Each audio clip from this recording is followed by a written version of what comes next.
For Every Music Lover. By Albertine Woodward Moore. We cannot gain experience by being brought into contact with the experiences of others, nor can we know music by reading about it. Only by taking it into our hearts and homes, by admitting it to our intimate companionship, can we approach a knowledge of the art that has enriched so many lives, even though it has never yet completely fulfilled its function. At the same time, every music lover is helped to new ideas, inspired to fresh efforts, by suggestions and statements from those who have themselves had deep experiences in their search for the inner sanctuary of the temple of art. Musicians have been too much inclined to treat their art as something to be exclusively appropriated by a favored class of men and women, and are themselves greatly to blame for its mistaken isolation. True, music has its privileged class. To this belongs the mind of creative genius that can formulate in tones the universal passions, the eternal verities of the soul. In it may also be numbered those gifted beings whose interpretative powers peculiarly adapt them to spread abroad the utterances of genius. Precisely in the same way religion has its prophets and its ministers. Music, as well as religion, is meant for everyone, and the business of its ministers and teachers is to convey to all the message of its prophets. The 19th century was the period of achievement. There is every reason to believe that the 20th century will be the period of still nobler achievement, beyond all in the realm of the spirit. Then will music find its most splendid opportunity, and in our own free soil it will yield its richest fruitage. Amid the favorable conditions of liberty it will flourish to the utmost, and will come to afford blessed relief from the pressure of materialism. During the era we are entering, no unworthy teacher will be permitted to trifle with the unfolding musical instincts of childhood. The study of music will take an honored place in the curriculum of every school, academy, college, and university, as an essential factor in culture. Then music among us will come to reflect our deepest, truest consciousness, the American worldview. It is with a desire to stimulate thought and incite to action that the present volume has been prepared for every music lover. The essays contained in it have not previously appeared in print. They are composed to a large extent of materials used by the author in her lectures and informal talks on music and its history. That her readers may be led to seek further acquaintance with the divine art is her earnest wish. Many thanks are due L.C. Page and Company of Boston for kind permission to use the portrait of Corelli from their Famous Violinists by Henry C. Leahy. Albertine Woodward Moore. Madison, Wisconsin. Albertine Woodward Moore. Madison, Wisconsin. For Every Music Lover. The Origin and Function of Music. One of the most interesting of the many interesting stories of our civilization is the story of music. It affords an intimate knowledge of the inner life of man as manifested in different epochs of the world's history. He who has failed to follow it has failed to comprehend the noblest phenomena of human progress.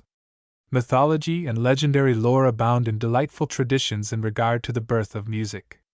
The untutored philosophers of primitive humanity and the learned philosophers of ancient civilizations alike strove to solve the sweet, elusive mystery surrounding the art. Through the myths and legends based on their speculations runs a suggestion of divine origin. The Egyptians of old saw in their sublime god, Osiris, and his ideal spouse, Isis, the authors of music.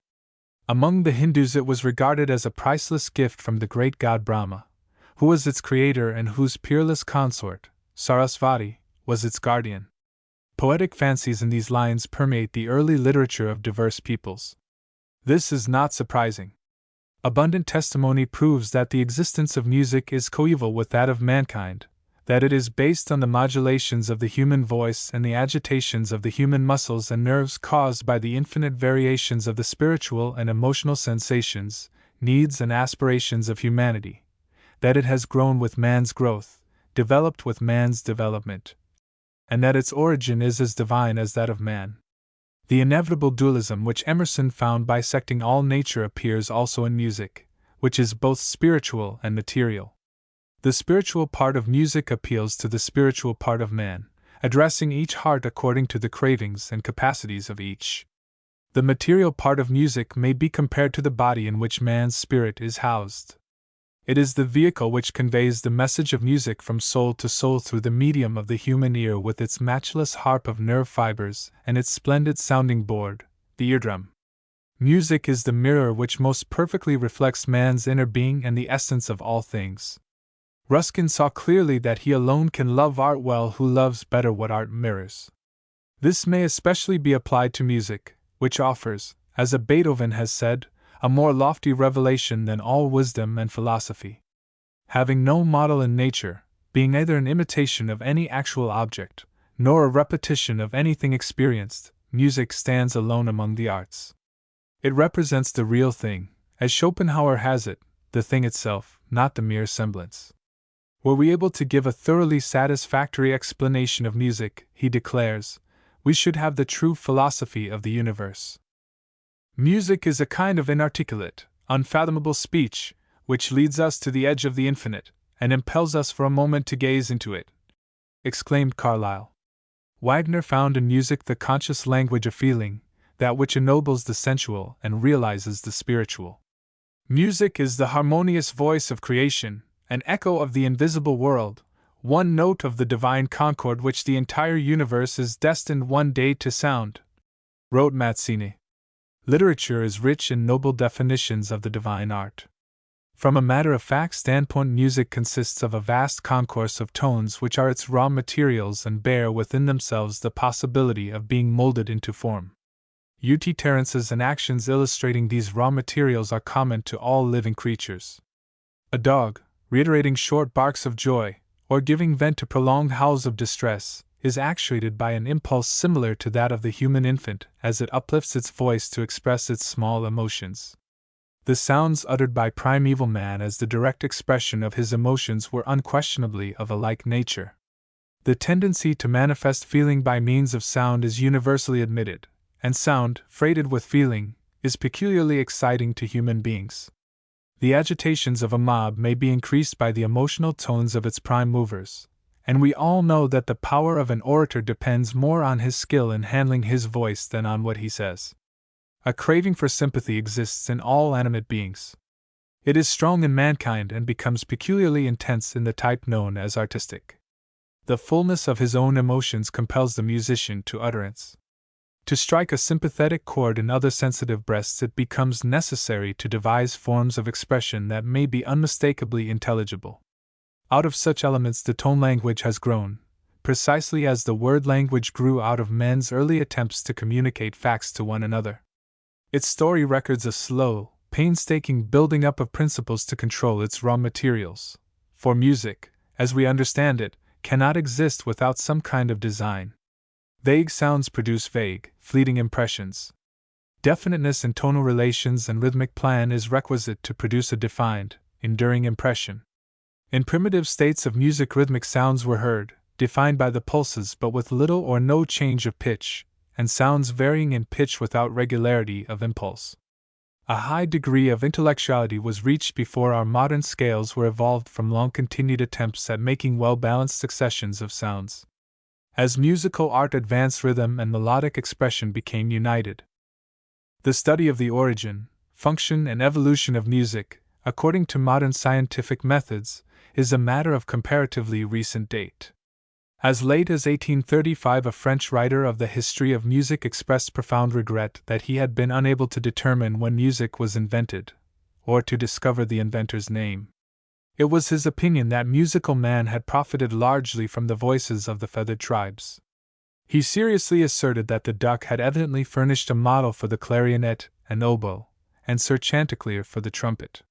An entire chapter of his book he devoted to surmises concerning the music before the flood.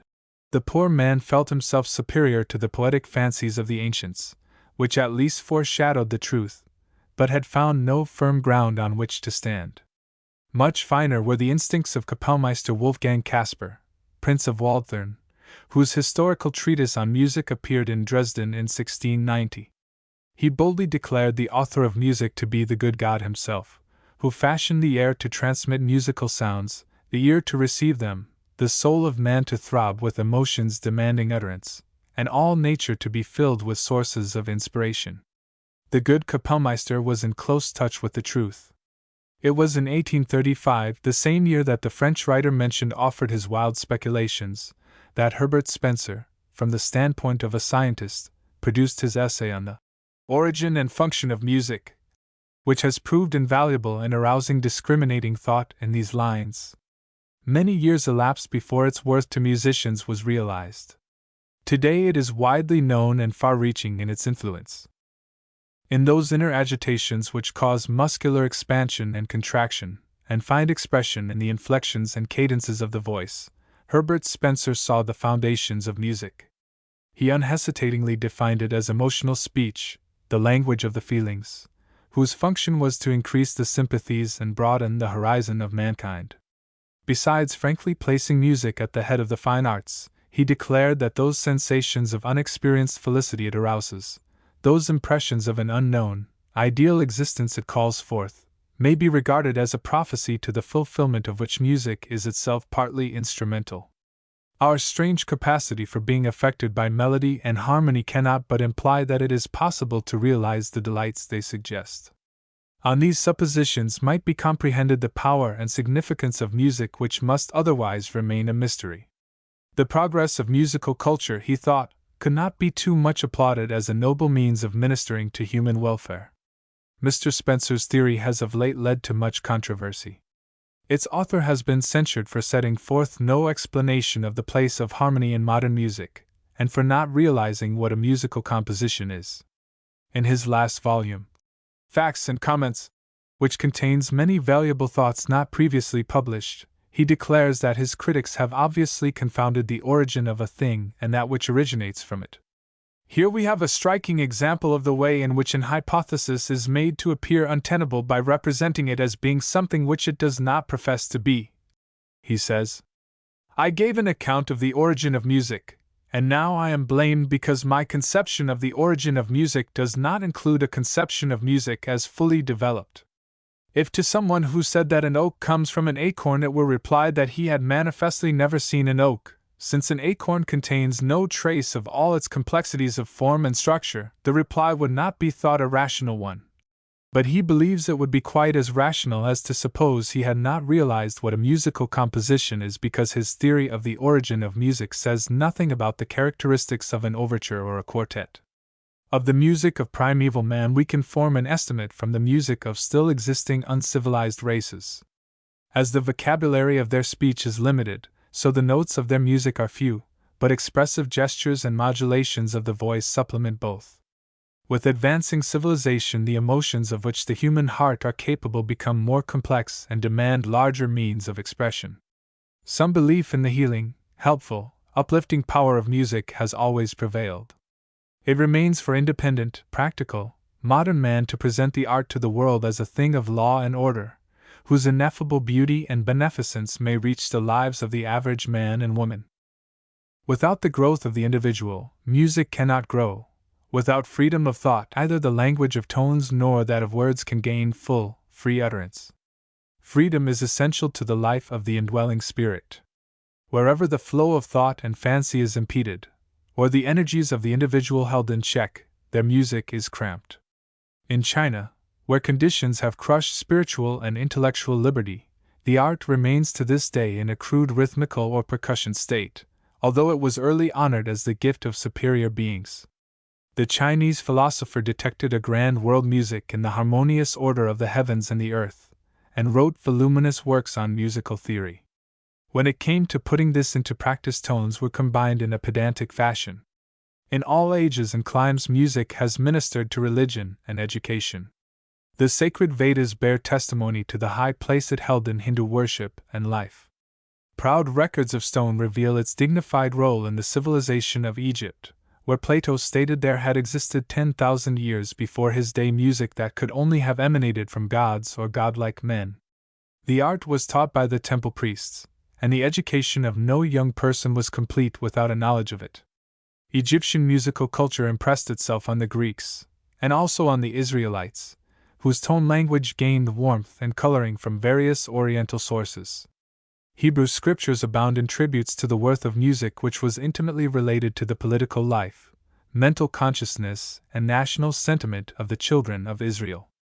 Through music they approached the unseen King of Kings with the plaintive outpourings of their grief-laden hearts, and with their joyful hymns of praise and thanksgiving. From the polished Greeks we gained a basis for the scientific laws governing our musical art. The splendid music of which we read in ancient writings has for the most part vanished with the lives it enriched. Relegated to the guardianship of exclusive classes, its most sacred secrets were kept from the people, and it could not possibly have attained the expansion we know. Music has been called the handmaiden of Christianity, but may more appropriately be designated its loyal helpmeet. Whatever synagogue or other melodies may have first served to voice the sentiments kindled by the gospel of glad tidings, it was inevitable that the new religious thought should seek and find new musical expression. In shaping a ritual for general use, an accompaniment of suitable music had to be considered. The fathers of the Church constituted themselves also the guides of music. Those forms which give symmetry and proper tie-in to the outward structure of the tonal art were pruned and polished under ecclesiastical surveillance until spontaneity was endangered. Happily, in the spirit of Christianity is that which ever proves a remedy for the mistakes of lawgivers. The religion that inculcates respect for the individual has furthered the advance of music and of spirituality. Beyond the confines of the Church was another musical growth, springing up by the wayside and in remote places. Folk music it is called, and it gives untrammeled utterance to human longings, human grief and despair, and human wondering over the mysteries of life, death, and the great beyond. Untutored people had always found vent in this kind of music for pent-up feelings, and the folk music of the Christian world, during the Crusades, gained a new element in the fragments of Oriental melody transplanted into its midst. In time, through the combined wisdom of gifted composers and large-minded ecclesiastical rulers, the music of the Church and the music of the people became united, and modern music was born. Architecture, painting, sculpture, and poetry possess practical proofs of their past achievements, and on these their present endeavors are builded. Modern music has been compelled to be the architect of its own fortunes. It is the one new art of our era, and, as the youngest in the family of arts, it has but recently reached a high state of development.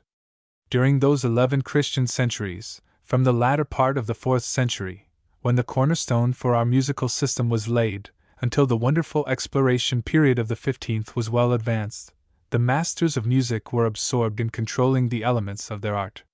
Since then, event has crowded upon event with rapidly increasing ratio. During the past 2 centuries, the progress of the art has been like a tale in fairyland. We now possess a magnificent musical vocabulary, a splendid musical literature, yet so accustomed are we to grand treasure troves we perhaps prize them no more than the meager stores of the past were prized. Music is often mentioned in literature as a means of discipline, inspiration, and refreshment. We read in Homer that Achilles was instructed in the art that he might learn to moderate his passions. Pythagoras, father of musical science, counseled his disciples to refresh themselves at the fount of music before retiring to their couches at night in order to restore the inner harmony of their souls, and to seek strength in the morning from the same source. Plato taught that music is as essential to the mind as air is to the body, and that children should be familiarized with harmonies and rhythms that they might be more gentle, harmonious, and rhythmical, consequently better fitted for speech and action. Song brings of itself a cheerfulness that wakes the heart to joy, exclaimed Euripides, and certain it is a large measure of joy surrounds those who live in an atmosphere of music. It has a magic wand that lifts man beyond the petty worries of his existence. Music is a shower bath of the soul, said Schopenhauer, washing away all that is impure. Or, as Auerbach put it, music washes from the soul the dust of everyday life. Realizing the influence of music, Martin Luther sang the Reformation into the hearts of the people with his noble chorales in which every one might join. He called music a mistress of order and good manners, and introduced it into the schools as a means of refinement and discipline, in whose presence anger and all evil would depart. A schoolmaster, said he, ought to have skill in music, otherwise I would not regard him. Either should we ordain young men to the office of preaching unless they have been well exercised in the art, for it mocketh a fine people. It were well if teachers and ministers today more generally appreciated the value of music to them and their work. Music is an essential factor in great national movements. Every commander knows how inspiring and comforting it is to his men. Napoleon Bonaparte, who was not readily lifted out of himself, and who complained that music jarred his nerves, was shrewd enough to observe its effect on marching troops, and to order the bands of different regiments to play daily in front of hospitals to soothe and cheer the wounded. The one tune he prized, Malbrook, he hummed as he started for his last campaign. In the solitude of St. Helena he said, "Of all liberal arts music has the greatest influence over the passions, and it is that to which the legislator ought to give the most encouragement. An art that in some form is found in the varied activities of all people, at all times, must be the common heritage of humanity. It does not speak to one class but to mankind," said Robert Franz, the German songwriter. Alexander Bain called it the most available, universal, and influential of the fine arts, and Dr. Marx, the musical theorist, thought music beneficial to the moral and spiritual estate of the masses. Truly indeed has it been said that its universality gives music its high worth. Mirroring neither your inner life alone nor mine, but the world's essence, the transfiguration of what seems real, the divine ideal, some spark of which glows in every bosom, each individual may feel in it whatever he is capable of feeling.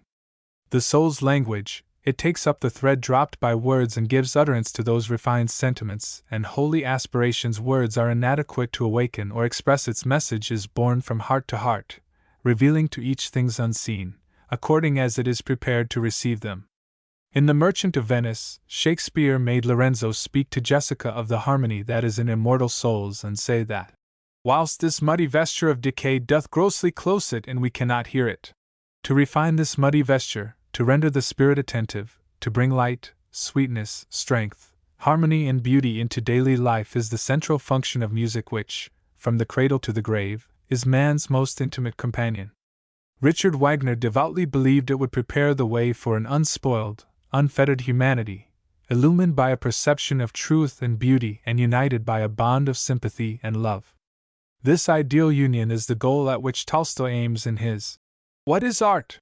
He defines art as a human activity to be enjoyed by all, whose purpose is the transmission of the most exalted feelings to which men have arisen, but the union he proposes would have to be consummated by a leveling process. All art that cannot without preparation reach the uncultured classes is denounced by him. He is most bitter in his denunciation of Wagner, who fought for a democratic art, but who wished to attain it by raising the lowliest of his fellow creatures to an ever loftier plane of high thinking and feeling.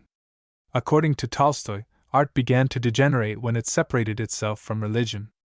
There must have been dense mists before the Russian sage's mental vision when he fancied this separation possible. Art, especially musical art, is a vital part of religion, and cannot be put asunder from it. Like thought, music, since the bonds of church and state have been broken, has spread wide its pinions and soared to hitherto unsuspected heights. All noble music is sacred. Amid the marvelous material progress of today, music is more needed than ever. Unburdened by the responsibility of fact, it brings relief to the soul from the grinding pressure of constant grappling with knowledge. The benefits of knowledge are great, but it is also beneficial to be uplifted, as we may be by music, from out the perplexing labyrinth of the workaday world toward the realm of the divine ideal. As a means of culture, music is a potent factor in human civilization. It is destined to wield even greater influence than has yet been known. It has become the household art of today. As it enters more and more fully into the heart of the home and social life, it will more and more enrich human existence and aid in ushering in the kingdom of heaven on earth. If music can do so much for mankind, why are not all musicians great and good? Ah, my friend, that is a hard question to answer, and can only be fairly treated by asking another equally difficult question. Why are not all people who have enjoyed the advantages of religion wise and noble? Consider the gigantic machinery that has been put in motion to promulgate Christianity, and note how slow men have been to appropriate the teachings of its founder. Slow progress furnishes no argument against the mission either of religion or its comrade music. In common with religion, music kindles our finer sensibilities and brings us into an atmosphere superior to that which ordinarily surrounds us. It requires wisdom to beautify commonplace conditions with what has been enjoyed in aerial regions. Rightly applied, music can lend itself to this illumination. As it is better known, its advantages will be more completely realized. 2. Blunders in music study. Like a voice from the unseen, the eternal, music speaks to the soul of man. Its informing word being delivered in the language of the emotional nature finds some response to its appeal in every normal human breast. Shakespeare indicated this truth when he had his Lorenzo, in The Merchant of Venice, say, "The man that hath no music in himself, nor is not moved with concord of sweet sounds, is fit for treasons, stratagems, and spoils. The motions of his spirit are dull as night, and his affections dark as Erebus. Let no such man be trusted. It is not the normal soul, fresh from its Creator's hands, that is fit for such dire evils, but the soul perverted by false conditions and surroundings.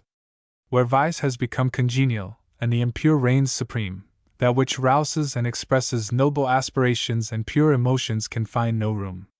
Normal instincts may also be dulled, the inner being made, as it were, musically deaf and dumb, by a false education which stifles and dwarfs the finer feelings, or by circumstances which permit these to remain dormant.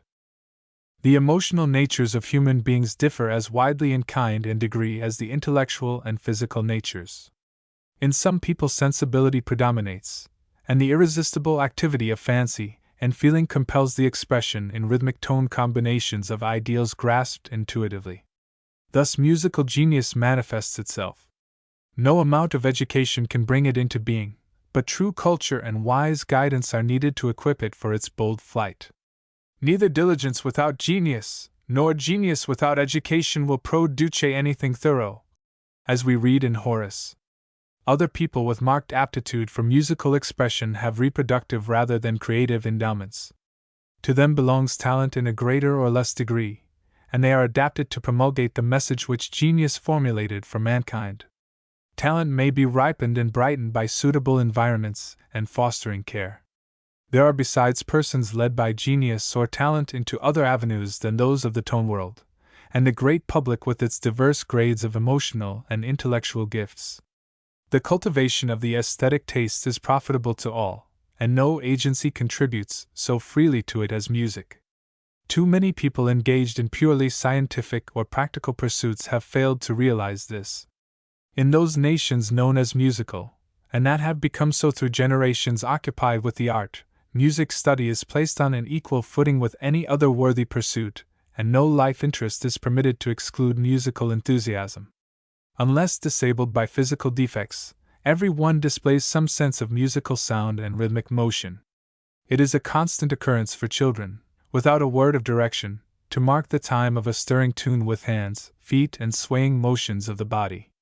A lullaby will almost invariably soothe a restless infant, and most children old enough to distinguish and articulate groups of tones will make some attempt at singing the melodies they have often heard. The average child begins music lessons with evident pleasure. It should be no more difficult to strengthen the musical instincts than any other faculties. On the contrary, it too often chances that a child whose early song efforts have been in excellent time and tune, and not without expression, who has marched in time and beat time accurately, will, after a period of instruction, utterly disregard sense of rhythm, sing out of tune, play wrong notes, or fail to notice when the musical instrument used is ever so cruelly out of tune. Uneducated people, trusting to intuitive perceptions, promptly decide that such or such a child, or person, has been spoiled by cultivation. This is merely a failure to trace a result to its rightful cause, which lies not in cultivation, but in certain blunders in music study. These blunders begin with the preliminary course on the piano or violin, for instance, when a child, having no previous training in the rudiments of music, starts with one weekly lesson, and is required to practice a prescribed period daily without supervision. To the difficulties of an introduction to a musical instrument are added those of learning to read notes, to locate them, to appreciate time values, and much else. The teacher, it may be, knows little of the inner life of music, still less of child nature. Manifold perplexities arise, and faltering through these the pupil acquires a halting use of the musical vocabulary, with other bad habits equally hard to correct. A constant repetition of false notes, wrong phrasing, irregular accents, faulty rhythms, and a meaningless jumble of notes dulls the outer ear and deadens the inner tone sense. Where there is genius, or decided talent, no obstacle can wholly bar the way to music. Otherwise, it retreats before the blundering approach. Many a mother, when advised to direct her child's practicing, or at least to encourage it by her presence, has excused herself on the plea that it would bore her to listen. If the work bores the mother, it is not surprising that the child attacks it with mind fixed on metal more attractive, and eyes seeking the clock.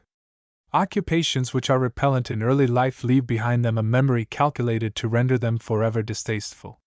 It is therefore a grave mistake not to make music study from the outset throb with vital interest. An appeal to the intellect will quicken the aesthetic instincts, be they never so slender, and almost any one will love work that engages all the faculties.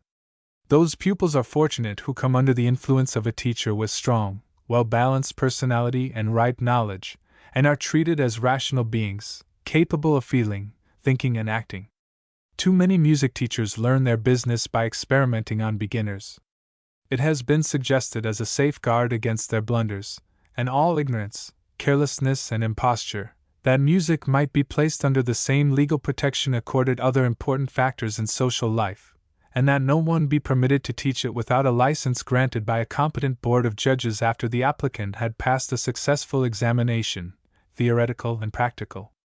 This would be well if there was any certainty of choosing suitable persons to select the judges. A practical Vienna musician, H.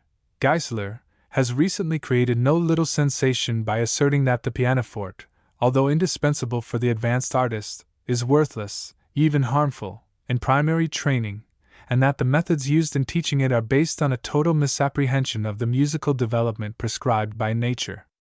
Sensual and intellectual perceptions must actively exist, he feels, before they can be expressed by means of an instrument. It is a mistake to presume that manual practice can call them into being, or to disregard the supremacy of the tone sense. He considers the human voice the primitive educational instrument of music and believes the reasonable order of musical education to be hearing, singing, performing. This order is to be commended, and might readily be followed if primary instruction was given in classes, which, being less expensive than private tuition, would admit of more frequent lessons and the services of a competent teacher. Classes afford the best opportunity for training the ear to accuracy in pitch, the eye to steadiness in reading notes, the mind to comprehension of key relationships, form and rhythmic movement, and the heart to a realization of the beauty and purport of music.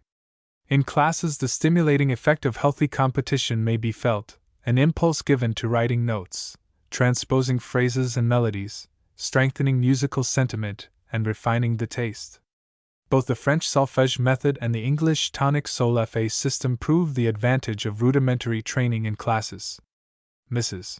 John Spencer Kirwan, wife of the President of the London Tonic Sol-fa College, and daughter-in-law of the late Rev. John Kirwan, founder of the movement it represents, has applied to pianoforte teaching the logical principles underlying the system, which are those accepted by modern educators as the psychological basis of all education. From her point of view, the music lesson may be made attractive from the moment the pupil is placed at the instrument. Time is taught by her as a mental science, with the pulse as the central fact. She proceeds rhythmically rather than arithmetically, making constant appeals to that within the child which is associated with music. As the ear is expected to verify every fact, whether of time or pitch, she deems essential to profitable practicing the daily supervision of some person who understands the teacher's requirements. Many times a child who can readily explain the relative value of every note and dot will stumble in the time movement when confronted with a mixture of the same notes and dots. This is because no mental connection has been established between the mechanical time sign and its sound, which is the outgrowth of instinctive impulses. Time confusion may also be caused by confiding too implicitly in loud and persistent counting, instead of trusting to the intelligently guided rhythmic pulse.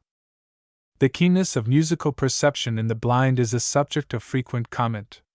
It is due to the fact that neither outer nor inner ear is distracted by the organ of sight, and the mind is compelled to concentrate itself with peculiar intensity on the tone images aroused for its contemplation. When one of the senses is weakened or lost, the others become strong through the requirements made on them. This shows how much may be gained in music study by throwing responsibility on those faculties it is desirable to develop. There are numerous promising schemes for classwork in operation in our own country, some of them offering excellent advantages to the student. From the music study in our public schools, valuable results ought to come in time. Thus far, unfortunately, it is too often conducted by teachers who are themselves without trained musical ability, and who permit their pupils to shout rather than sing music of an inferior order to the accompaniment of a piano wretchedly out of tune. The much beloved Phillips Brooks once said, "A school song in the heart of a child will do as much for his character as a fact in his memory, or a principle in his intellect."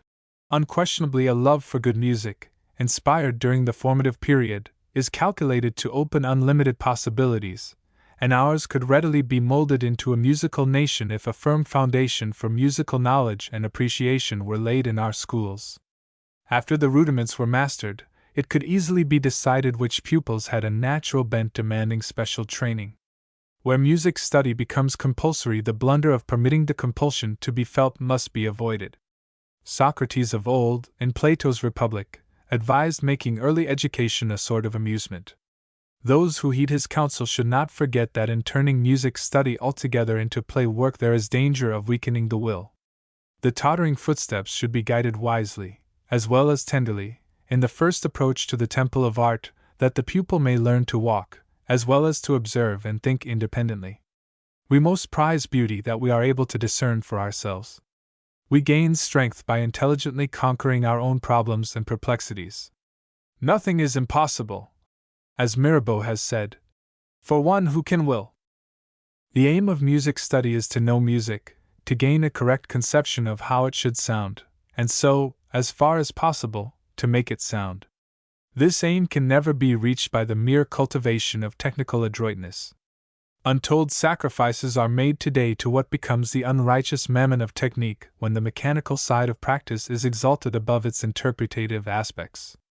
Schumann deemed brilliancy of execution only valuable when it served a higher purpose. That higher purpose is to reach and express the soul of music. Unless enriched by it, all mechanism is dead. It is not desirable that every one should perform acrobatic feats on some musical instrument, or indulge in vocal pyrotechnics, but it is desirable to extract music out of whatever technique may be attained. Instead of racing onward with feverish haste to ever increase technical skill at the expense of other development, it were well for the student to pause until each composition attacked, be it but an exercise, could be interpreted with accuracy, intelligence, and feeling. We should then have more musicianly players and singers. We should more often be brought under the magic spell of exquisitely shaded tone that may make a simple little melody alive with beauty. A grave blunder of our present music study is the neglect of ensemble playing and singing. Some of the noblest music written is for part singing and for two or more instruments. Much profit and delight will be the result of making its acquaintance. 4- and 8-hand piano arrangements of the great overtures and symphonies, too, are valuable and enjoyable. They prepare the way for an appreciation of an orchestral performance of these masterpieces, and broaden the musical horizon. Where there are several music students in a family, it is a pity for them to confine their efforts exclusively to the piano, although every musician should have some knowledge of this household instrument. That is a happy home whose members are united by the playing or singing of noble concerted music. It is an absurd error to suppose that fine soloists cannot succeed in ensemble work, or as accompanists. Those who fail have been poorly grounded in their art. They may give dazzling performances of works bristling with technical difficulties, yet make a sad failure of some slow, tender movement that calls for musicianly understanding and delicate treatment. The truth is, the requirements for an artistic accompanist, or for artistic concerted work, are the same as for an artistic soloist: well-directed musical aptitude, love of art, an ear attuned to listening, and large experience in sight reading. The music pupil's public recital contributes no little to the blunders of the day in music study. Especially with piano pupils, the work of the year is likely to be shaped with reference to the supreme occasion when results attained may be exhibited in the presence of assembled parents and friends. The popular demand being for the mastery of technique, showy pieces are prepared whose mechanism so claims the attention that the principles underlying both techniques and interpretation are neglected. Well-controlled hands, fingers, wrists, and arms, with excellent manipulation of the keyboard, may be admired at the recital, but little of that effective playing is heard which finds its way to the hearer's heart. A dead monotony will too often recall the letter that killeth because devoid of the spirit that giveth life. Sounding notes, even sounding them smoothly, clearly, and rapidly, is not necessarily making music, and a succession of them without warmth and coloring is truly as inartistic as painting without shading. If it were more commonly realized that it is an essential part of the music teacher's vocation to train the mind and the emotions and through them the will and the character, there would be a higher standard for the music pupil's recital. No one would be permitted to play or sing in public who could not give an artistic, as well as a technically correct performance. Music students should lose no opportunity to hear the best music, both vocal and instrumental. Heard with understanding ears, one good concert is often worth a dozen lessons, yet many students know nothing in music beyond what they have practiced themselves, or heard their fellow students give at rehearsals or recitals. If they attend concerts at all, it is rather to observe some schoolmaster method in their own particular branch than actually to enjoy music. Trying to gain a musical education without a wide acquaintance with the literature of music is like attempting to form literary taste without knowing the world's great books. To bathe in the glow of the mighty masterpieces of genius neutralizes much that is evil. In music they are the only authoritative illustrations between notes, and the ideals they represent. They form the models and maxims by means of which we approach a knowledge of music. In view of hearing good music, breathing a musical atmosphere and being glorified into artists, vast numbers of American girls seek foreign musical centers. They are apt to go without suitable equipment, mental or musical, and with inadequate pecuniary provisions. They expect to attain in a few months what they are doomed to discover would take years to accomplish, and cannot fail to suffer for the blunder. Many of them return home disappointed in their aims, and ruined in health. Many of them are stranded in strange lands. A crusade should be started against indiscriminate going abroad for music study, without thorough preparation in every respect. The fact is, a free, true, fearless hero, such as Wagner found in his Siegfried, is needed to slay, with his invincible sword, the dragon of sordid materialism, and awaken the slumbering bride of genuine art. A storm god is wanted to swing his hammer and finally dissipate the clouds that obscure the popular vision. Someone has called for a plumed knight at the literary tournament, with visor down, lance in hand, booted and spurred for the fight with prevalent errors. One is equally needed at the musical tournament. 3. The musical education that educates. There is a musical education that educates, a musical education that refines, strengthens, broadens the character and the views, that ripens every God-given instinct and force. It arouses noble thoughts and lofty ideals. It quickens the perceptions, opening up a world of beauty that is closed to the unobservant. It bears its fortunate possessor into a charmed atmosphere, where inspiring, elevating influences prevail. Its aim is nothing short of the absolutely symmetrical development of the spiritual, intellectual, and physical being, in view of making the well-rounded musician, the well-balanced individual. The profits derived from a musical education are proportionate to the investment. Careless work, an utter disregard of principles, in other words, a mere dabbling with music, will afford but superficial results. It is precisely the same with the haphazard pursuit of any branch of art, science, or literature. Through music the soul of mankind may be elevated, the secret recesses of thought and feeling stirred, and every emotion of which the individual is capable made active. In order to attain its full benefits it is imperative to use it as a profound living force, not as a mere surface decoration. The musician ever shrouded in himself must cultivate his inmost being that he may turn it outward, said Goethe. A true musical education provides culture for the inmost being. It tends to enlarge the sympathies, enrich social relations, and invest daily life with gracious dignity. Those who gain it beautify their own lives and thus become able to make the world seem more beautiful to others. Those who are never able to give utterance to the wealth of thought and feeling it has aroused in their hearts and imaginations are still happy in possessing the store. After all, our main business in art, as in life, is to strive. Honest effort meets with its own reward, even where it does not lead to what the world calls success. It has been said that he who sows thoughts will reap deeds, habits, character. The force of these words is exemplified in the proper study of music, which results in a rich harvest of self-restraint, self-reliance, industry, patience, perseverance, powers of observation, retentive memory, painstaking effort, strength of mind and character. To possess these qualities at their best, abundant thought must be sown. Merely to ring changes on the emotions will not elevate to the heights. The musical education that educates makes of the reasoning powers a lever that keeps the emotions in their rightful channel.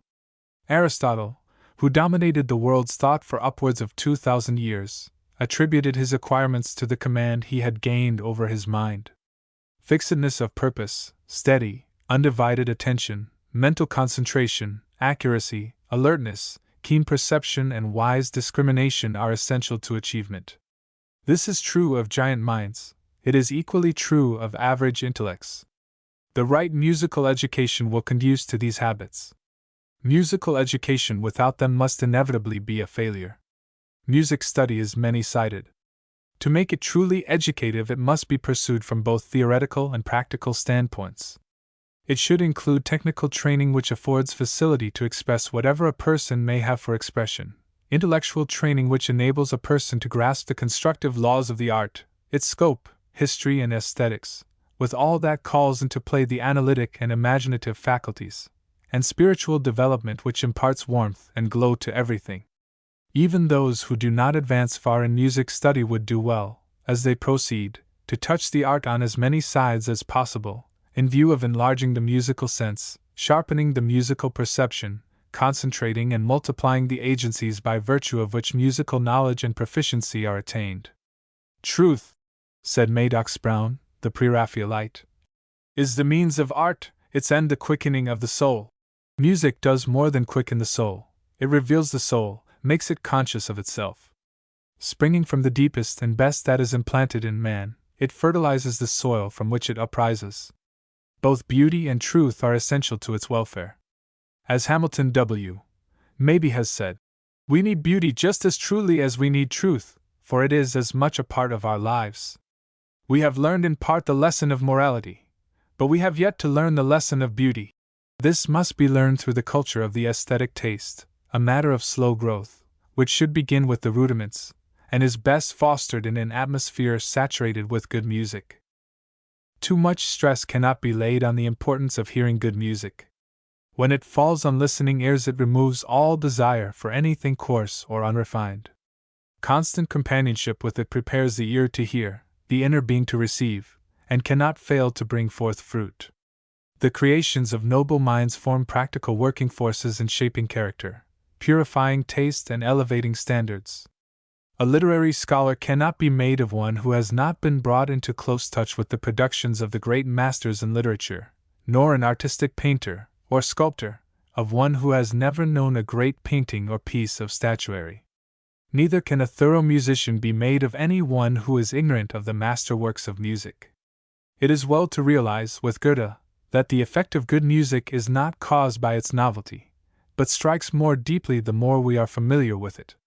The human voice being practically the foundation of music and the first music teacher, every well-educated musician should be able to use it, and should have a clear understanding of its possibilities and limitations, no matter what his specialty may be.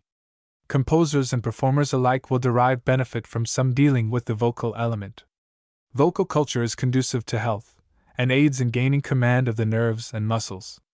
They who profit by it will best understand the varied nuances of intonation, expression, and coloring of which music is capable, and will learn how to make a musical instrument sing. Likewise, vocalists should familiarize themselves with other domains of their art, and should be able to handle some instrument, more especially the piano or organ, that they may be brought into intimate relations with the harmonic structure of music. To make music study most effective, the scientific methods of other departments of learning must be applied to it. For the supreme good of both art and science need to be brought into close fellowship. Art is the child of feeling and imagination, science the child of reason. Art requires the illumination of science, science the insight of art. Music combines within itself the qualities of art and science. As a science, it is a well-ordered system of laws, and cannot be comprehended without knowledge of these. As an art, it is its business to awaken a mood, to express a sentiment. It is knowledge made efficient by skill, thought, effect, taste, and feeling brought into active exercise. No art, no science, affords opportunity for more magnificent mental discipline than music. Moreover, a careful, earnest study of the art furnishes a stimulus to activity in other fruitful fields. Although subordinate to life and character, it contributes freely to these, and its best results come from life that is exceeding rich, and character that is strong, true, and enlightened through broad, general culture. The musical education that educates develops something more than mere players and singers. It develops thinking, feeling musicians, in whom large personalities may be recognized. Stephen A. Embry of Boston, whose studies in harmony are widely used, and who left behind him an influence as a teacher that is far-reaching, divined the true secret of musical education, from the rudiments upward, and expressed his views freely and clearly. He thought it indispensable for the musician to make music the central point of his efforts, and equally indispensable for him to have, as supports to this, knowledge and theories from countless sources. It must be as a noble river, he said of the pursuit of music. Though small and unobserved in its source, winding at first alone its tortuous way through opposing obstacles, yet ever broadening and deepening, fed by countless streams on either hand till it rolls onward in a mighty sweep, at once a glory and a blessing to the earth. To conquer music, a musician must have conquered self. As music can no more be absolutely conquered than self, the effort to gain the mastery over both necessitates a continual healthy, earnest striving, which makes the individual grow in strength, grace, and happiness.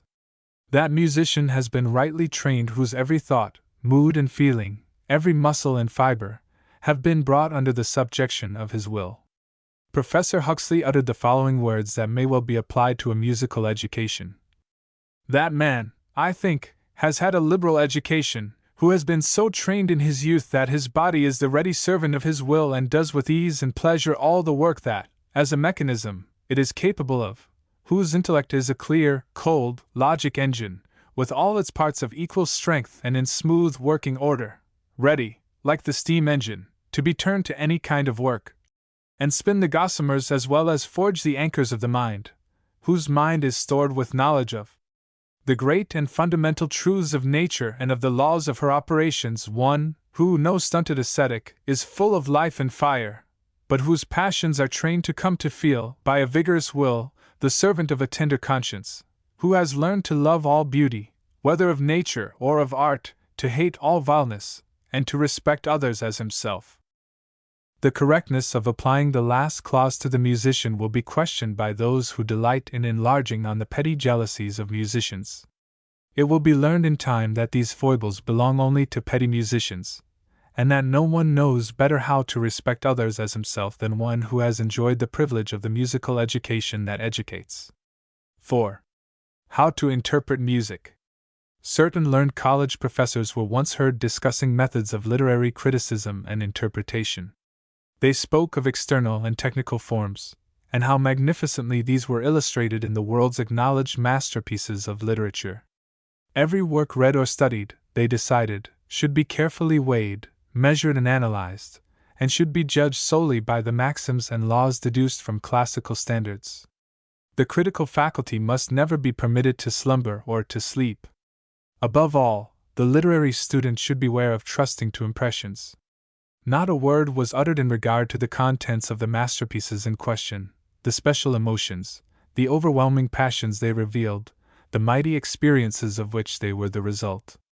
Nothing was said about the source of a great book in the life of its author, or its value as a record of what many minds and hearts of an entire epoch have thought, felt, and desired.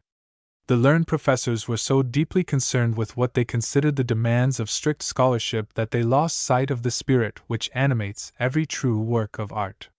To them, literature consisted of words, phrases, sentences, figures of speech, classical allusions, and well-constructed forms. They regarded it apparently as an artificial product, compounded according to traditional and cautiously prescribed recipes. An aged man of letters present, one who was characterized by his ripe scholarship, his richly cultured personality, sat listening in silence to the conversation. Suddenly he rose up, and in vibrant tones exclaimed, "Where hath the soul of literature fled, its vital part? If we are to trample upon our impressions, the best that is within us will be chilled. Of what avail is education if it does not lead to the unfolding of our God-given intuitions?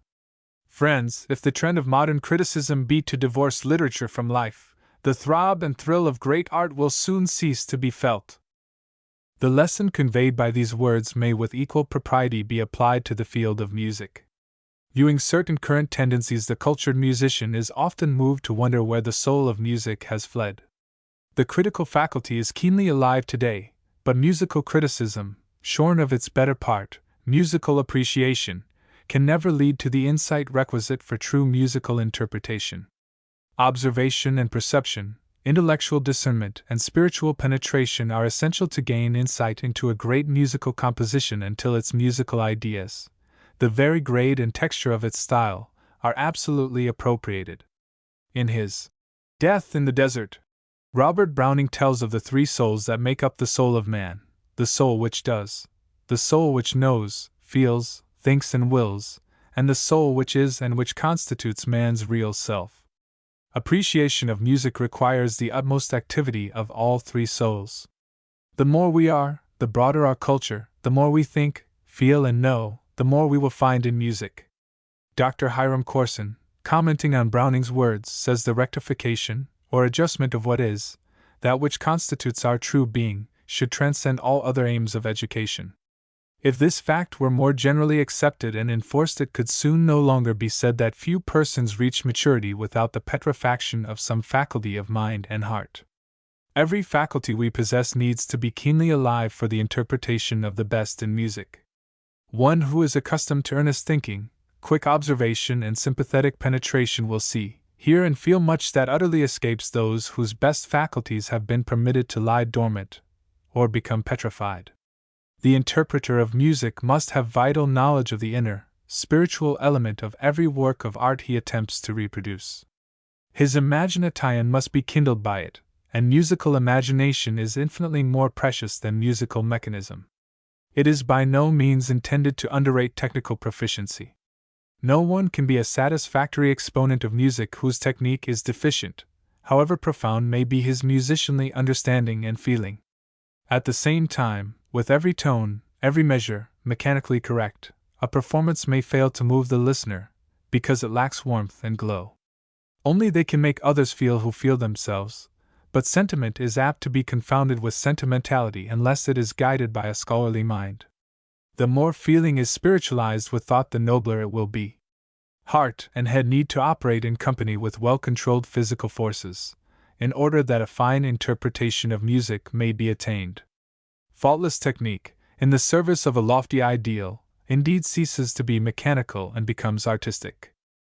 A musical work of art originates in the deep well of the fertile imagination of genius, and can only be drawn forth when the composer is in that highly exalted frame of mind we call inspiration.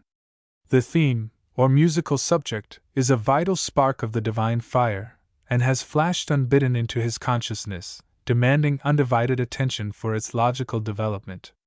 With infinite care he molds and groups the musical factors which are his working forces, and of which he has both an intuitive and a practical knowledge. The manifold forms he fashions all combine for one purpose, and lead persistently to one grand climax, from which they may return to the repose whence they came. Unity in diversity is the goal he sets before himself. All aglow though he is with the joy of artistic production, he dare not permit his mind to waver from the task in hand. Music is not to be played with, and the labor of composition is no trifling matter. It demands the keenest mental activity, the most profound mental concentration. It demands consecration. The composer thinks and works in tones, in an ideal realm, far removed from the realities of the external world. His business is to bring his theme to its most magnificent unfolding, treating it with absolute definiteness, that his intention may be perfectly clear.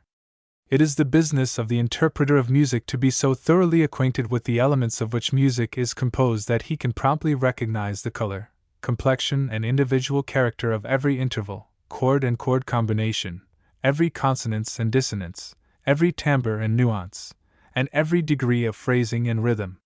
He must have so complete a mastery of his materials and working forces that his imagination may be influenced unimpeded by the emanations from the composer's imagination which animate the moving forms he commands.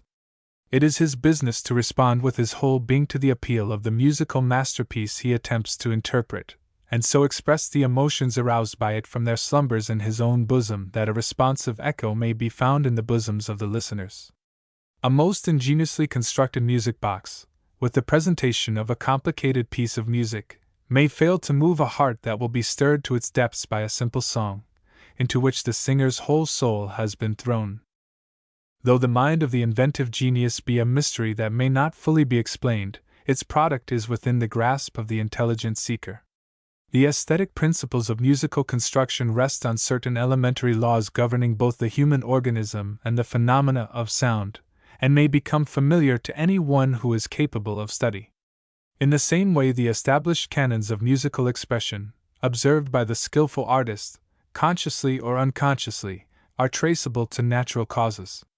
Without realizing the inherent properties of music, as well as its technical possibilities and limitations, we cannot know the art. The tonal language is one that is not translatable into words. It is composed of an infinite variety of tone forms, now sharply contrasted, now gradually blending into one another, all logically connected, all tending to form a perfect whole. The profusion of harmonic, melodic, dynamic, and rhythmic changes it brings forth invests it with a meaning far beyond that of words, a musical meaning. Every masterpiece of music clothes in tonal form some idea which originated in the composer's mind. To the interpreter it is given to invest it with living sound. Chords and chord combinations all have their individual characteristics. Some cause satisfaction, for instance, others unrest. When a chord of the dominant seventh is heard, the educated musician knows that a solution is demanded. The unspoiled ear and taste instinctively feel something unfinished, and are disturbed if it be not followed by a return to the key chord. Where the faculties are dormant or petrified, its significance will be unobserved. The story is told of a young lady whose musical education had been utterly hollow and false, but who, having been overwhelmed with flattery for her voice and her singing, was deluded into a belief that she was destined to shine as a star on the operatic stage. She consulted the famous basso, Karl Forms, who good-naturedly had her sing for him. He perceived at once that she possessed neither striking talent nor adequate training. As a supreme test he struck on the piano a chord of the dominant seventh, and asked the young aspirant for dramatic glory what she thought it meant. Presuming it to be incumbent upon a prospective prima donna to have uppermost in her mind the grand passion, she replied, in a sentimental tone, "Love!" Promptly Karl Forms sounded the solution to the chord. "There is your answer," quoth he. "I ask a question, and it is thought I speak of love. Go home, my good girl, and seek some other avocation. You have a fair voice, but you are tone-deaf. You can never make a musician." A favorite motto of the piano teacher Leschetizky is, "Think 10 times before you play once." If this rule were more generally observed, we should have better interpreters of music. A great composition should completely occupy mind and heart before it is attacked by fingers or voice. In that case it would be analyzed as to its form, its tonal structure, its harmonic relations, its phrasing and rhythms, and its musical intention would become luminous. The interpreter would understand where accents and other indications of expression should occur, and why they should so occur, and would be able, in however feeble a way, to find and reveal the true heart music that lies hidden in the notes. It is never too early in a course of music study to consider the requirements of musical expression. Persistent observance of them will inevitably quicken the artistic sense. The rules to which they have given rise are for the most part simple and easily explained. For obvious reasons, all musical interpretation is expected to imitate song as closely as possible. The human voice, the primitive musical instrument, in moments of excitement, ascends to a higher pitch, increasing in intensity of tone as it sweeps upward. Consequently, every progression from lower to higher tones, whether played or sung, demands a crescendo unless some plainly denoted characteristic of the music calls for different treatment. A descending passage, as a return to tranquility, requires a decrescendo. The outpouring of a feeling toward its object, whether to the endless heavens, or forth into the boundless world, or toward a definite, limited goal, resembles the surging, the pressing onward of a flood, said the great teacher, Dr. Adolf Kullak.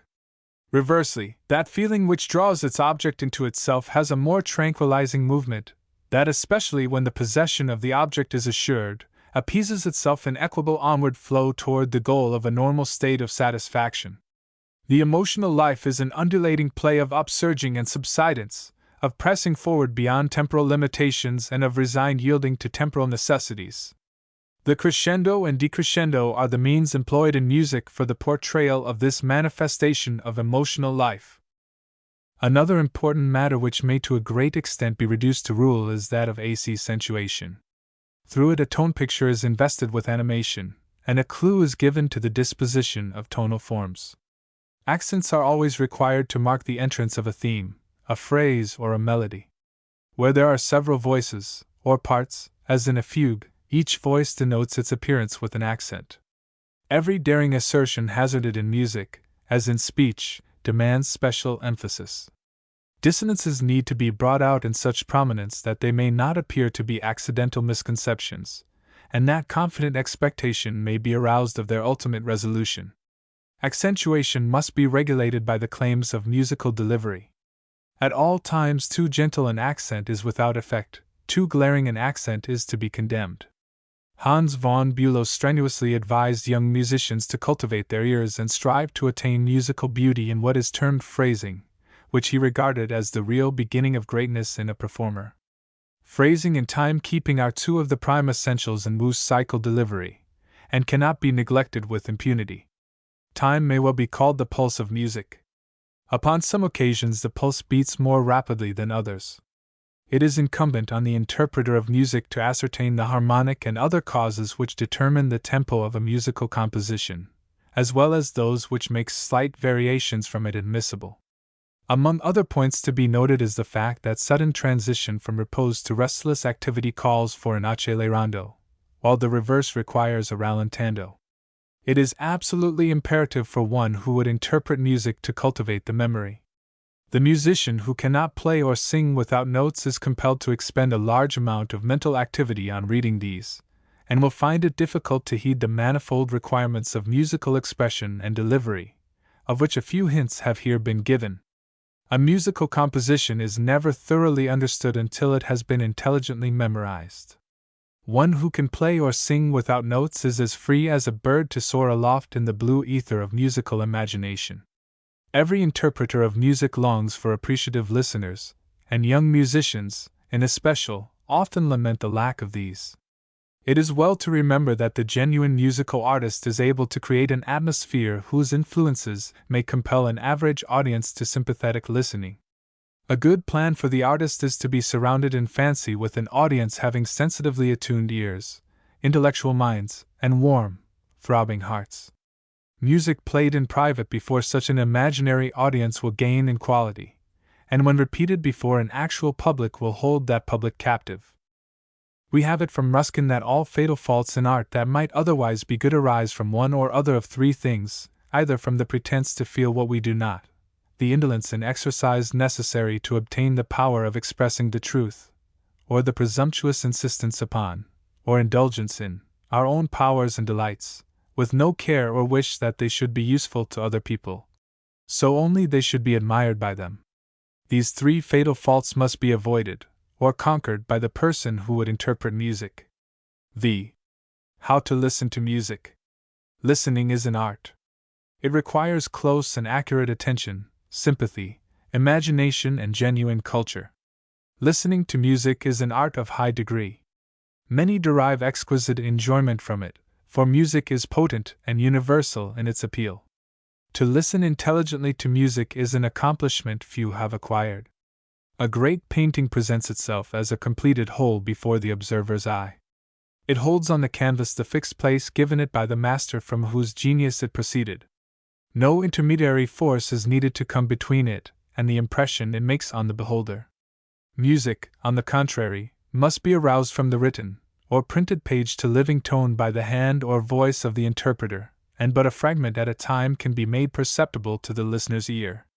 Like a panorama, it comes and goes before the imagination, its kaleidoscopic tints and forms now sharply contrasted, now almost imperceptibly graduated one into the other, but all shaping themselves into a logical union, stamped with the design of a creative mind. Properly to inspect the successive musical images, and grasp their significance, in parts and as a whole, demands keen mental alertness. Many are content to listen to music for the mere sensuous impression it creates as it wraps itself about the inner being, lulling a perturbed spirit to rest, or awakening longing and aspiration, joy and sadness, according to the nature of the music and the hearer's mood. Some even take pleasure in formulating into words the sensations evoked by the ebb and flow of the tonal waves, and fancy they are thus deriving intellectual profit from music. From both ways of listening helpful results may accrue, but by no means the greatest. Music is far beyond words, and in attempting to translate it into these we miss its musical meaning, the best that is in it. As listeners we derive our highest aesthetic and intellectual satisfaction from the ability to follow, even anticipate, the composer's intention, now finding our expectations fulfilled, now being agreeably disappointed. Failure to catch the opening phrase and preliminary rhythms of the composition makes it impossible to appreciate the tonal forms into which they develop. Nor may the mind linger over any one part, if we would grasp the work as an unbroken whole. That musical creation alone can afford the noblest delights that prompts and rewards the act of thus closely following the composer's thought. An instance of absolute knowledge of music appears in an anecdote told of Johann Sebastian Bach. When he was present at the performance of a fugue and one of his two most musical sons was with him, he would, as soon as the theme was heard, whisper what devices and developments he thought should be introduced. If the composer had conformed to his idea of construction, he would jog his son to call attention to the fact. Otherwise, his exceeding modesty and reverent comprehension of the difficulties of the art made him the most lenient of critics. Few have reached the luminous heights this master of masters trod. Even a well-cultivated ear and taste may often be baffled by the intricacies of a fugue, symphony, or other great work of musical art heard for the first time. The best listener beyond the pale of genius will at times feel as one astray in a labyrinth of beauty to which for the moment no clue appears. A single representation will rarely suffice to reveal the full worth of a masterpiece of music.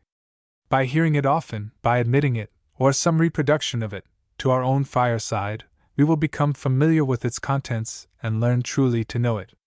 Those who are fortunate enough to have been surrounded from childhood up by the choicest gems of the tonal language, and whose minds are of the deceptive order, will insensibly attain a refinement of taste and delicacy of perception no learned dissertation on music could afford. At the same time, an acquaintance with the materials and elements of which the art is composed and with the laws that govern them, is essential to enable even one who has heard much to gain the complete enjoyment that comes from understanding. Confident as we are that Prometheus captured his fire from heaven, we ought to learn something of its attributes before we accept it at his hands, that we may be able to distinguish a true spark of the divine flame from a phosphorescent will-o'-the-wisp. The idea so largely accepted that music is an unfathomable mystery, like all half-truths, has wrought much mischief, and has greatly retarded musical progress and social life. Behind the divine art, as behind religion, lies the inscrutable mystery of life, and in both there is a holy of holies only the consecrated may enter. Before the portals of this are reached there is a broad, fertile field for intellectual activity that all may work to advantage, preparing the way to the inner sanctuary. The musician is continually confronted with fresh evidence of the popular ignorance, even among students of music, in regard to the outward form and inner grace of what is conceded to be the most popular of all arts. In a roomful of professed music lovers a definition of counterpoint was recently called for, and no one present could give an intelligent answer. This led to a discussion of musical questions which resulted in the disclosure that not one of the company could define melody, harmony, or rhythm, or had the slightest conception of the meaning of the simplest component parts of the art in whose service they were making plentiful sacrifices. Some knowledge of these things is absolutely imperative, not alone to the student, but to one as well who would listen intelligently to music. Sound and motion constitute the essence of music. Its raw materials are an infinitely rich mass of musical sounds that bear within themselves the possibility of being molded into form. By the musical builders of the past, they have been carefully considered, mathematically calculated, and have finally resolved themselves into a recognized scale, composed of tones and half-tones. These are the composer's plastic resources. He shapes them precisely as the sculptor fashions the pliable clay with which he strives to bring his ideal to realization. All sounds are the result of atmospheric vibrations affecting the ear. Musical sound, or tone, is produced by regular vibrations, and differs from mere noise whose vibrations are irregular and confused. The pitch of a musical tone rises in proportion with the rapidity of the vibrations that produce it. Tones may be perceived by the human ear ranging from about 16 vibrations in a second to nearly 40,000, more than 11 octaves. Only about 7 octaves are used in music. The science of acoustics is full of interesting facts of this kind, and is of profound value to any one who would gain an insight into the structure of music. It is unfortunately much neglected. The prime elements of music are melody, harmony, and rhythm. They are perhaps as little realized as its raw materials. Melody is a well-ordered succession of musical sounds, heard one at a time, and selected from a defined, accepted series, not taken at random from a heterogeneous store. Harmony is a combination of well-ordered sounds heard simultaneously, and with suitable concord, or agreement. Rhythm is measured movement, or the periodical recurrence of accent, and signifies symmetry and proportion. Melody, unexhausted and inexhaustible, is the initial force, or, as Dr. Marx has called it, the lifeblood of music. Within itself it bears the germ of harmony and rhythm. A succession of tones without harmonious and rhythmic regulation would be felt to lack something. Melody has been designated the golden thread running through the maze of tone, by which the ear is guided and the heart reached. Helmholtz styled it the essential basis of music. In a special sense, it is artistically constructed song. The creation of an expressive melody is a sure mark of genius. Harmony arranges musical sounds with reference to their union, and is regulated by artistic and aesthetic rules and requirements. It has endless modes of transforming, inverting, and intensifying its materials, thus continually affording new means of development. All the intervals and chords used in music had to be discovered, one by one. It often took more than a century to bring into a general use a chord effect introduced by some adventuresome spirit. Our scale intervals are the slowly gained triumphs of the human mind. Modern music did not emerge from the darkness of the past until harmony, as we know it, came into active being. Both melody and harmony are controlled by rhythm. It is the master force of the musical organism. Before man was the ebb and flow of nature had its rhythm. On this elementary rhythm, the one model music finds in nature, the inventive mind of man has builded the wonderfully impressive art rhythms existing in the masterpieces of music. Melodies are made up of smaller fragments, known as motives, phrases and periods, or sentences, all of which are judiciously repeated and varied, and derive their individuality from the characteristics of their intervals and rhythms. A motive is the text of a musical composition, the theme of its discourse. The most simple motive, with proper handling, may grow into a majestic structure.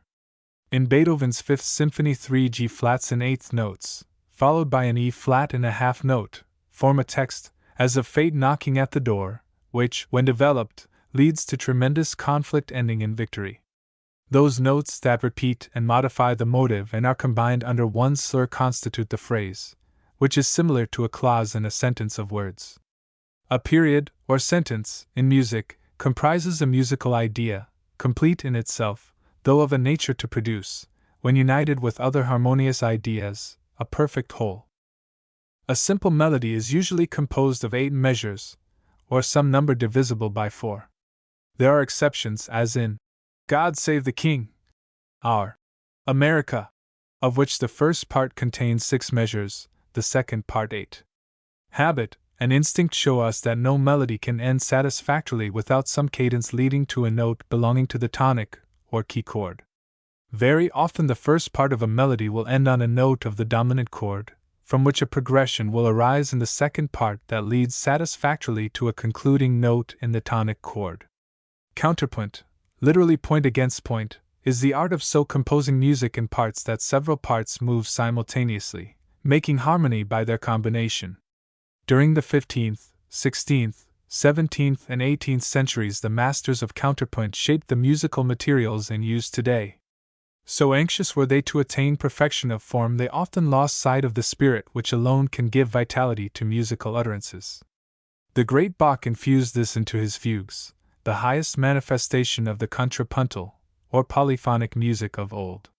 Meanwhile, the growth of the individual led to the growth of monophony in music, in which one voice stands out prominently, with an accompaniment of other voices. Its instrumental flower was reached in the symphony. Melody reigns supreme in monophonic music. Both the canon and the fugue form a commonwealth, in which all voices are rated alike. Viewed rightly, this suits the modern democratic instinct, and there is today a tendency to return to polyphonic writing. It is individuality in union. In the hands of genius it affords the most refined kind of harmony. A thorough knowledge of counterpoint shows the mistake of regarding it merely as a dull relic of a dead past. It is a living reality that, if correctly studied, leads to a solid, dignified, flowing style, rich in design, and independent in its individuality.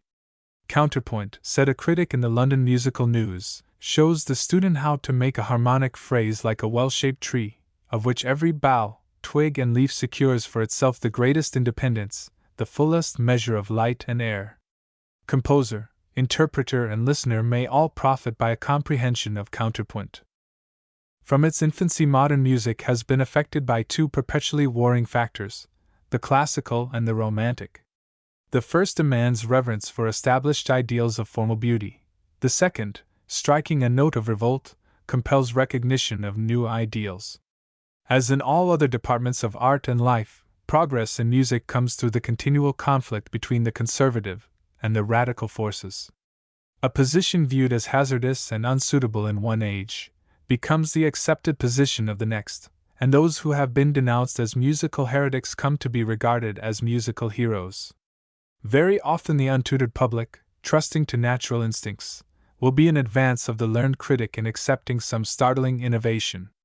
Old laws may pass away, new laws may come, but the eternal verities on which all manifestations of truth and beauty are based can never cease to be.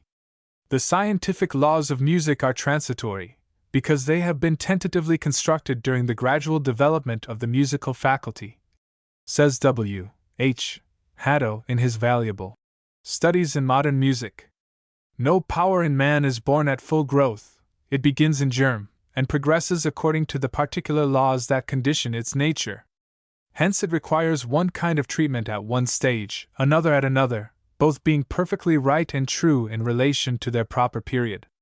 But there are behind these special rules certain psychological laws which seem, so far as we can understand them, to be coeval with humanity itself, and these form the permanent code by which music is to be judged. The reason why, in past ages, the critics have been so often and so disastrously at fault is that they have mistaken the transitory for the permanent, the rules of musical science for the laws of musical philosophy. An acquaintance with form as the manifestation of law is essential to an intelligent hearing of music. The listener should have at least a rudimentary knowledge of musical construction from the simplest ballad to the most complex symphony. Having this knowledge, it will be possible to receive undisturbed the impressions music has to give, and to distinguish the trivial and commonplace from the noble and beautiful. The oftener good music is heard, the more completely it will be appreciated. Therefore, they listen best to music who hear the best continually. The assertion is often heard that a person must be educated up to an enjoyment of high-class music. Certainly, one who has heard nothing else must be educated down to an enjoyment of ragtime, with its crude rhythms. We know a true poem to the extent to which our spirits respond to the spiritual appeal it makes, says Dr. Hiram Corson. It is the same with a true musical composition. We must take something to it, in order to receive something from it. Beyond knowledge comes the intuitive feeling which is enriched by knowledge. Through it we may feel the breath of life, the spiritual appeal, which belongs to every great work of art, and which must forever remain inexplicable. 6. The piano and piano players. When Pythagoras, father of musical science, some 6 centuries before our era, marked and sounded musical intervals by mathematical division on a string stretched across a board, he was unconsciously laying the foundation for our modern pianoforte. How soon keys were added to the monochord, as this measuring instrument was named, cannot positively be ascertained. We may safely assume it was not slow in adopting the rude keyboard ascribed by tradition to pan pipes, and applied to the portable organ of early Christian communities. After the 10th century, the development of the monochord seems to have begun in earnest. 2 or more strings of equal length are now divided and set in motion by flat metal wedges, attached to the key levers, and called tangents, because they touch the strings. In response to the demand for increased range, as many as 20 keys were brought to act on a few strings, commanding often 3 octaves. Guido d'Arezzo, the famous sight-reading music teacher of the 11th century, advised his pupils to exercise the hand in the use of the monochord, showing his knowledge of the keyboard.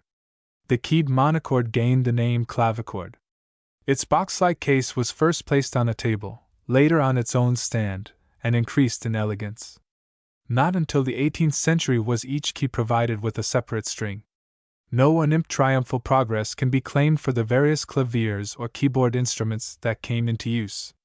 Dance music found in them a congenial field, thus causing many serious-minded people to regard them as dangerous tempters to vanity and folly.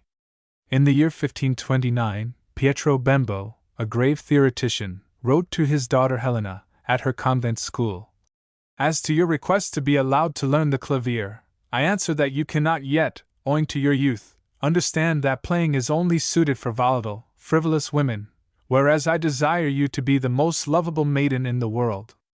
Also, it would bring you but little pleasure or renown if you should play badly, while to play well you would be obliged to devote 10 or 12 years to practice, without being able to think of anything else. Consider a moment whether this would become you.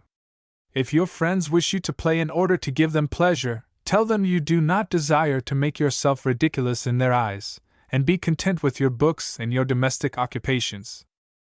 A different view was entertained in England during Queen Elizabeth's reign, where claviers were in vogue styled virginals, because, as an ancient chronicle explained, virgins do most commonly play on them. The virginal was usually of oblong shape, often resembling a lady's workbox. With the Virgin Queen it was a prime favorite, although not named expressly for her as the flattering fashion of the time led many to assume. If she actually did justice to some of the airs with variations in the Queen Elizabeth Virginal Book, she must indeed have been proficient on the instrument. Quaint Dr. Charles Burney, 1726–1814, declares, in his History of Music, that no performer of his day could play them without at least a month's practice. The clavier gave promise of its destined career in the Elizabethan age. Shakespeare immortalized it, and William Byrd, 1546–1623, became the first clavier master. He and Dr. John Bull, 1563–1628, says Oscar B., in his great work on the clavier and its masters, represent the 2 types which run through the entire history of the clavier. Byrd was the more intimate, delicate, spiritual intellect, Bull the untamed genius, the brilliant executant, the less exquisitely refined artist. It is significant that these 2 types stand together on the threshold of clavier art. Bull had gained his degree at Oxford, the founding of whose chair of music is popularly attributed to Alfred the Great. As early as the year 1400 claviers had appeared whose strings were plucked by quills attached to jacks at the end of the key levers. To this group belonged the virginal, or virginals, the clavicembalo, the harpsichord, or clavecin, and the spinet.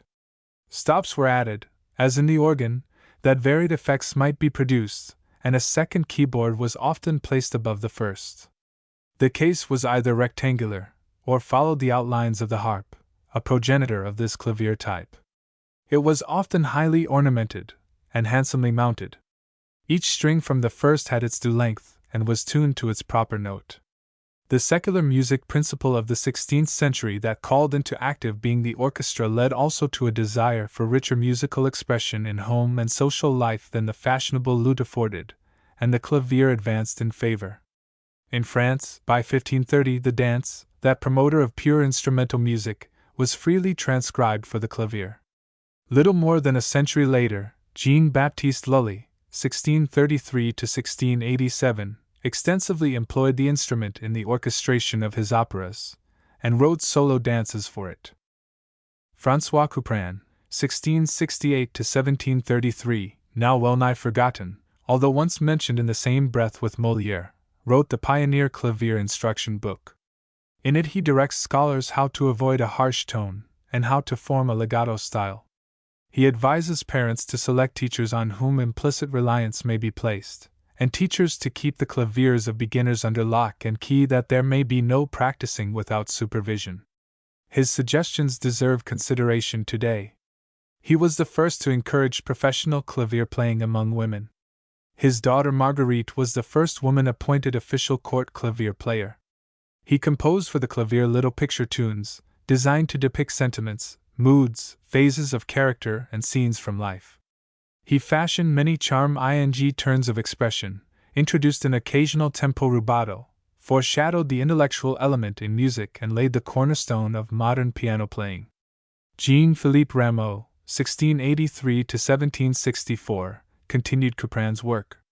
What is generally recognized as the first period of clavier virtuosity begins with the Neapolitan Domenico Scarlatti, 1683 to 1757, and Johann Sebastian Bach, 1685 to 1750, the German of Germans. The style of Scarlatti is peculiarly the product of Italian love of beautiful tone, and what he wrote, though without depth of motive, kept well in view the technical possibilities of the harpsichord. His Cat's Fugue and his one-movement sonatas still appear on concert programs. In a collection of 30 sonatas he explained his purpose in these words: "Amateur or professor, whoever thou art, seek not in these compositions for any profound feeling. They are only a frolic of art, meant to increase thy confidence in the clavier." In Germany, with grand old Father Bach, the keyboard instrument was found capable of mirroring a mighty soul. The germ of all modern musical design lies in his clavier writings. It has been aptly said of this master of masters that he constructed a great university of music, from which all must graduate who would accomplish anything of value in music. Men of genius, from Mozart to the present time, have extolled him for the beauty of his melodies and harmonies, the expressiveness of his modulations, the wealth, spontaneity, and logical clearness of his ideas, and the superb architecture of his productions. Students miss the soul of Bach because of the soulless, mechanical way in which they deface his legacy to them. His 12 Little Preludes alone contain the materials for an entire system of music. The inventions, too often treated as dry as dust studies, are laden with beautiful figures and devices that furnish inspiration for all time. As indicated by their title, which signifies a compound of appropriate expression and just disposition of the members, they were designed to cultivate the elements of musical taste, as well as freedom and equality of the fingers. His well-tempered clavichord has been called the pianist's sacred book. Its preludes and fugues illustrate every shade of human feeling, and were especially designed to exemplify the mode of tuning known as equal temperament, introduced into general use by Bach, and still employed by your piano tuner and mine. Forkel, his biographer, has finely said that Bach considered the voices of his fugues a select company of persons conversing together. Each was allowed to speak only when there was something to say bearing on the subject in hand. A highly characteristic motive, or theme, as significant as the noblest typical phrase, developing into equally characteristic progressions and cadences, is a striking feature of the Bach fugue. His suites exalted forever the familiar dance tunes of the German people. His wonderful chromatic fantasia and fugue ushered the recitative into purely instrumental music. As a teacher he was genial, kind, encouraging, and in every respect a model. He obliged his pupils to write and understand as well as sound the notes. In his noble modesty he never held himself aloof as superior to others. When pupils were discouraged, he reminded them how hard he had always been compelled to work, and assured them that equal industry would lead them to success. He gave the thumb its proper place on the keyboard, and materially improved fingering. Tranquility and poetic beauty being prime essentials of his playing, he preferred to the more brilliant harpsichord, or spinet, the clavichord, whose thrilling, tremulous tone, owing to its construction, was exceedingly sensitive to the player's touch. The early hammerclavier, or pianoforte, invented in 1711 by the Italian Cristofori, who derived the hammer idea from the dulcimer, did not attract him because of its extreme crudeness. Nevertheless, it was destined to develop into the musical instrument essential to the perfect interpretation of his clavier music. His son and pupil, Philipp Emanuel Bach, 1714 to 1788, proceeding on the principles established by his illustrious father, prepared the way for the modern pianist. His important theoretical work, The True Art of Clavier Playing, was pronounced by Haydn the school of schools for all time. It was highly extolled by Mozart, and to it Clementi ascribed his knowledge and skill. In his compositions he was an active agent in the crystallization of the sonata form. From him Haydn gained much that he later transferred to the orchestra. Impulse to the second period of clavier virtuosity was given by Wolfgang Amadeus Mozart, 1756 to 1791, and Muzio Clementi, 1752 to 1832. Mozart, who led the Viennese school, developed the singing style of playing and the smooth, flowing legato. Leaving behind him the triumphs of his wonder boyhood with spinet and harpsichord, he boldly entered the public concert hall with the pianoforte, now greatly advanced by the improvements of Silbermann.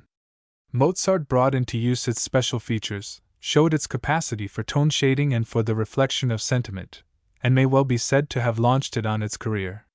Tradition declares that his hand was fashioned for clavier keys, and that its graceful movements afforded the eye no less pleasure than the ear. His noble technique, based on his profound study of the Bachs, was spiritualized by his own glowing fancy. In his playing, as in his compositions, every note was a pearl of great price.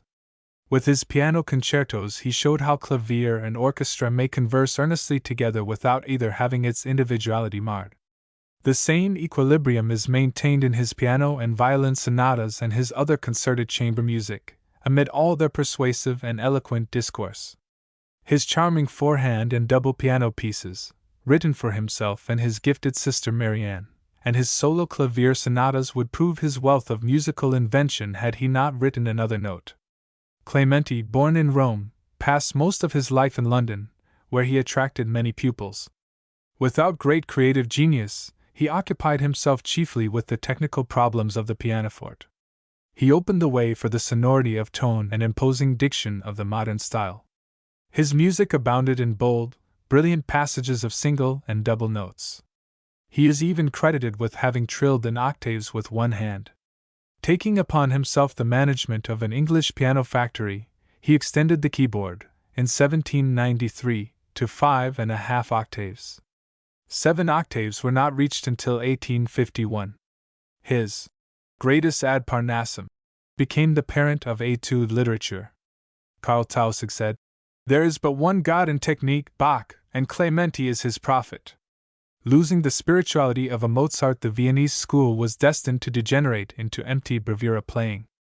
Before its downfall it produced a Hummel, a Moschles and a Czerny, each of whom left in their piano studies a valuable bequest to technique. Karl Czerny, 1791 to 1857, called king of piano teachers, numbered among his pupils Liszt, Dohler, Thalberg and Gale. The Clementi school was continued in that familiar writer of etudes, Johann Baptist Kramer, 1771 to 1858, and began to show respect for the damper pedal.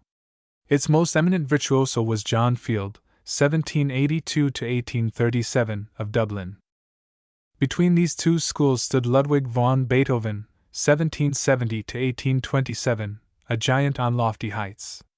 Every accent of his dramatic music was embodied in his piano compositions. Tones furnished him unmistakably a language that needed no commentary. In him, says Oscar B., there were no tricks of technique to be admired, no mere virtuosity to praise, but he stirred his hearers to the depths of their hearts. Amid his storm and stress, whispering and listening, his awakening of the soul, an original naturalism of piano playing was recognized, side by side with the naturalism of his creative art. Rhythm was the life of his playing. A union of conception and technique was a high aim of Beethoven, and he prized the latter only as it fulfilled the requirements of his idealism. The high development of the mechanical in pianoforte playing, he wrote to a friend, will end in banishing all genuine emotion from music. His prophetic words might serve as a warning today. The past century has given us the golden age of the pianoforte. Advanced knowledge of acoustics and improved methods of construction have made it the magnificent instrument we know in concert hall and home, and to which we now apply the more intimate name, piano. Oscar B. calls it the music teacher of all mankind that has become great with the growth of modern music. As a photograph may convey to the home an excellent conception of a master painting in some distant art gallery, so the piano, in addition to the musical creations it has inspired, may present to the domestic circle intelligent reproductions of mighty choral, operatic, and instrumental works. Through its medium, the broad field of musical history and literature may be surveyed in private with profit and pleasure. Piano composers and virtuosos rapidly increase. Carl Maria von Weber, 1786 to 1826, stood on the threshold of the fairyland of romance. His scheme of a dialogue, and the open ing adagio of his Invitation to the Dance, followed by an entrancing waltz and a grave concluding dialogue, betokens what he might have accomplished for the piano had he lived longer. Franz Schubert, 1797 to 1828, and Robert Schumann, 1810 to 1856, were the evangelists par excellence of the new Romantic school. Schubert, closely allied in spirit to the master builder, Beethoven, was unsurpassed in the refinement of his musical sentiment. The melody flooding his soul beautified his piano compositions, to which only a delicate touch may do justice. His impromptus and moments musical, small impressionist pieces, in which isolated musical ideas are clothed in brief artistic forms adapted to the timbre of the instrument, may well be thought to have placed piano literature on a new basis. The romantic temperament of Robert Schumann was nurtured on German romantic literature and music. His impressions of nature, life, and literature he imprisoned in tones. He was a profound student of Bach, to whom he traced the power of combination, poetry, and humor in the new music. Infusing his own vital emotions into polyphonic forms, he gave the piano far grander tone pictures than those of Couperin. The dreamy fervor and the glowing fire of an impassioned nature may be felt in his works, but also many times the lack of balance that belongs with the malady by which he was assailed. His love of music became early interwoven with love for Clara, the gifted daughter and pupil of his teacher, Friedrich Wieck. To her he dedicated his creative power. An attempt to gain flexibility by means of a mechanical contrivance having lamed his fingers, he turned from a pianist's career to composition and musical criticism. In becoming his wife, Clara gave him both hands in more senses than one, and they shone together as a double star in the art firmament. Madame Schumann had acquired a splendid foundation for her career through the wise guidance of her father, whose pedagogic ideas every piano student might consider with profit. Her playing was distinguished by its musicianly intelligence and fine artistic feeling. Earnest simplicity surrounded her public and her private life, and the element of personal display was wholly foreign to her. She was the ideal woman, artist, and teacher who remained in active service until a short time before her death, in 1896. Those were charmed days in Leipzig when the Schumanns and Mendelssohn formed the center of an enthusiastic circle of musicians, and created a far-reaching musical atmosphere. Felix Mendelssohn, 1809 to 1847, in his work for the piano, adapted to drawing-room use technical devices of his day, and in his Songs Without Words, gave a decisive short story form to piano literature. His playing is described as possessing an organ firmness of touch without organ ponderosity, and having an expression that moved deeply without intoxicating. Living in genial surroundings, he was never forced to struggle, and although he climbed through flowery paths, he never reached the goal he longed for until his heart broke. Delicate, sensitive, fastidious, Frédéric Chopin, 1809 to 1849, delivered his musical message with persuasive eloquence through the medium of the piano. It was his chosen comrade. With it he exchanged the most subtle confidences. Gaining a profound knowledge of its resources, he raised it to an independent power.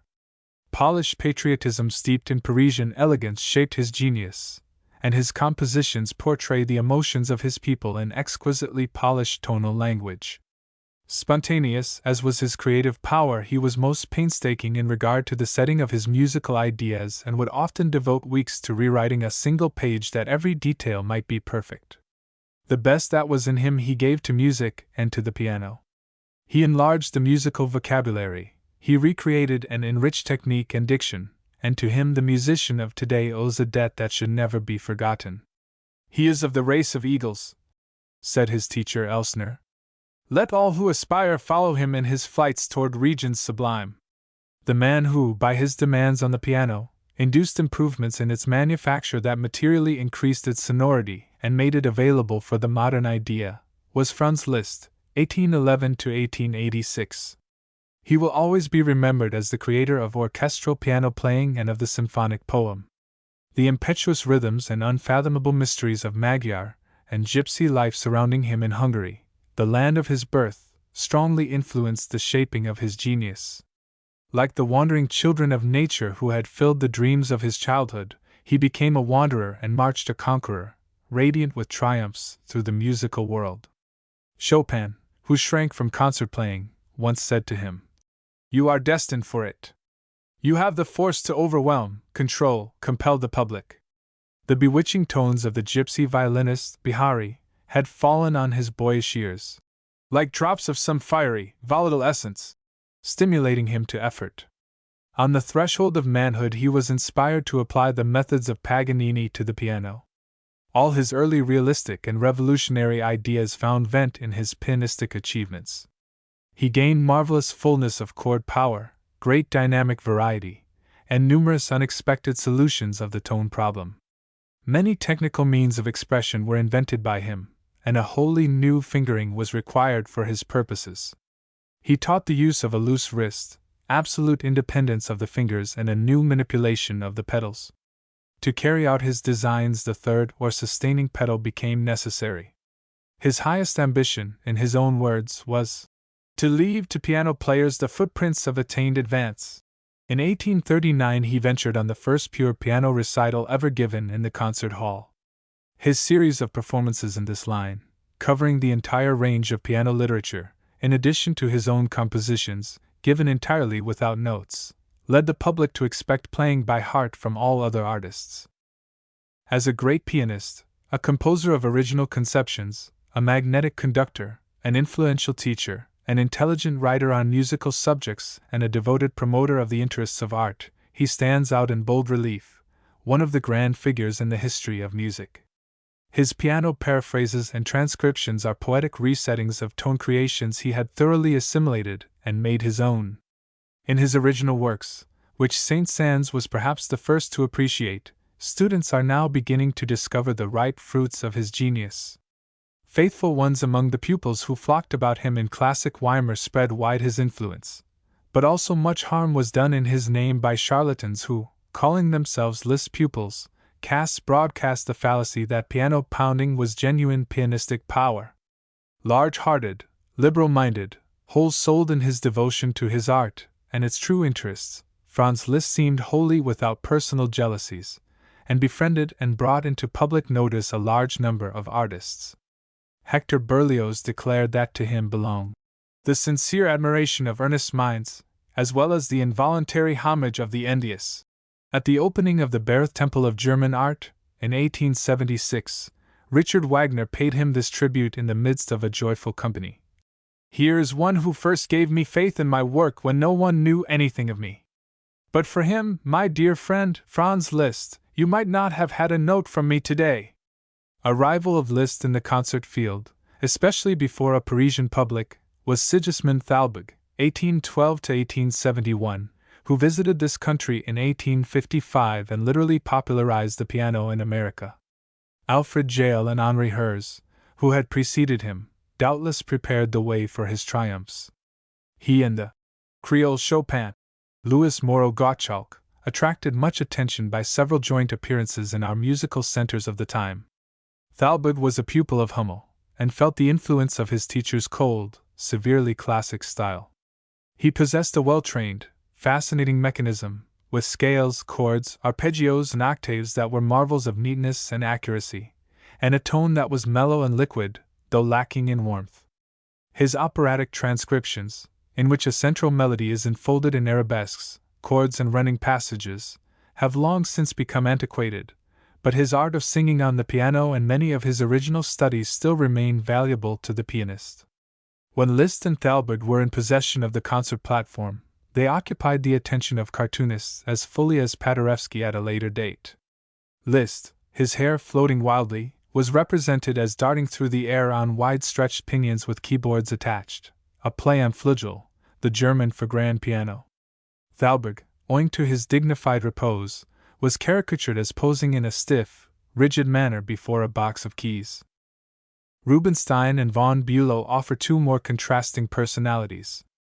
Anton Rubinstein, 1830–1894, was the impressionist, the subjective artist, who recreated every composition he played. The Russian tone colorist he has been called, and the warmth and glow with which he invested every nuance can never be forgotten by those who were privileged to hear his titanic interpretations, over whose very blemishes was cast the glamour of the impassioned temperament that caused them. "May heaven forgive me for every wrong note I have struck!" he exclaimed to a youthful admirer after one of his concerts in this country during the season of 1872–3. Certainly the listener under the spell of his magnetism could forgive, almost forget. Hans von Bülow, 1830–1894, was the objective artist, whose scholarly attainments and musicianly discernment unraveled the most tangled web of phrasing and interpretation. His Beethoven recitals, when he was in America in 1875–6, were of especial value to piano students. As a piano virtuoso, a teacher, a conductor, and an editor of musical works, he was a marked educational factor in music. In his youth, Johannes Brahms, 1833–1897, the great apostle of modern intellectual music, made his debut before the musical world as a brilliant and versatile pianist. Once, when about to play in public Beethoven's magnificent Kreutzer Sonata, with Rimini, who was the first to recognize his genius, he discovered that the piano was half a tone below concert pitch, and rather than spoil the effect by having the violin tuned down, the boy of 19 unhesitatingly transposed the piano part which he was playing from memory into a higher key. The fire, energy, and breadth of his rendering, together with the splendid musicianship displayed by this feat, deeply impressed the great violinist Joachim, who was present, and who became enthusiastic in his praise. Schumann, on making his acquaintance, proclaimed the advent of a genius who wrote music in which the spirit of the age found its consummation, and who, at the piano, unveiled wonders. By others he has been called the greatest contrapuntist after Bach, the greatest architectonist after Beethoven, the man of creative power who assimilated the older forms and invested them with a new life entirely his own. His piano works are a rich addition to the pianist's store, but whoever would unveil their beautiful proportions, all aglow as they are with sacred fire, must have taken a master's degree. Two pupils of Liszt stand out prominently: Karl Tausig, 1841–1871, and Eugene Dalbert, 1864. The first was distinguished by his extraordinary sense for style, and was thought to surpass his master in absolute flawlessness of technique. To the second, Oscar B. attributes the crown of piano playing in our time. Peter Ilyich Tchaikovsky, 1840–1893, the distinguished representative of the modern Russian school, was an original, dramatic, and fertile composer and wrote for the piano some of his highly colored and very characteristic music. Edvard Grieg, 1843, the national tone poet of Norway, has given the piano some of his most delightful efforts, fresh with the breezes of the north. The veteran French composer, Charles Camille Saint-Saëns, 1835, has won great renown as a pianist, and was one of the most precocious children on record, having begun the study of the piano when under 3 years of age. He was the teacher that knew how to develop the individuality of the young Russian, Leopold Godowsky, who has done such remarkable work on 2 continents, as a teacher and piano virtuoso. Perhaps the most famous piano teacher of recent times is Theodor Leschetizky, of Vienna. His method is that of common sense, based on keen analytical faculties, and he never trains the hand apart from the musical sense. His most renowned pupil is Ignace Jan Paderewski, the magnetic Pole, whose exquisite touch and tone long made him the idol of the concert room, and who, with time, has gained in robustness, but also in recklessness of style. Another gifted pupil of the Viennese master is Fanny Bloomfield Zeisler, of Chicago, an artiste of rare temperament, musical feeling and nervous power, of whom Dr. Hanslick said that her virtuosity was stupendous, her delicacy in the finest florid work as marvelous as her fascinating energy in the forte passages. The great tidal wave set in motion by the piano has swept over the civilized world, carrying with it hosts of accomplished pianists. Of some of those who are familiar figures in our musical centers, it has been said that Teresa Carreño learned from Rubinstein the art of piano necromancy, that Rosenthal is an Imaz technician whose interpretations lack tenderness, that de Pachmann is on terms of intimacy with Chopin, and that Raphael Josephi, the disciple of Tausig, combines all that is best in the others with striking methods of his own. Great is the piano, splendid its literature, many its earnest students, numerous its worthy exponents. That it is so often made a means of empty show is not the fault of the piano, it is due to a tendency of the day that calls for superficial glamour. Herbert Spencer was not so wrong as some of the critics seem to think when, in his last volume, he said that teachers of music and music performers were often corrupters of music. Those certainly are corrupters of music who use the piano solely for meaningless technical feats. 7. The poetry and leadership of Chopin.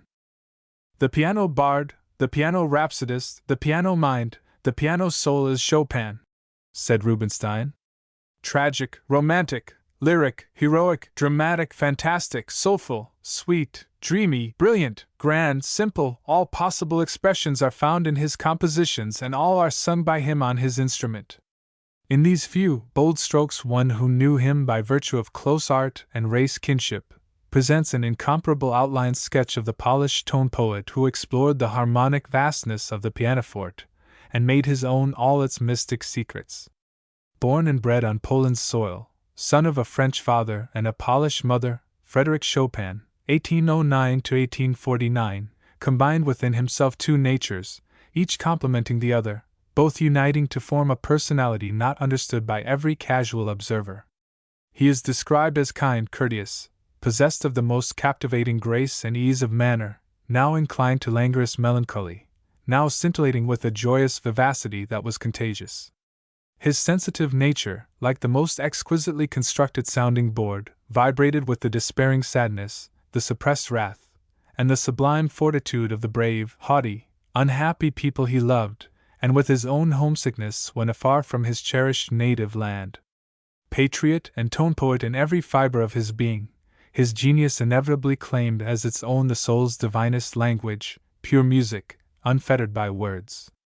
The profound reserve of his nature made it peculiarly agreeable to him to gratify the haunting demands of his lyric muse through the medium of the one musical instrument that lends itself in privacy to the exploitation of all the mysteries of harmony. Strong conviction in regard to his own calling and clear perception of the hidden powers and future mission of the piano early compelled him to consecrate to it his unfaltering devotion. He evolved from its more intimate domain effects in sympathy with those of the orchestra, yet purely individual. He enriched it with new melodic, harmonic, and rhythmic devices adapted to itself alone, and endowed it with a warmth of tone coloring that spiritualized it for all time. To the piano he confided all the conflicts that raged within him, all the courage and living hope that sustained him. In giving tonal form to the deep things of the soul, which are universal in their essence and application, he embodied universal rather than merely individual emotional experiences, and thus unbarred what was most sacred to himself without jarring on the innate reticence which made purely personal confidences impossible. Although his mode of expression was peculiarly his own, he had received a strong impulse from the popular music of Poland. As a child he had become familiar with the folk songs and dances heard in the harvest fields and at market and village festivals. They were his earliest models, on them were builded his first themes. As Bach glorified the melodies of the German people, so Chopin glorified those of the Poles. The national tonality became to him a vehicle to be freighted with his own individual conceptions. "I should like to be to my people what Uhland was to the Germans," he once said to a friend.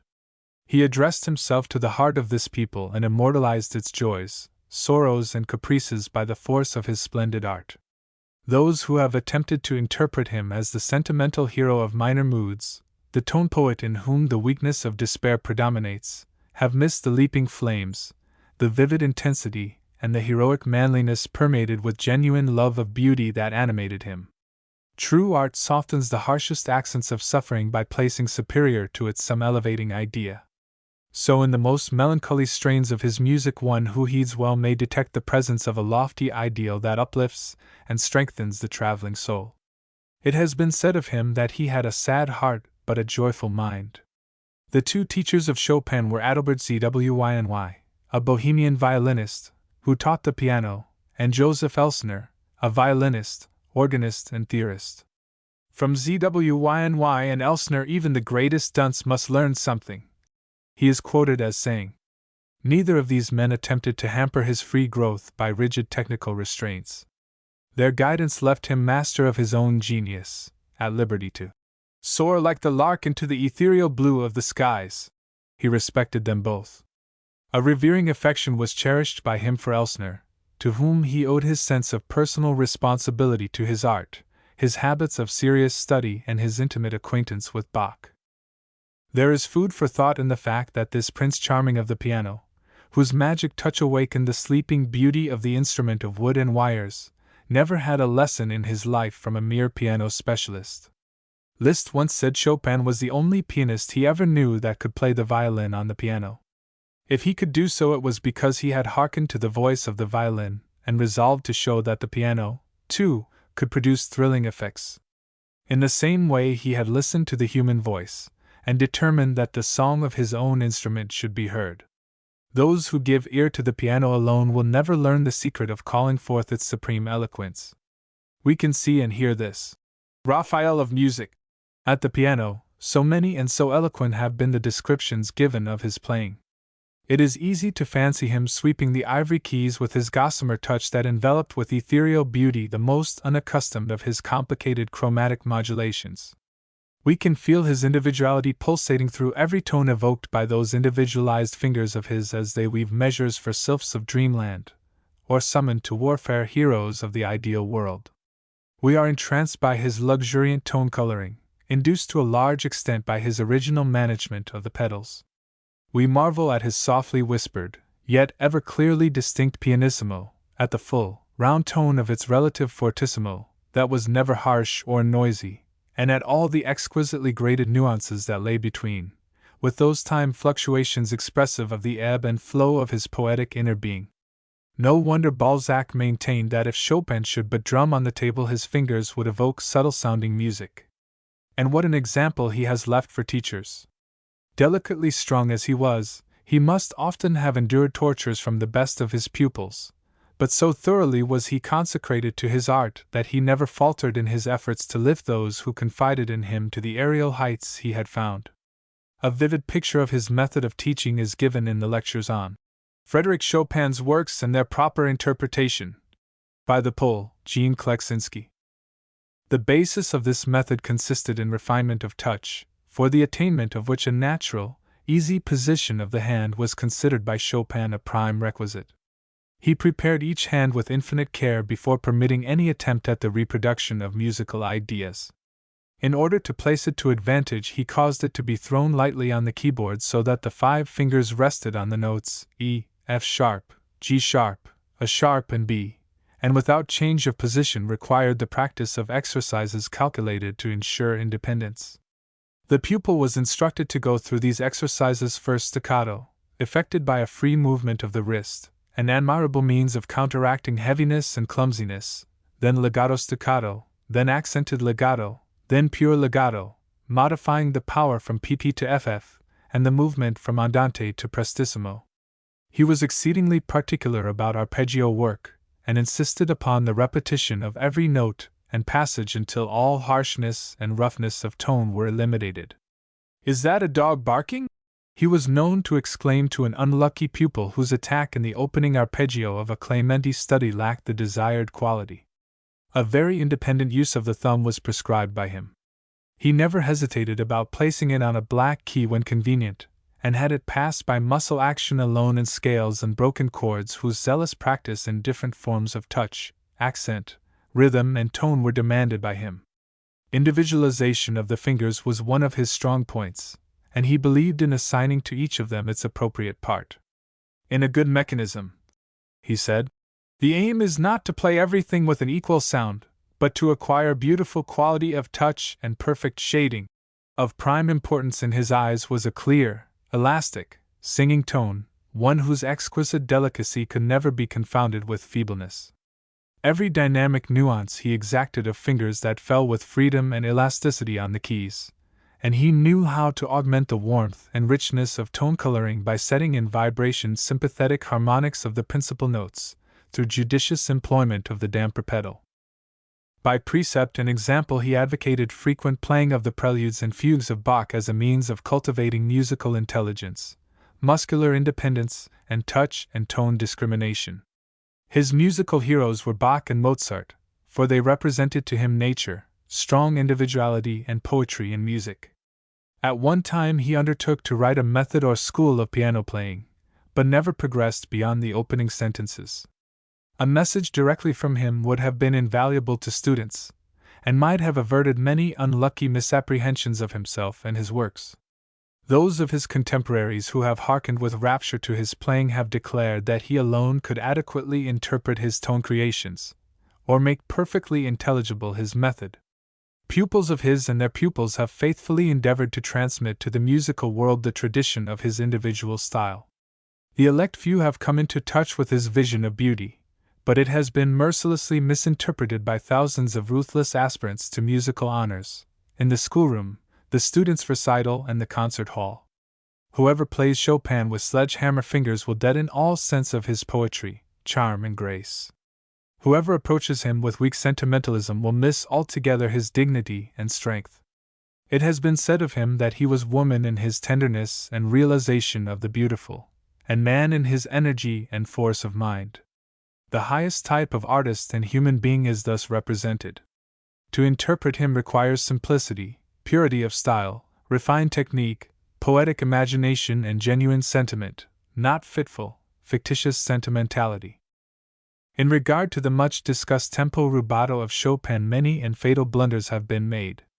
Players without number have gone stumbling over the piano keys with a tottering, spasmodic gait, serenely fancying they are heeding the master's design. Reckless, out-of-time playing disfigures what is meant to express the fluctuation of thought, the soul's agitation, the rolling of the waves of time and eternity. The rubato, from rubar to rab, represents a pliable movement that is certainly as old as the Greek drama in declamation, and was employed in intoning the Gregorian chant. The recitative of the 16th century gave it prominence, and it passed into instrumental music. Indications of it in Bach are too often neglected. Beethoven used it effectively. Chopin appropriated it as one of his most potent auxiliaries. In playing he emphasized the saying of Mozart, "Let your left hand be the orchestra conductor," while his right hand balanced and swayed the melody and its arabesques according to the natural pulsation of the emotions. "You see that tree?" exclaimed Liszt. "Its leaves tremble with every breath of the wind, but the tree remains unshaken. That is the rubato. There are storms to which even the tree yields. To realize them, to divine the laws which regulate the undulating, tempest-tossed rubato, requires highly matured artistic taste and absolute musical control. Too sensitive to enjoy playing before miscellaneous audiences whose unsympathetic curiosity, he declared, paralyzed him, Chopin was at his best when interpreting music in private, for a choice circle of friends or pupils, or when absorbed in composition. It is not too much to say for him that he ushered in a new era for his chosen instrument, spiritualizing its timbre, liberating it from traditional orchestral and choral effects, and elevating it to an independent power in the world of music. Besides enriching the technique of the piano, he augmented the materials of musical expression, contributing fresh charms to those prime factors of music: melody, harmony, and rhythm. new chord extensions, passages of double notes, arabesques, and harmonic combinations were devised by him, and he so systematized the use of the pedals that the most varied nuances could be produced by them. In melody and general conception, his tone poems sprang spontaneously from his glowing fancy, but they were subjected to the most severe tests before they were permitted to go out into the world. Every ingenious device that gave character to his exquisite cantilena, and softened his most startling chord progressions, was evolved by the vivid imagination of this master from hitherto hidden qualities of the pianoforte. Without him neither it nor modern music could have been what it is. An accentuation like the ringing of distant bells is frequently heard in his music. To him bell tones were ever ringing, reminding him of home, summoning him to the heights.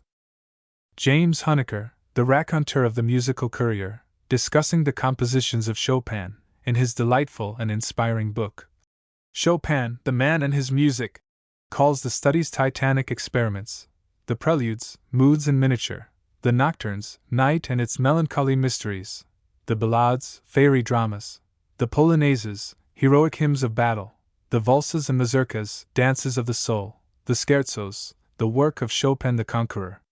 In the sonatas and concertos he sees the princely Pole bravely carrying his banner amid classical currents. For the impromptus alone he has found no name, and says of them, "To write of the four impromptus in their own key of unrestrained feeling and pondered intention would not be as easy as recapturing the first careless rapture of the lark." Unquestionably the poetry of Chopin is of the most exquisite lyric character, his leadership is supreme. So original was his conception, so finished his workmanship, so sublime his purpose, that we may well exclaim with Schumann, "He is the boldest, proudest poetic spirit of the time. His greatness is his aristocracy," says Oscar B. "He stands among musicians in his faultless vesture, a noble from head to foot." 8. Violins and violinists, fact and fable. That fine old bard who shaped the character of Volker the fiddler in the Nibelungen Lay had a glowing vision of the power of music and of the violin. Players on the videl, or fiddle, abounded in the days of chivalry, but Volker, glorified by genius, rises superior to his fellow minstrels. The inspiring force of his martial strains renewed the courage of way-worn heroes.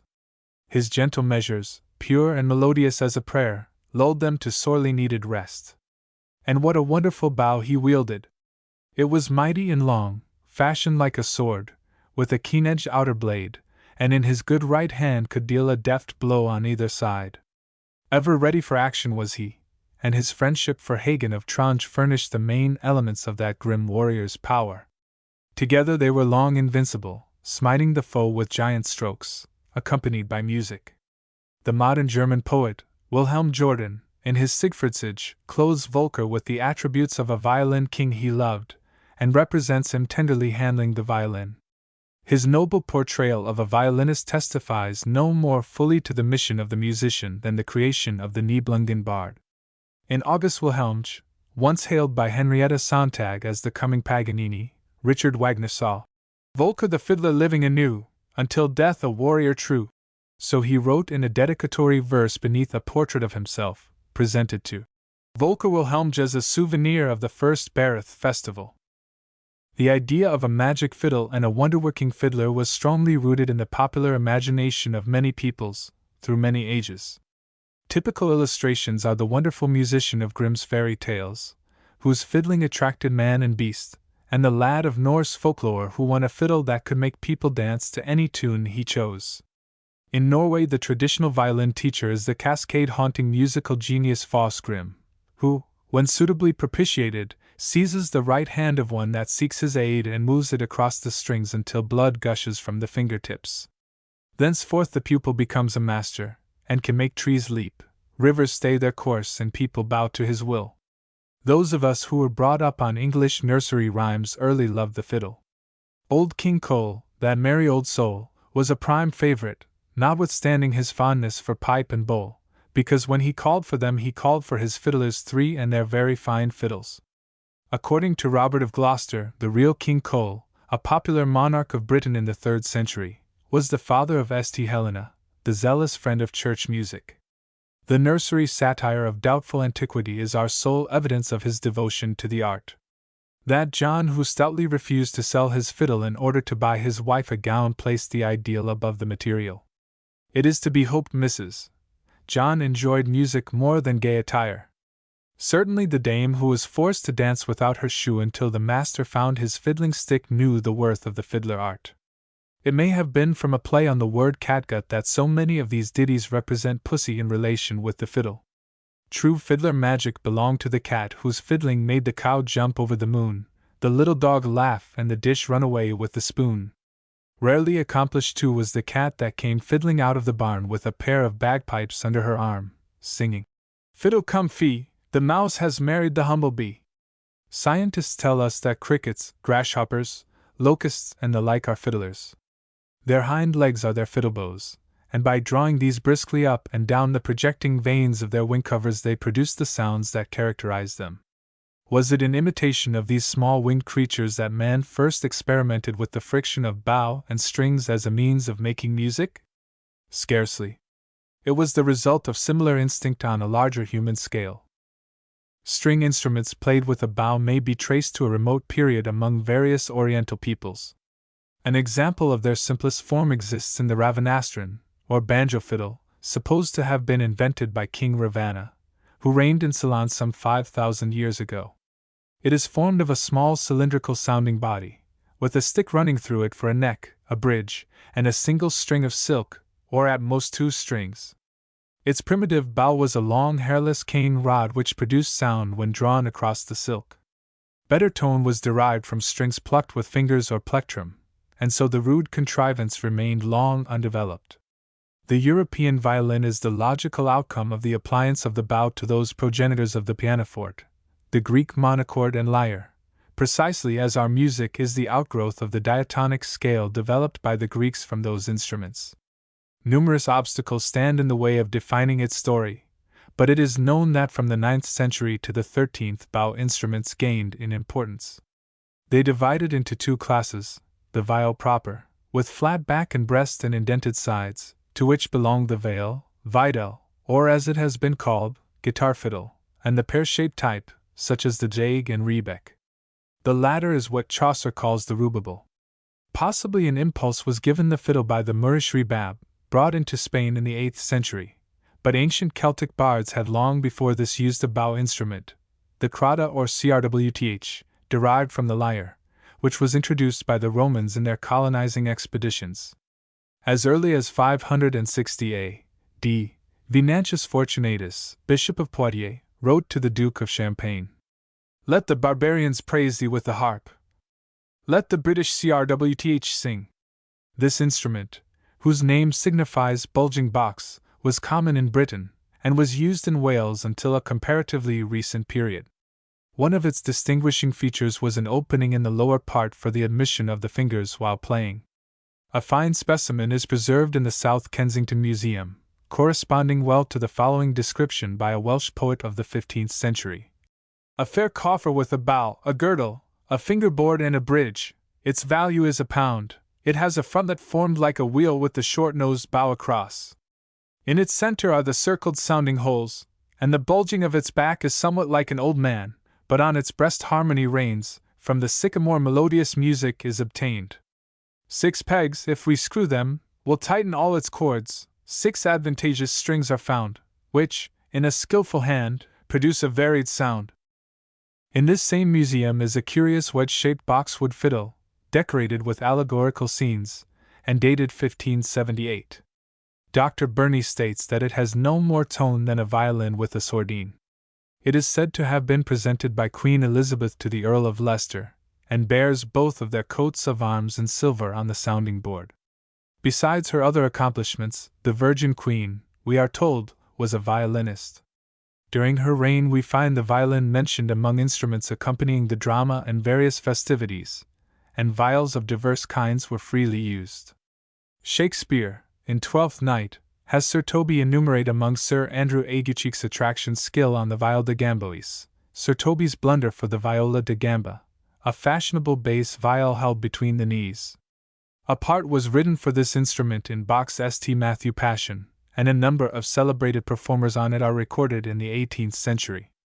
Two of these were ladies, Mrs. Sarah Otte and Miss Ford. Violists and fiddlers formed an essential part of the retinue of many monarchs in the 16th and 17th centuries. Charles II, of England, had 24 at his court, with red bonnets and flaunting livery, who played for him while he was dining according to the custom he had known at the French court during his exile. Place was grudgingly yielded to the violin by friends of the less insistent viol. Butler, in Hudibras, styled it a squeaking engine. Earlier writers mention the scolding violin, and describing the maypole dance tell of not hearing the minstrelsy for the fiddling. Thus all along its course it has had its opponents and deriders as well as its friends. The soft-toned viol had deeply indented sides to permit a free use of the bow, was mostly supplied with frets like a guitar, and had usually from 5 to 7 strings. Its different sizes corresponded with the soprano, contralto, tenor and bass of the human voice. An extremely interesting treble viol much in vogue in the 18th century was the viola d'amore, with 14 strings, the 7 of gut and silver being supplemented by 7 sympathetic wire strings running below the fingerboard and tuned in unison with the bowstrings, vibrating harmoniously while these are played. A remarkably well-preserved specimen of this instrument, made by Eberle of Prague in 1733, and superbly carved on pegbox and scroll, is in the fine private violin collection of Mr. D. H. Carr, of Milwaukee, Wisconsin.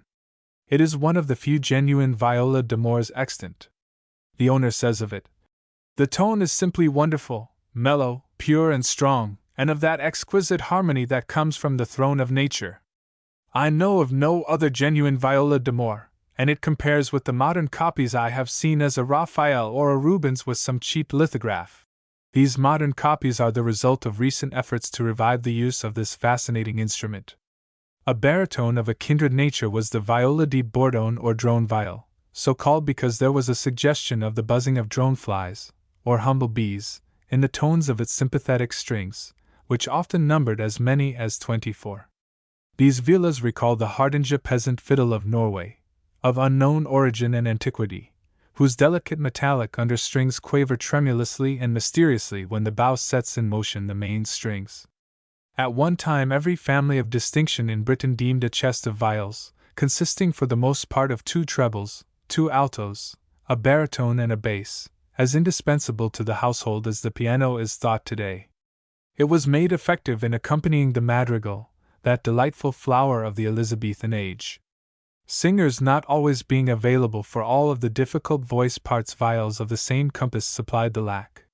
It was but a step for masters of music to compose pieces marked to be sung or played, thus contributing to the forces that were lifting instrumental music above mere accompaniment for song or dance. When musicians make demands, musical instrument makers are ever ready to meet them, and the viol steadily improved. One who contributed to its progress was Gaspar Durfo Prugger, 1514 to 1572, a luthier and mosaic inlayer, known in the Tyrol, in Bologna, Paris, and Lyons. The belief that he originated the violin rests chiefly on the elaborately ornamented forgeries bearing his name, the work of French imitators from 1800 to 1840. There is an etching, supposed to be a copy of a portrait of himself carved on one of his viols with this motto: "I lived in the wood until I was slain by the relentless axe. In life I was silent, but in death my melody is exquisite." The words might apply to the perfected violin, whose evolution was going on all through that period of literary and artistic activity known as the Renaissance. When or at whose hands it gained its present form is unknown. The same doubt encircles its first master player. Perhaps the earliest worthy of mention is one Balzerini, a Piedmontese, appointed by Catherine de' Medici, in 1577, to lead the music at the French court, and said to have started the heroic and historical ballet in France. He is sometimes confounded with Thomas Balzer, a violinist of Lubeck, who in 1656 introduced the practice of shifting in London, where he wholly eclipsed David Mell, a much admired clockmaker fiddler, although the latter, as a contemporary stoutly averred, played sweeter, was a well-bred gentleman, and was not given to excessive drinking as Balzer was. His marvelous feat of running his fingers to the end of the fingerboard and back again with all alacrity, caused a learned Oxford connoisseur of music to look if he had hoofs. Notwithstanding the jovial tastes of this German, he was appointed leader, by Charles II, of the famous violins, and had the final honor of a burial in Westminster Abbey. Here reposed also in due time his successor in the royal band, John Bannister, who had been sent by the king to France for study, and who was the first Englishman, unless the amateur Mel be counted, to distinguish himself as a performer on the violin. He wrote music for Shakespeare's Tempest, and was the first to attempt, in London, concerts at which the audience paid for seats. Announcements of the initial performance, September 30th, 1672, read: "These are to give notice that at Mr. Bannister's house, now called the Music School, over against the George Tavern in Whitefriars, this present Monday will be performed music by excellent masters, beginning precisely at 4 o'clock in the afternoon and every afternoon for the future at precisely the same hour." Credit for shaping the first violin has been given Gasparo Bertolotti, 1542–1609, called Gasparo da Salo, from his birthplace, a suburb of Brescia, that pearl of Lombardy so long a bone of contention among nations. Violins were doubtless made before his time, but none are known today dated earlier than his. A pretty legend tells how this skillful violmaker imprisoned in his first violin the golden tones of the soprano voice of Marietta, the maiden he loved and from whom death parted him. Her likeness, so the story runs, is preserved in the angel face, by Benvenuto Cellini, adorning the head. The instrument thus famed was purchased for 3,000 Neapolitan ducats by Cardinal Aldobrandini, who presented it to the treasury at Innsbruck. Here it remained as a curiosity until the French took the city in 1809, when it was carried to Vienna and sold to a wealthy Bohemian collector, after whose death it came into the possession of Old Bull. Gasparo's pupil, Giovanni Paolo Maggini, 1581–1631, improved the principles of violin building, and gave the world the modern viola and violoncello. A rich viola-like quality characterizes the Maggini violin.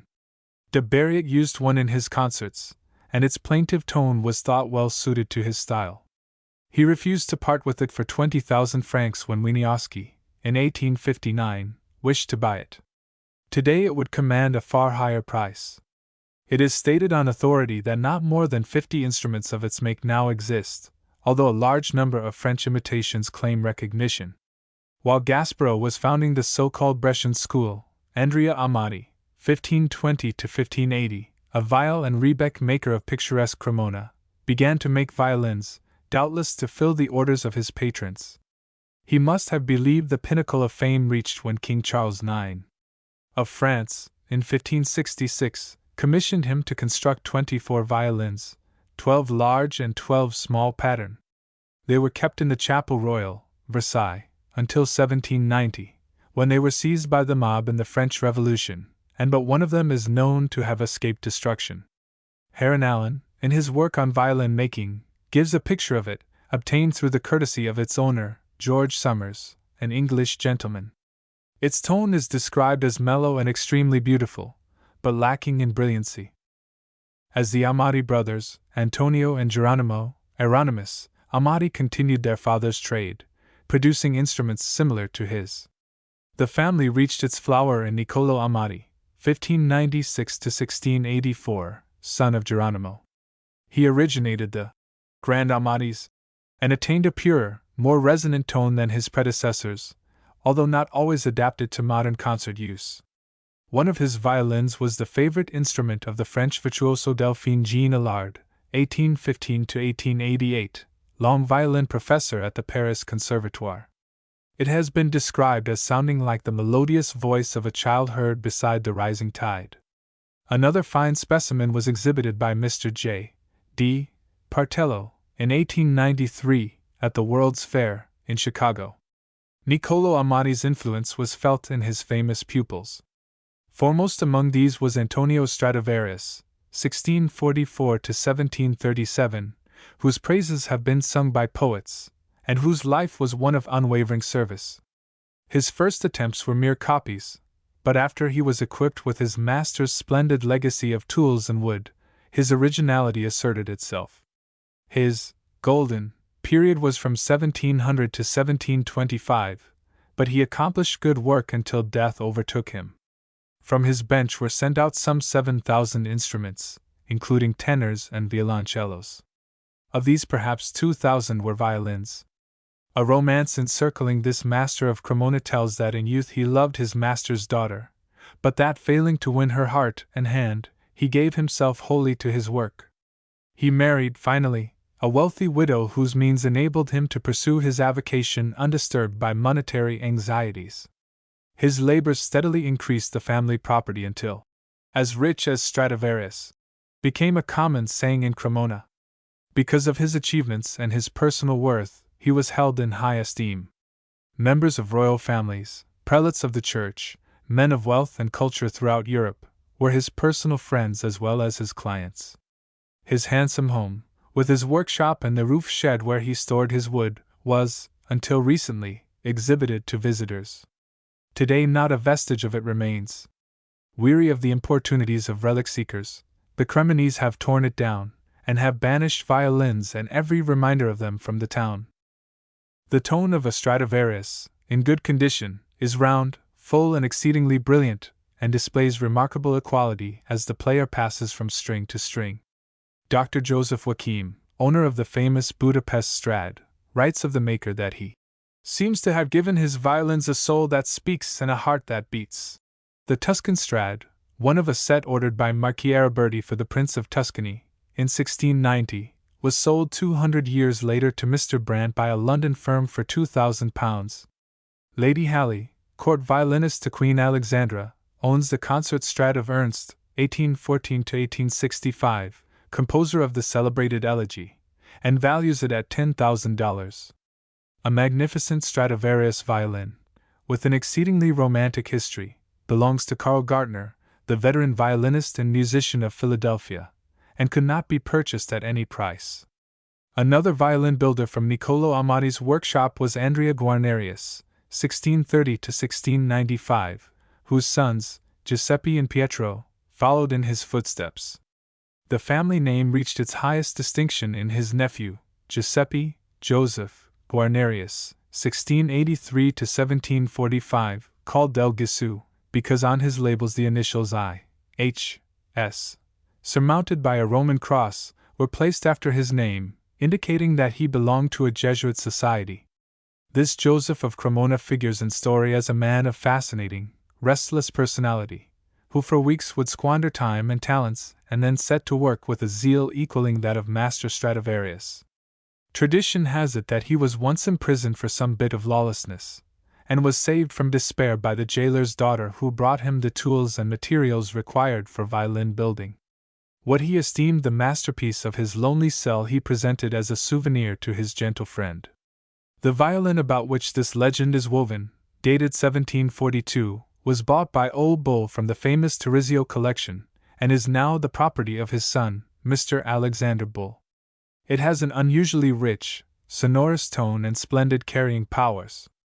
Similar qualities are attributed to the Paganini Guarnerius del Gesù, 1743, known as the Canon, and kept under glass at the Genoa Museum.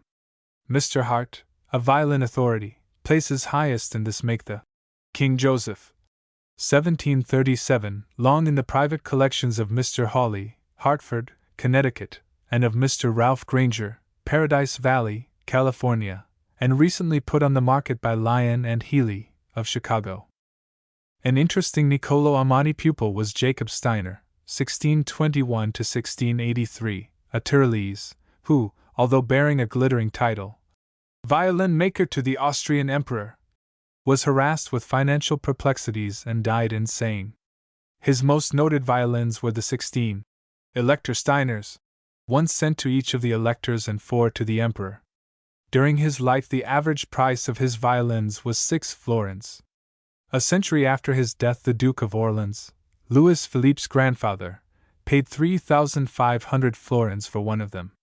It is also recorded that an American gentleman on Lafayette's staff, in the Revolutionary War, exchanged for a Steiner 1,500 acres of the tract where Pittsburgh now stands.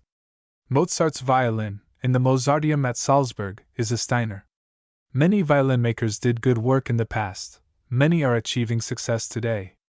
It has been confidently asserted that the violin reached its highest possibilities in the old Brescian and Cremona days.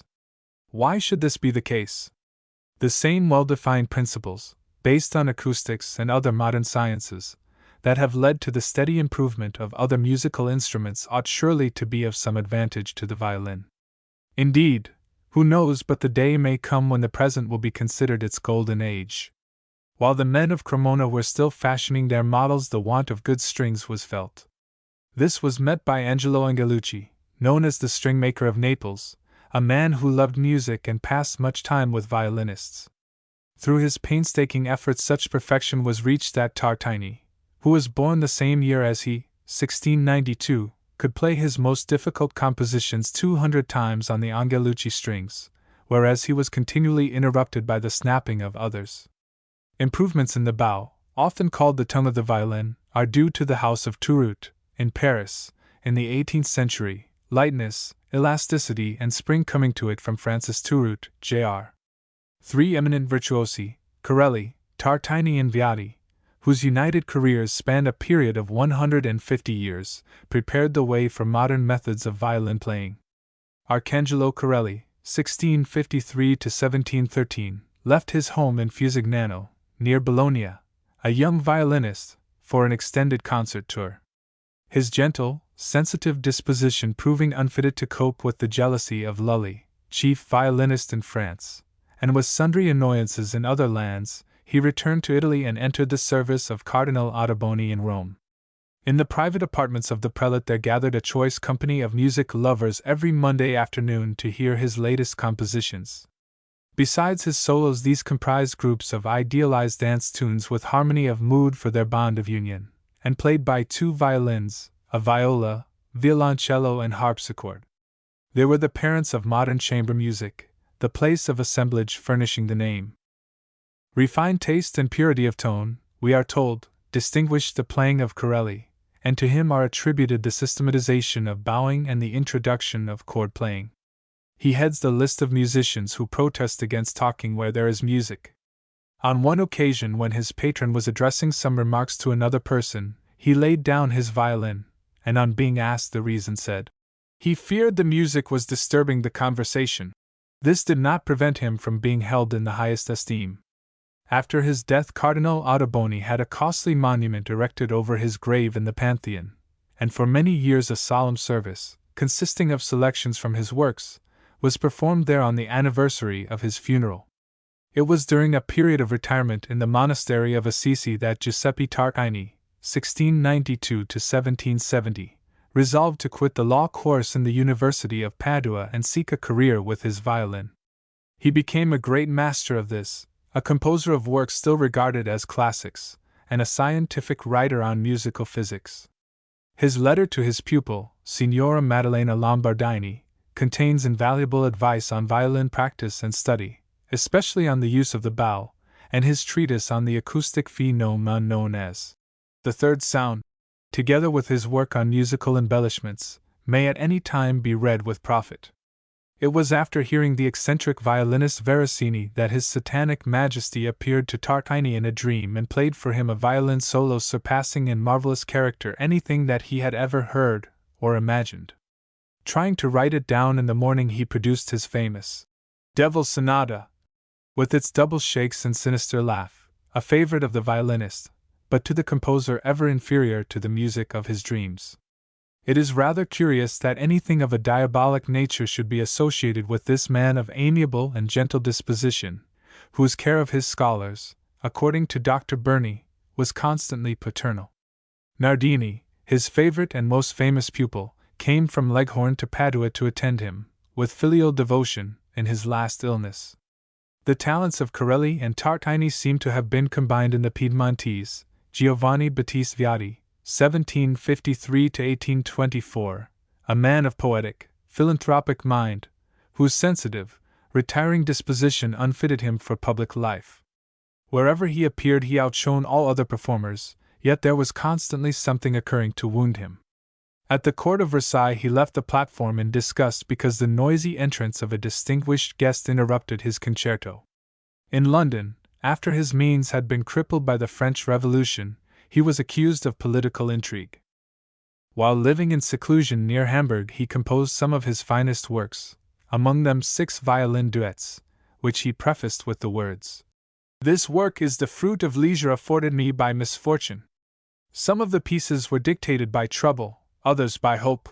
At one time he embarked in a mercantile enterprise in London, his transactions being regulated by the strictest integrity. But, as was inevitable, he soon returned to Paris and his art.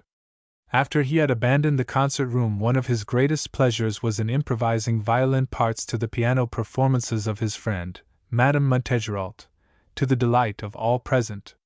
He never had more than 7 or 8 pupils, but his influence has been widely felt. Many anecdotes are told of his kindness and generosity, and it is an interesting fact that among those who sought his advice and patronage was no less a personage than Rossini. It must be because genius is little understood that its manifestations have so often been attributed to evil influences. The popular mind could only explain the achievements of the Genoese wizard of the bow, Niccolò Paganini, 1784–1840, by the belief that he had sold himself body and soul to the devil who stood ever at his elbow when he played. When, after a taxing concert season, the weary violinist retired to a Swiss monastery for rest and practice amid peaceful surroundings, rumor had it that he was imprisoned for some dark deed. To crown the delusion, his spectre was long supposed to stalk abroad, giving fantastic performances on the violin. It is his apparition Gilbert Parker conjures up in The Tall Master. Paganini is described as a man of tall, gaunt figure, melancholy countenance, and highly wrought nervous temperament. His successors have all profited by his development of the violin's resources, the result of combined genius and labor. He was practically a pioneer in the effective use of chords, arpeggio passages, octaves and tenths, double and triple harmonics and succession of harmonics in thirds and in sixths. His long fingers were of invaluable service to him in unusual stretches, and his fondness for pizzicato passages may be traced to his familiarity with the twang of his father's mandolin. He shone chiefly in his own compositions, which were written in keys best suited to the violin. Students will find all that he knew of his instrument, and everything he did in his Le Streg, the Witches, the Rondo de la Clochette, and the Carnival de Venise, which have been handed down precisely as he left them in manuscript. Signora Calcagno, who at one time dazzled Italy by the boldness and brilliancy of her violin playing, was his pupil when she was 7 years old. The only other person who could boast having direct instructions from him was his young fellow townsman, Camillo Ernesto Sivori, 1815–1894, who was in his day a great celebrity in European musical centers, and who was familiar to concertgoers in this country, especially in Boston, during the late 40s and early 50s. He was thought to produce a small but electric tone, and to play invariably in tune.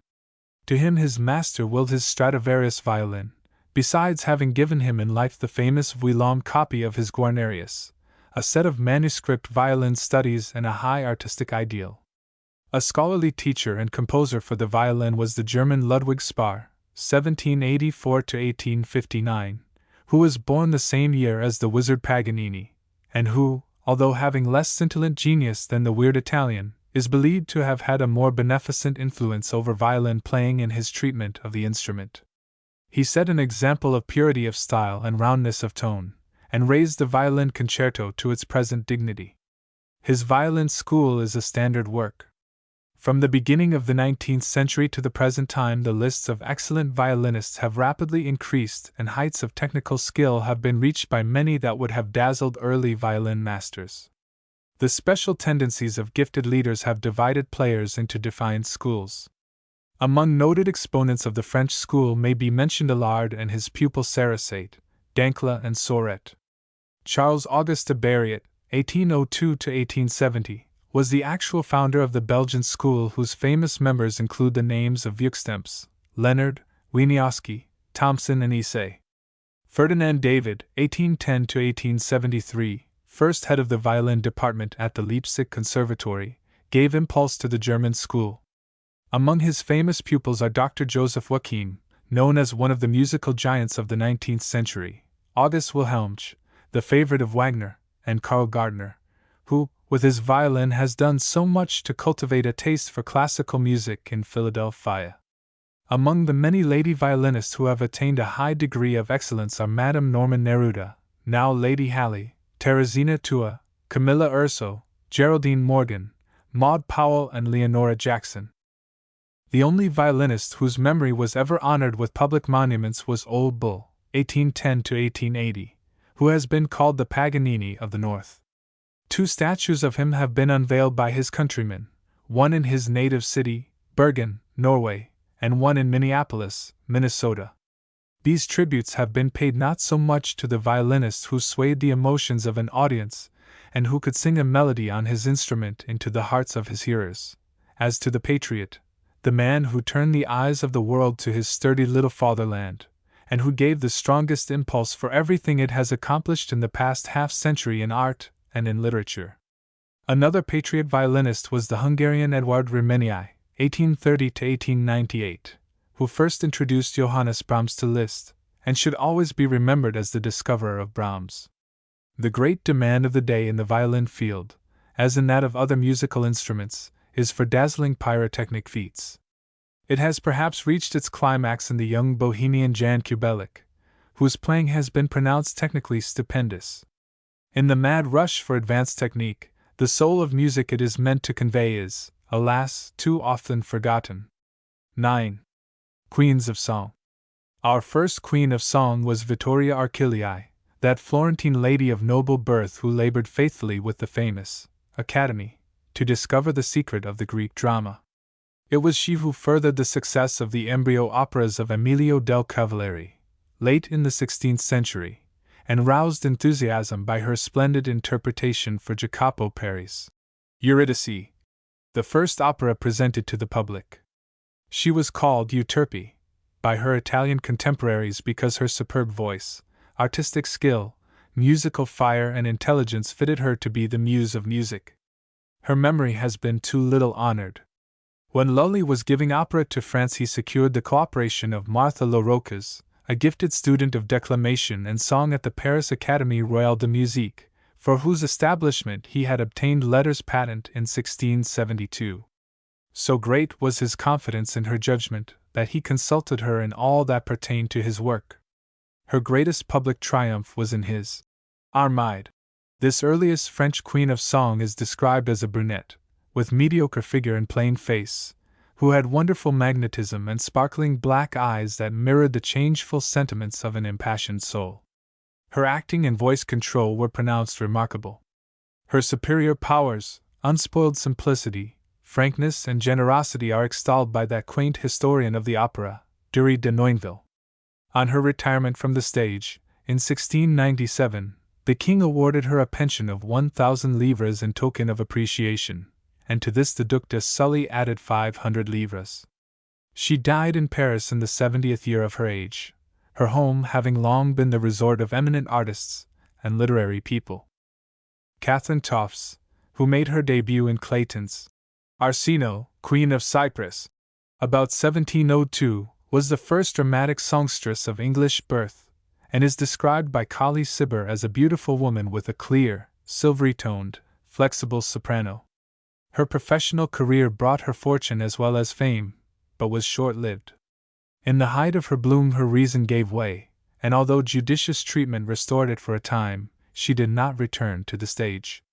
As the wife of Mr. Joseph Smith, art connoisseur and collector of rare books and prints, she went to Venice, where her husband was British consul, and lived in much state until, her malady returning, it became necessary to seclude her. Wandering through the garden of her home, she fancied herself the queen of former days. Steele, in the Tatler, attributes her disorder to her stage habit of absorbing herself in imaginary great personages. While Mrs. Tofts reigned in Clayton's opera, Signora Francesca Margherita de Lapine, a native of Tuscany, sang Italian airs before and after it. Tall, swarthy, brusque in manner, she had a voice and a style that made her famous. It was she who inaugurated the custom of giving farewell concerts. Meeting with brilliant success at a performance announced as her last appearance, she continued, says Dr. Burney, to sing more last and positively last times, and never left England at all. There was a rivalry between the two queens of song, which, being a novelty, furnished gossip and laughter for all London. Hughes, that agreeable poet, wrote of it, "Music has learned the discords of the state, and concerts jar with Whig and Tory hate." Retiring in 1722 with a fortune of £10,000, Margarita married the learned Dr. Pepusch, who was enabled by her means to pursue with ease his scientific studies. In his library she found Queen Elizabeth's virginal book, and being a skilled harpsichordist, she so well mastered its intricacies that people thronged to her home to hear her play. London was divided by another pair of rival queens of song in 1725 to 6. One of these, Francesca Cuzzoni, a native of Parma, had created such a furore on her first appearance, 3 years earlier, that the opera directors who had engaged her for the season at 2,000 guineas were encouraged to charge 4 guineas for admission, and her costumes were adopted by fashionable youth and beauty. Although ugly and ill-made, she had a sweet, clear dramatic contralto with unrivaled high notes, intonations so fixed it seemed impossible for her to sing out of tune, and a native flexibility that left unimpeded her creative fancy. Handel, in whose operas she sang, composed airs calculated to display her charms, but she, confident of her supremacy, rewarded him with conduct so capricious that, finding her at last intolerable, he sent to Italy for the noble Venetian lady, Faustina Bordoni. She was elegant in figure, handsome of face, had an amiable disposition, a ringing mezzo-soprano, with a compass from B-flat to G in altissimo, and was renowned for her brilliant execution, distinct enunciation, beautiful shake, happy memory for embellishments, and fine expression. However pleased the directors may have been at first to have 2 popular songstresses, they were soon dismayed at the fierce rivalry that sprang up between them and was fanned to flames by Master Handel himself, who now composed exclusively for Faustina. By increasing the salary of her more tractable rival, they finally disposed of Cuzzoni, who thenceforth, through her exaggerated demands, managed to disgust her patrons wherever she appeared. Her reckless extravagance left her wholly destitute after losing her voice and her husband, Signor Sandoni, a harpsichord maker. She passed her last years in Bologna, subsisting on a miserable pittance earned by covering buttons. Faustina married Adolphe Hasse, the German dramatic composer, and at 47 sang before Frederick the Great, who was charmed with the freshness of her voice. The couple lived until 1783, the one 83, the other 84 years of age. Dr. Burney visited them when they were advanced in the 70s and found Faustina a sprightly, sensible old lady, with a delightful store of reminiscences, and her husband a communicative, rational old gentleman, quite free from pedantry, pride, and prejudice. Gertrude Elizabeth Mara, Germany's earliest noted queen of song, began her public career in 1755 as a child violinist of 6, traveling with her father, Johann Schmaling, a respectable musician of Hesse Castle. In London her musical gifts proved to include a phenomenal soprano voice, which developed a compass from G to E altissimo, unrivaled portamento di voce, pure enunciation and precise intonation. She became skilled in harmony, theory, sight reading and harpsichord playing.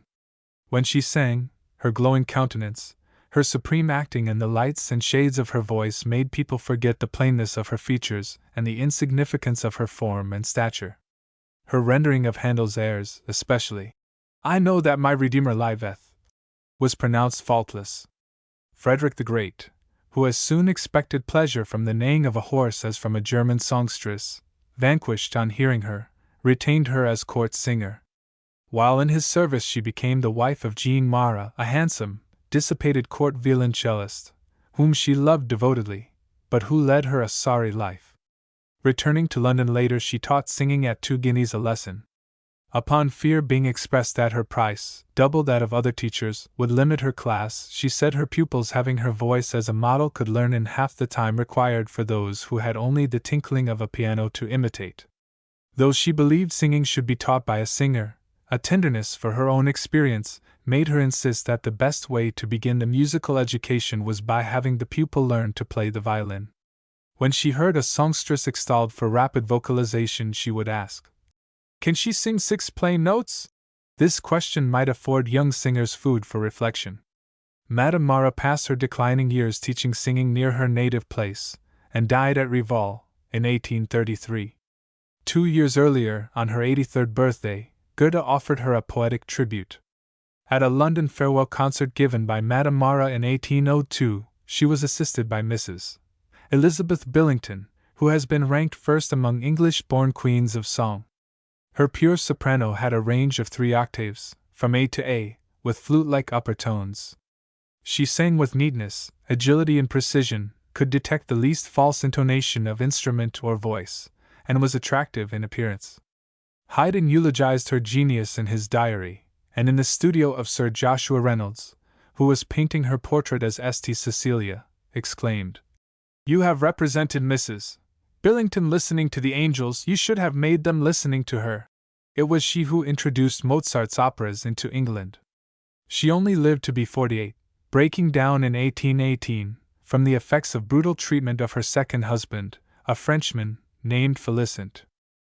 Last of the 18th century queens of song was Angelica Catalani, born some 40 miles from Rome in 1779, destined by her father, a local magistrate, for the cloister, and borne beyond its walls by her magnificent voice, with its compass of 3 octaves, from G to G.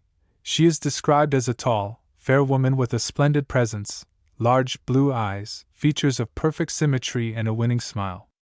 So great was her natural facility she could rise with ease from the faintest sound to the most superb crescendo, could send her tones sweeping through the air with the most delicious undulations, imitating the swell and fall of a bell, and could trill like a bird on each note of a chromatic passage. She dazzled her listeners, but left the heart untouched. Her domestic life was a happy one, and her husband, Captain de Vallebregue, adored her, although he knew so little about music that once when she complained that the piano was too high he had 6 inches cut off its legs. Surrounded by adulation at home and abroad, her self-conceit became inordinate, tempting her to the most absurd feats of skill. Her excessive love of display and lack of artistic judgment and knowledge finally led her so far astray in pitch that she lost all prestige.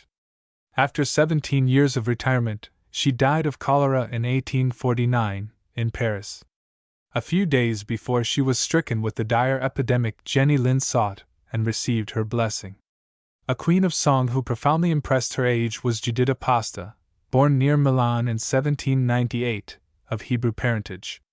For her Bellini wrote La Sonnambula and Norma, Donizetti his, Anna Bellina, Puccini his, Niobe, and she was the star of Rossini's leading operas of the time.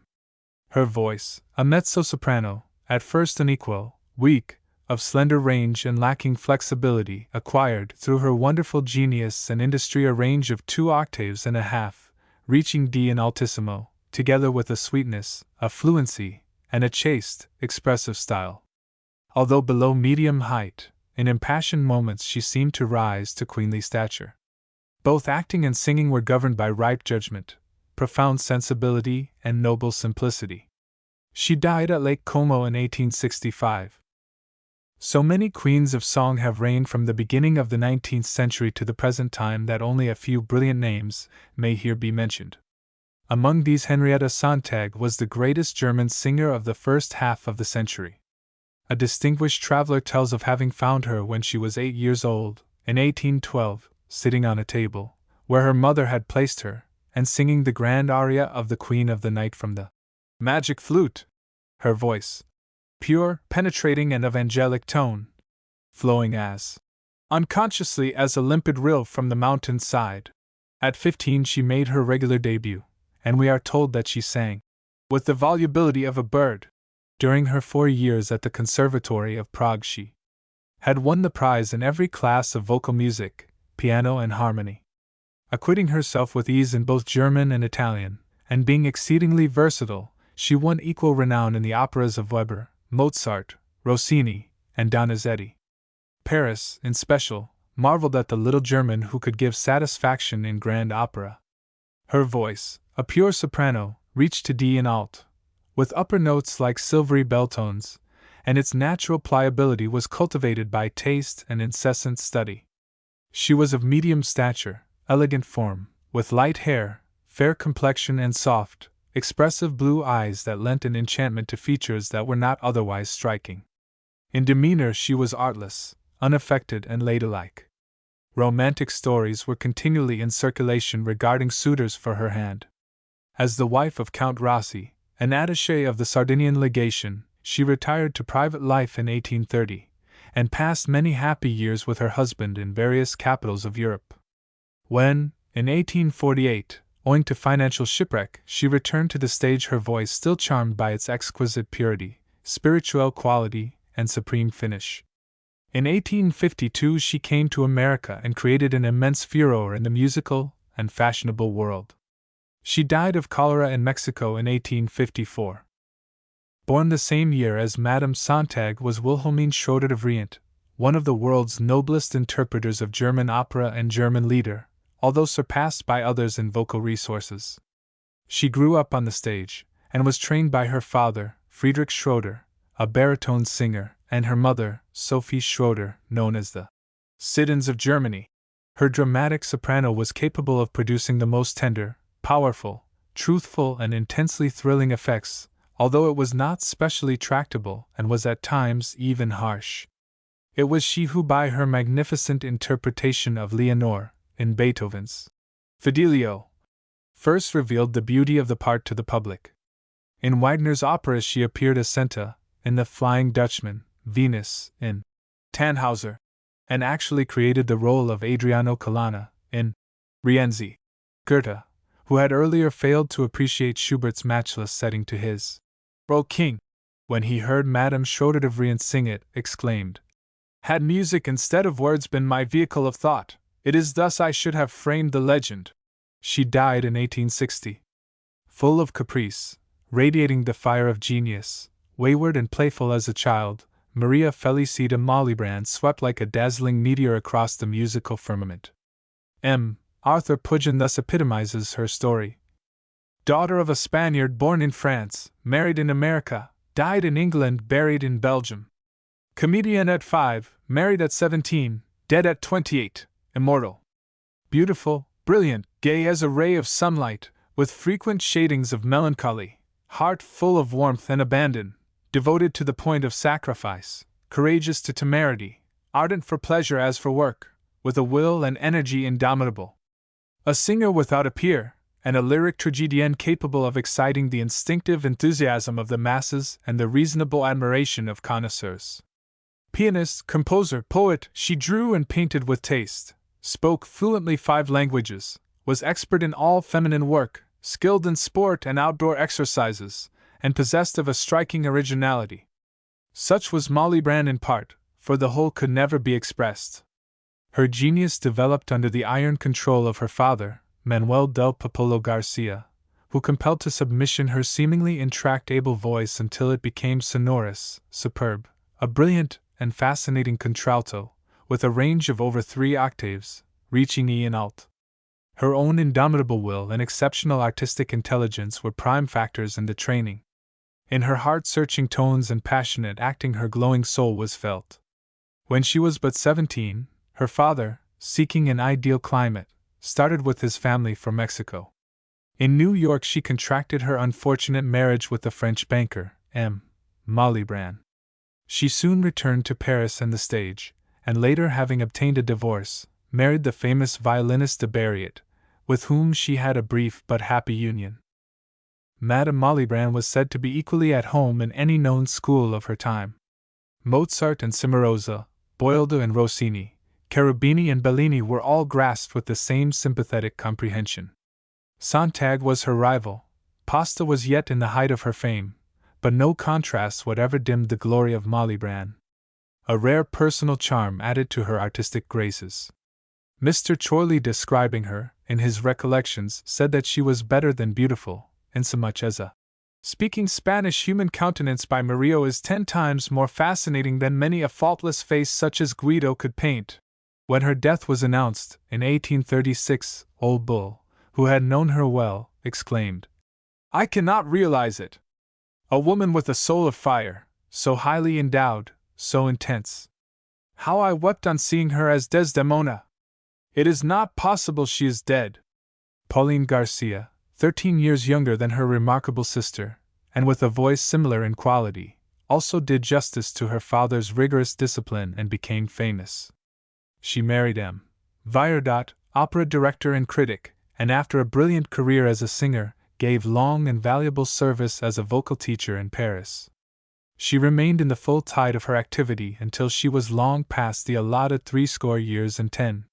It is an interesting fact that Madame Mathilde Marchesi, author of a noted vocal method, 24 books of vocalizes, a volume of reminiscences, and other works, and once famed as a singer, is only 5 years younger than Madame Viardot Garcia, but at 76 is still teaching, still shining as an authority on the art of song.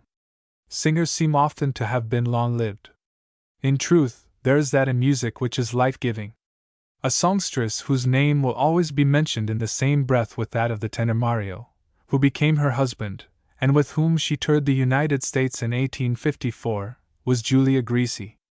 She was born in Milan in 1812, made her debut at 16, and had an undisputed reign of over a quarter of a century. Her voice, a pure soprano of finest quality, brilliant and vibrating, spanned 2 octaves, from C to C. She possessed the gift of beauty, and was said to unite the tragic inspiration of Pasta with the fire and energy of Molly Bran. A favorite role with her was that of the Druid priestess in Norma. Her delivery of Casta Diva was said to be a transcendent effort of vocalization.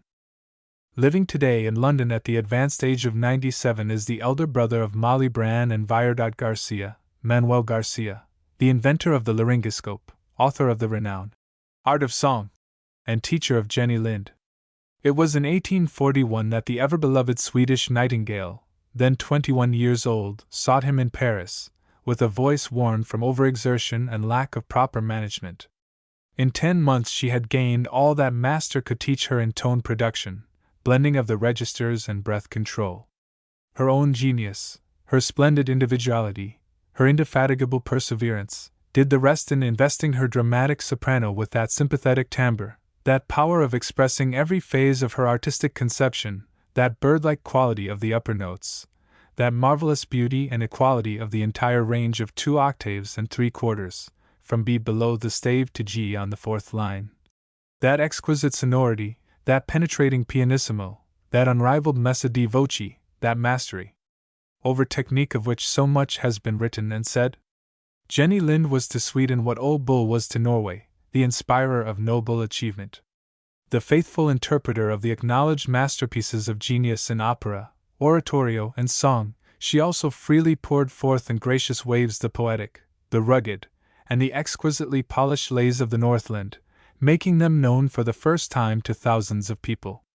It was through her pure and noble womanhood, quite as much as through her artistic excellence, that she swayed the public and left so deep and enduring an impression.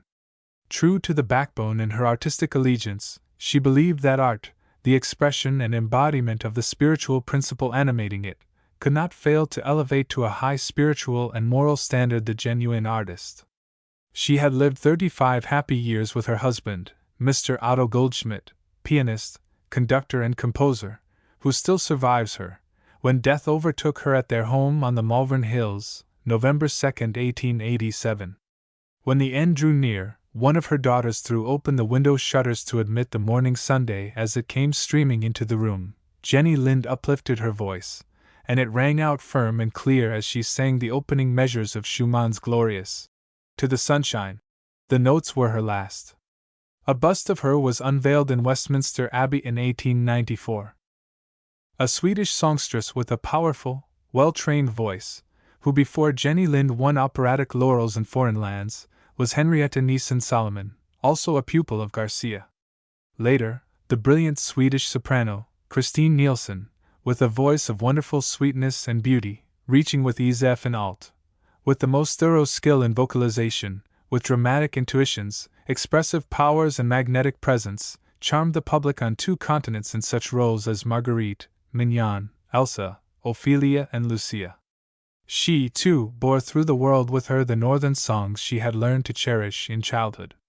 Still another delightful dramatic soprano from the land of Jenny Lind is Sigrid Arnoldson, who has a beautiful voice, winning personality, and pronounced musical intelligence. She is still in her prime.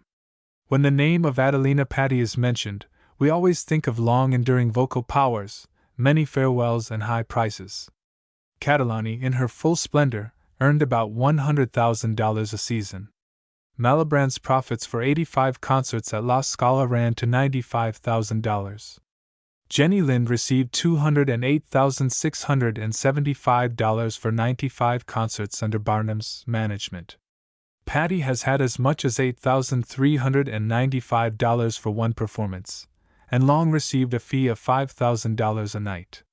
In coloratura roles she has been pronounced the greatest singer of her time, both in opera and concert. Her voice, noted for its wide compass, exceeding sweetness, marvelous flexibility and perfect equality, has been so wonderfully well cared for that even now, in her 60th year, she enjoys singing, although she rarely appears in public. Her sister, Carlotta, was also a coloratura vocalist of exquisite technique. Queens of song now pass in swift review before the mind's eye. We recall Marietta Alboni, the greatest contralto of the middle of the last century, with a voice rich, mellow, liquid, pure and endowed with passionate tenderness, the only pupil of Rossini; Teresa Taidians, with her mighty dramatic soprano, whose tones were softer than velvet, and her noble acting; Marie Piccolomini, a winning mezzo-soprano; Piripa Rosa, with her sweet, strong voice and imposing stage presence; Pesca Luttner, the star of 1856; Louisa Pine, the English Sontag, parody, pupil of Pasta; Etelka Gerster, whose beautiful soprano could fascinate if it could not awe; Pauline Lucca, whose originality, artistic temperament, and intelligence placed her in the front rank of dramatic sopranos, and many others. Amelie Materna, dramatic soprano at the Vienna Court Theatre from 1869 to 1896, with great musical and dramatic intelligence, with a voice of remarkable compass, volume, richness, and sustaining power, vibrant with passionate intensity, and with a noble stage presence, proved to be Wagner's ideal Brunhilde and introduced the role at Bayreuth in 1876. She was also the creator of Kundry at the same place in 1882. She aroused unbounded enthusiasm as Elizabeth in Tannhauser, and as Isolde in Tristan and Isolde. She is not forgotten by those who heard her in various cities of this country. The same may be said of Marianne Brandt, who sang the part of Kundry at the second Parsifal representation at Bayreuth, having been Frau Materna's alternate in 1882. With her superbly rich, deep-toned voice and her splendid vocal and dramatic control she thrilled her audiences in her Wagnerian roles, in Beethoven's Fidelio, and in all she attempted, whether in opera or concert. She was a magnificent horsewoman, and was perhaps the only Brunhilde who was able to give full play on the stage to her Valkyrie charger. It is told by an eyewitness that before a first appearance in a German city she was borne furiously on the stage at rehearsal by her spirited, prancing steed, and when she drew him up suddenly, rearing and pawing the air, near the footlights, the members of the orchestra dropped their instruments and fled affrighted. It was not long, however, before she succeeded in winning their confidence, and all went well at the evening performance. 6 more radiant queens of song whose reign belongs to these modern times must be mentioned in conclusion: Sembrich, Nordica, Cav, Melba, Sanderson, and Eames. These are but a few of the many present-day rulers in the realms of song. Marcella Sembrich, a coloratura soprano from Galicia, has a light, penetrating, marvelously sweet, and exceedingly flexible voice, with an almost perfect vocal mechanism. As one of her admirers has said, her tones are as clear as silver bells, and there is something buoyant and jubilant in her mode of song. With her genuine art and engaging personality she holds her audiences entranced, and being wise enough to keep within her special genre, she always succeeds as an actress. She is a pupil of the Lampertis, father and son, studied the piano with Liszt, becoming an excellent interpreter of Chopin, and is no mean violinist. An American, born in Farmington, Maine, Lillian Nordica pursued her vocal and musical studies at the New England Conservatory, in Boston, and after much experience in church, concert, and oratorio singing, studied for the opera in Milan, under Signor Sangiovanni. She made her operatic debut at Brescia in Traviata, and in Paris as Marguerite in Faust. Her superb, liquid soprano is pure, smooth, and equal throughout its entire large compass. She combines feeling with that artistic understanding which regulates it, and has been pronounced one of the most conscientious and intelligent singers of the day. An admirable actress and extremely versatile, she has been successful in Mozart's operas, and has won high renown in her Wagnerian roles. Emma Cav, a Spaniard, possessed of all a Spaniard's fire, thrills, bewilders her hearers, though the more thoughtful among them wonder if they were not moved rather by her tremendous passionate force and powerful magnetism than by her vocal and histrionic art. Her voice is superb, yet she often loses a vocal opportunity for dramatic effect, often mars its beauty in the excitement that tears a passion to tatters. Withal, there is a charm to her singing that can never be forgotten by those who have heard it. Her first triumph was won as the interpreter of Santuzza in Cavalleria Rusticana, Mascagni himself preparing her for the role. She next created a furore as Carmen, and with her fascinating gestures, complete abandon, grace, and dazzling beauty made the part one of the most original and bewitching impersonations on the stage. The Australian, Nellie Melba, who takes her stage name from Melbourne, her birthplace, has been compared to Patti as a vocal technician. Her voice is divine, but she seems powerless to animate her brilliant singing with the warmth that glows in her eyes. As an actress, she completely veils whatever emotions she may feel, and while her marvelous vocalization overwhelms her audiences, she meets with her greatest triumphs in operas that make the least demands on the dramatic powers.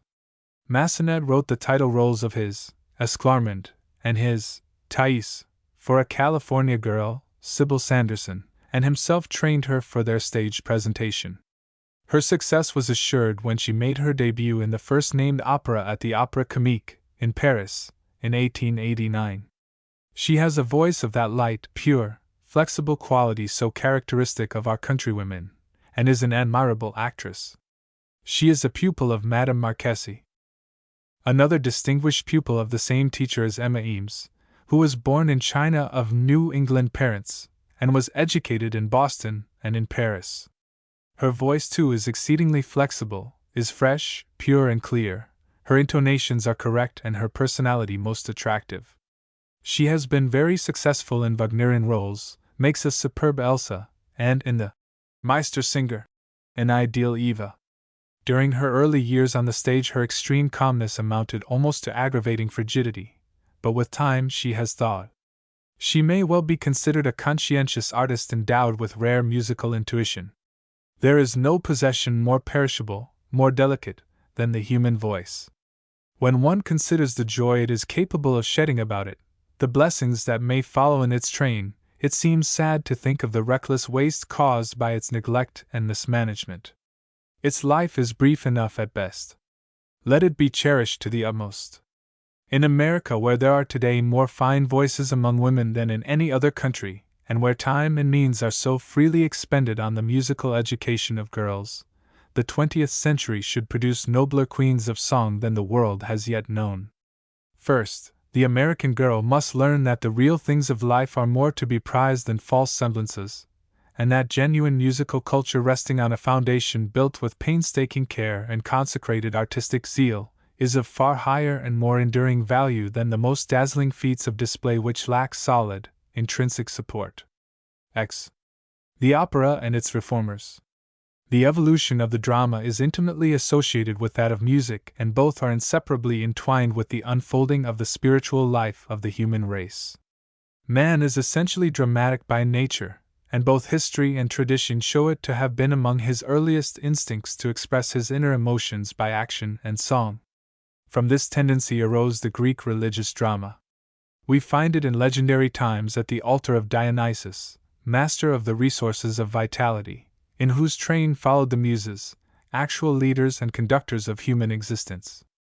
At seed-time and harvest festivals a rude chorus, grouped about the altar, told the story of the gods' wanderings and adventures, in simple words, accompanied by gesture, dance, and music. This expression of thought and feeling mirrored the emotions of the worshippers, kindled the imagination, and strengthened the innate instinct for freedom. Gradually, the narrative detaching itself from the choral parts fell to individual singers. The acting became more and more a distinct feature of the occasion, ever-increasing dramatic quality characterized the song, and the materials were at hand for the Greek drama so fruitful to us in its results. Greek poetry, in its matchless beauty, may still be enjoyed by all who have powers of literary appreciation. Of Greek music we know little beyond the theories which formed the basis for modern musical science, and the fact that it was highly esteemed. Aristotle tells us that it was an essential element in Greek stage plays and their greatest embellishment. Both Aeschylus and Sophocles were practical musicians and composed music for their dramas. Euripides, less musician than poet, was at least able to have the music for his works prepared under his direction. Indeed, words, music, and scenic effect were inseparably connected in the Greek dramas.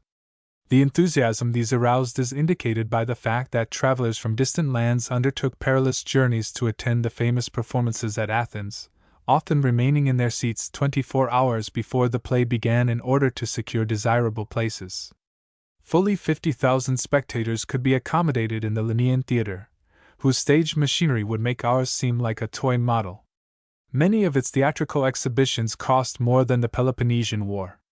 In Greek life, at the period of its glory, music and the drama were esteemed elevating factors in culture. The supreme things of human existence were pictured in them. They expressed the worldview of an entire people. Under Roman dominion, with its corrupting slavery, they degenerated into mere sources of diversion, and finally became associated with evil and degrading practices. For this reason, and because at best they represented pagan ideals, theatrical representations were discouraged by the fathers of the primitive Christian Church. The dramatic instinct was not condemned, and its imperative needs were appealed to in the church service, which early set forth in symbols all that was too mysterious and awe-inspiring for words. In order further to reach the mind through the senses, scenes from the scriptures were read in the churches, illustrated with living pictures and music. Gradually the characters personated began to speak and to move. The drama rose anew at the foot of the altar. Christian priests were its reformers, its guardians, and its actors. Designed for the amusement as well as the instruction of the gaping multitudes, it was necessarily a pretty crude affair. Satan was introduced as the clown, and laughter was provoked at his discomfiture when routed, or at the destruction of those who wilfully cast themselves into his clutches. It is not strange that the pious and learned St. Augustine, in the 4th century, regretted the polished dramatic performances at Alexandria that in his youth had afforded him so much genuine enjoyment. Among the people the church play became so popular that in the course of time it was found necessary to erect more spacious stages in the open air. Thus arose the mystery, miracle, morality and passion plays, the direct progenitors of the opera and the oratorio. The descent of the opera may be traced also to another source, to the secular play which persisted in the face of ecclesiastical disfavor and the ban that excluded its players from the church sacraments. Strolling histriones, jongleur and minstrels passed from court to court, appeared in castle yards, market-places or village greens, recited, acted, sang, danced and played on musical instruments. They afforded a welcome means of communication with the outside world. They broke up the monotony of life when events were few.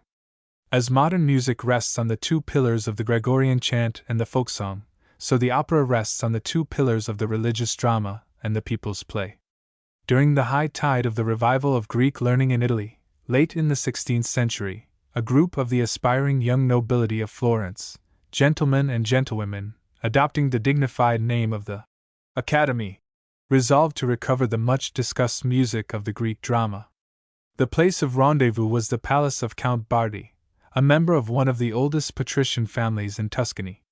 Edifying discourse and laudable exercises were indulged in by the guests, among whom were several persons of genius and learning.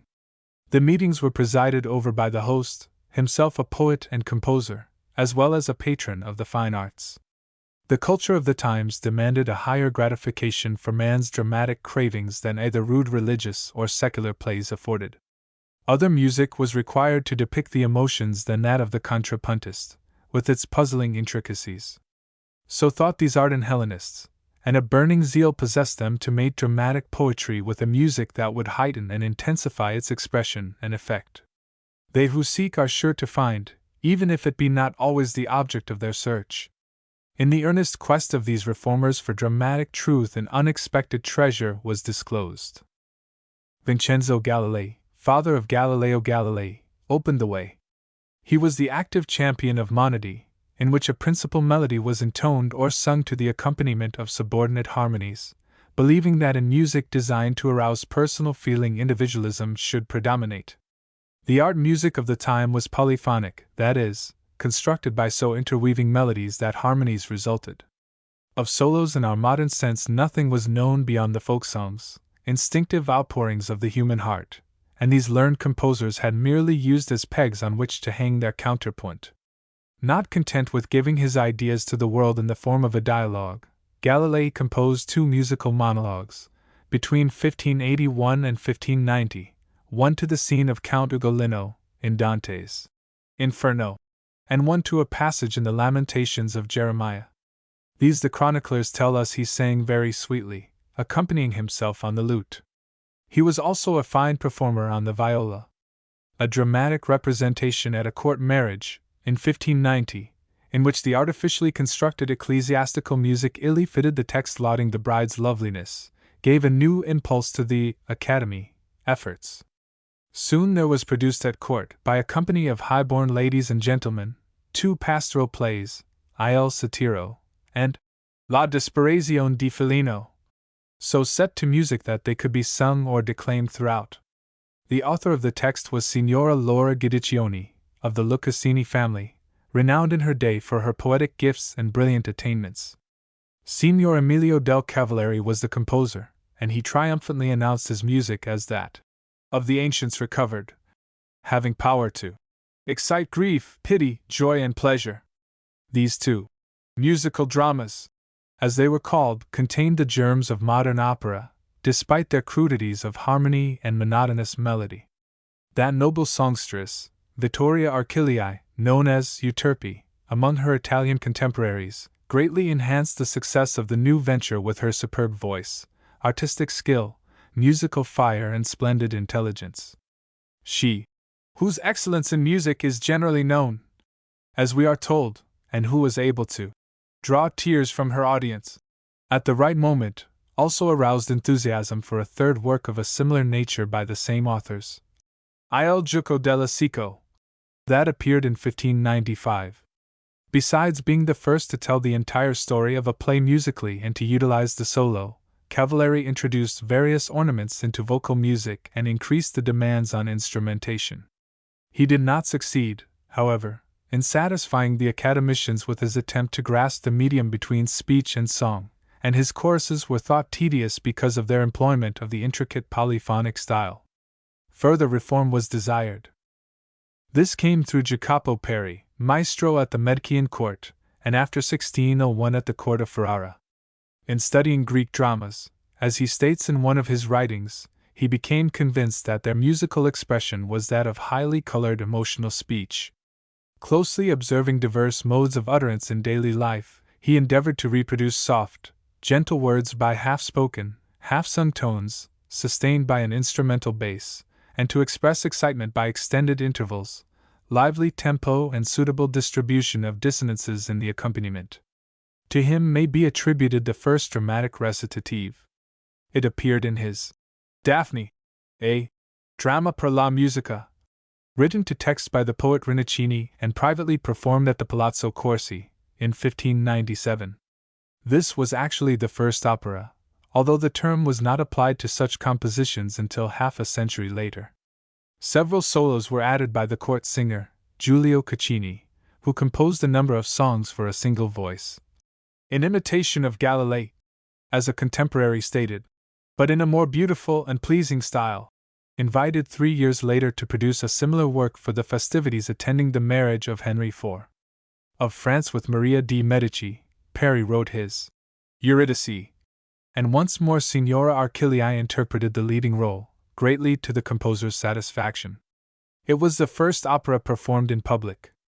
The singing had a bald accompaniment of an orchestra placed behind the scenes and consisting of a clavicembalo, or harpsichord, a viola da gamba, a theorbo, or large lute, and a flute, the last being used to imitate panpipes in the hands of one of the characters. 7 years afterward, for another court marriage, a musical drama was written by a man of genius who completely broke the fetters of ancient polyphony.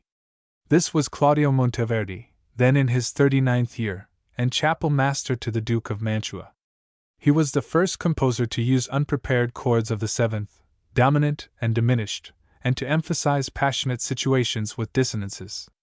He invented the tremolo and the pizzicato, and originated the vocal duet. His keen dramatic sense enabled him to arouse interest through contrasts, conspicuously characteristic passages, and independent orchestral preludes, interludes, and bits of descriptive tone painting. His opera, Orfeo, 1608, had an orchestra of 2 harpsichords, 2 bass viols, 2 violas di gamba, 10 tenor viols, 2 little French violins, 1 harp, 2 large guitars, 3 small organs, for trombones, 2 cornets, 1 piccolo, 1 clarion, and 3 trumpets. In Tancredi e Clorinda, produced in Venice, in 1624, a string quartet indicated the galloping of horses, a prototype of the Ride of the Valkyries. Like Abbé Liszt, he took holy orders late in life, without ceasing to compose. At 74 years of age, when the fire of his genius burned brightly as ever, he wrote his last opera, L'Incoronazione di Papia. It may truly be said that Monteverdi was the great operatic reformer, the Wagner, of the 17th century, as Gluck was of the 18th. An epoch-making event in opera history was the opening, in 1637, of the first public opera house in commercial Venice, whose wealth afforded her citizens leisure to cultivate art. Soon popular demand led to the erection of many Italian opera houses. At the same time, growing taste for magnificence of stage setting and brilliant, dazzling, even extravagant song effects caused neglect of academician principles. The learned and gifted Neapolitan composer, Alessandro Scarlatti, father of the famous harpsichordist, gave an impulse in his operas, during the last quarter of the century, to sensuous charm and beauty of melody. He invested recitative with classic value, enlarged the aria, and devised the da capo which became a menace to dramatic truth. In France, the troubadours had borne melody into the domain of sentiment, and laid a solid foundation for musical growth. Adam de la Hallie's pastoral, Robin et Marion, was an actual prototype of the opera. During the 17th century, Corneille and Molière refined the dramatic taste of their compatriots. Attempts to introduce Italian opera only resulted in arousing a desire for an opera in accord with French ideals. This was gratified by Jean-Baptiste Lully, who had come to the French court from Italy in boyhood, and had risen, in 1672, from a subordinate position to that of chief musician. Undertaking to make reforms, he succeeded in giving his adopted country a national opera. He established the overture, gave recitative rhetorical force, added coloring to the orchestra, and introduced the ballet. New life was infused into the traditions he left when Jean-Philippe Rameau, in 1733, at 50 years of age, wrote his first opera. He was well known as a theorist and composer, and was the author of a harmony treatise in which were set forth the laws of chord inversions and derivations, a stroke of genius that hopelessly entangled him in perplexities.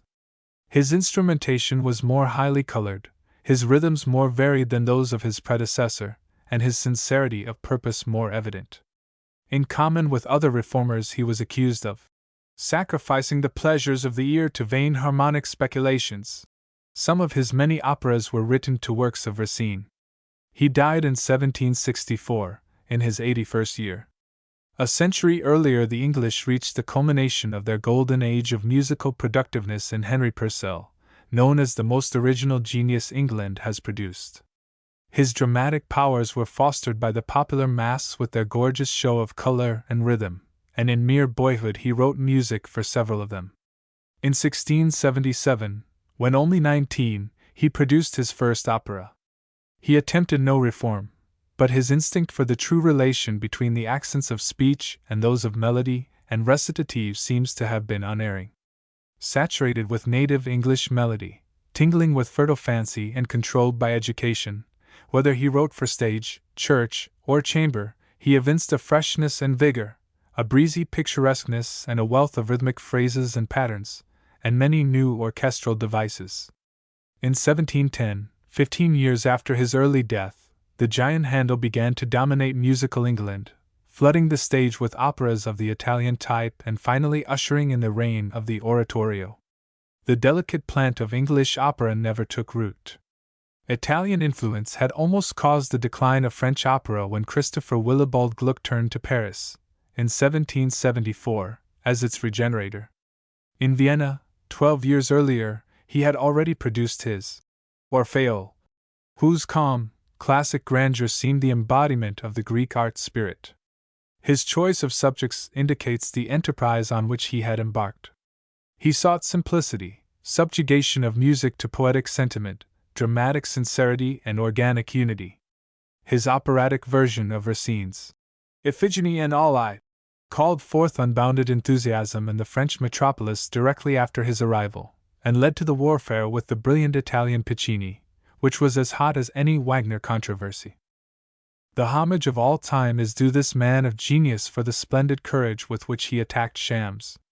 He claimed it to be the divine right of the dramatic composer to have his works sung precisely as he had written them, and protested against the innovations that had been permitted to suit the caprices and gratify the vanity of singers.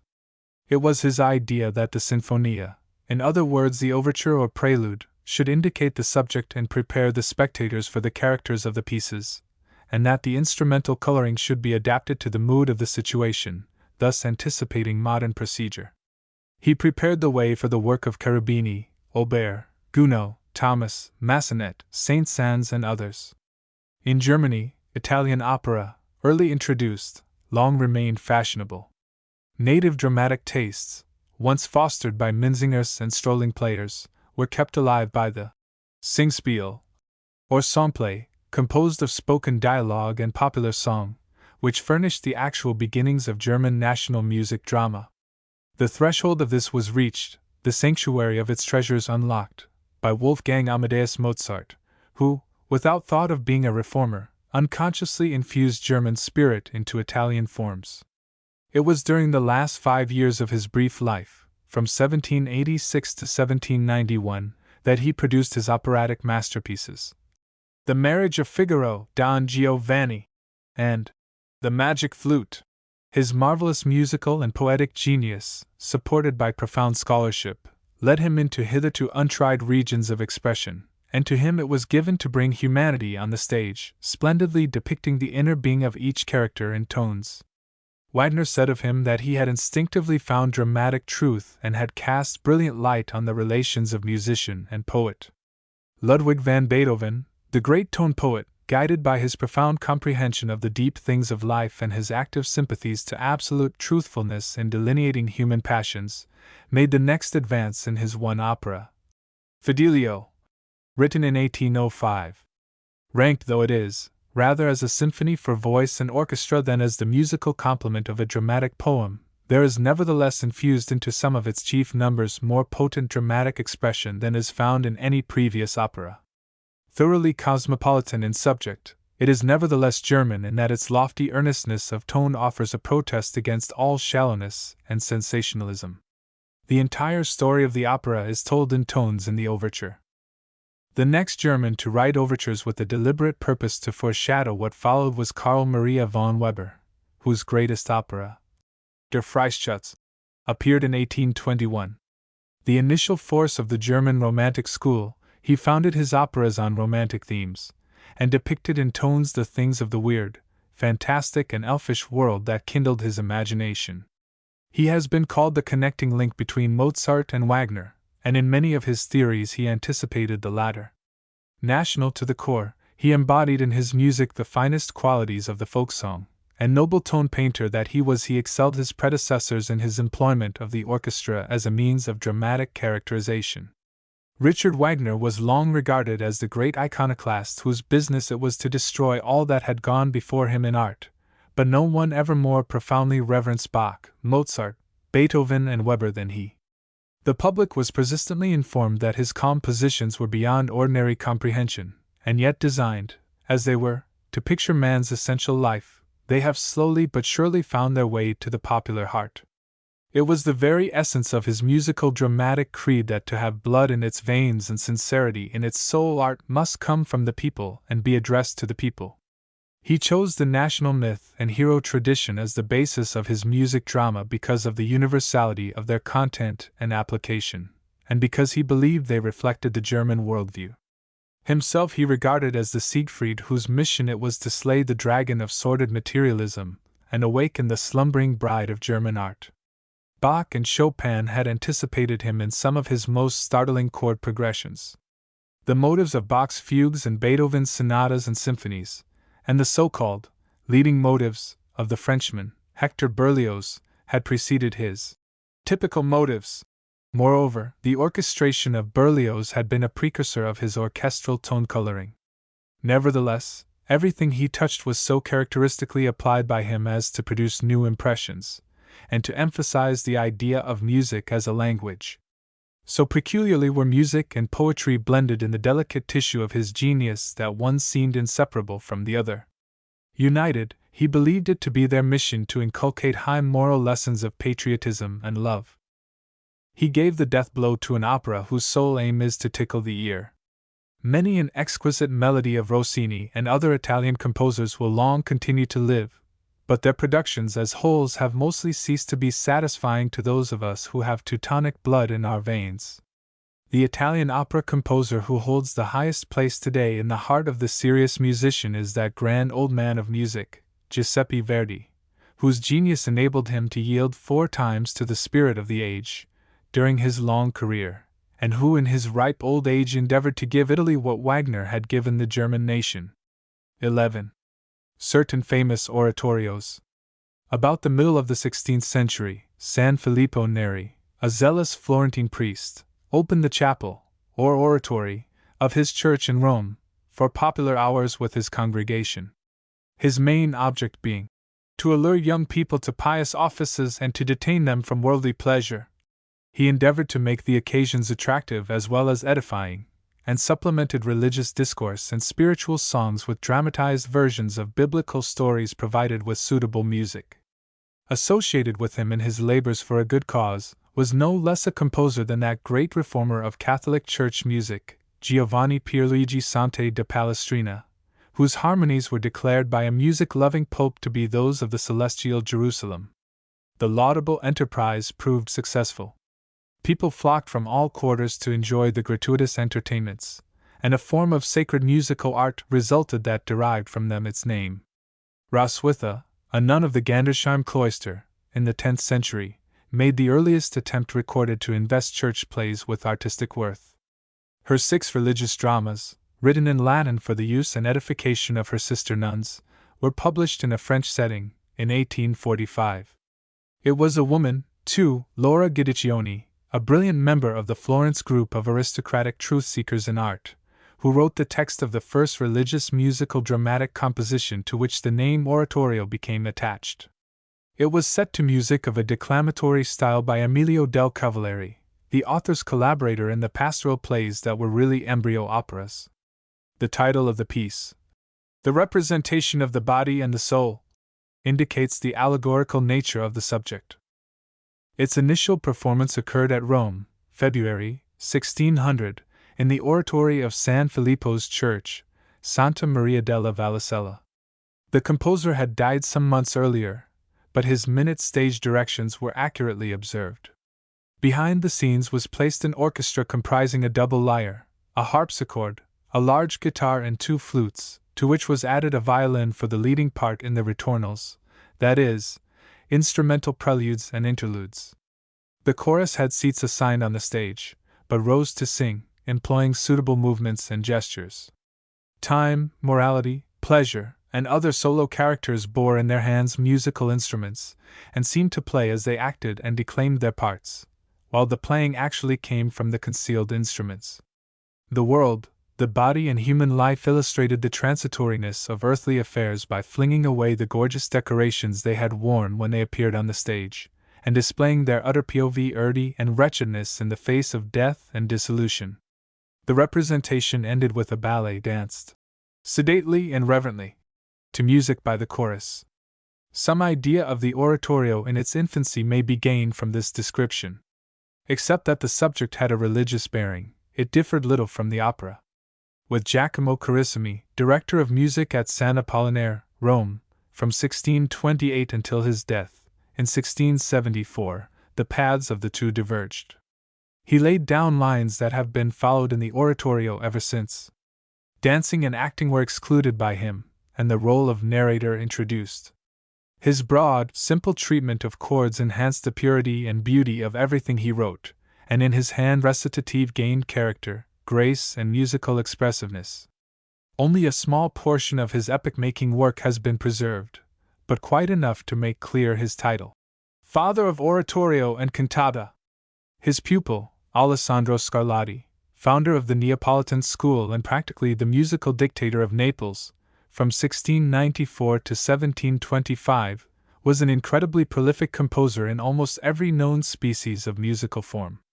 His many improvements in vocal and instrumental music operated greatly to the advantage of the oratorio.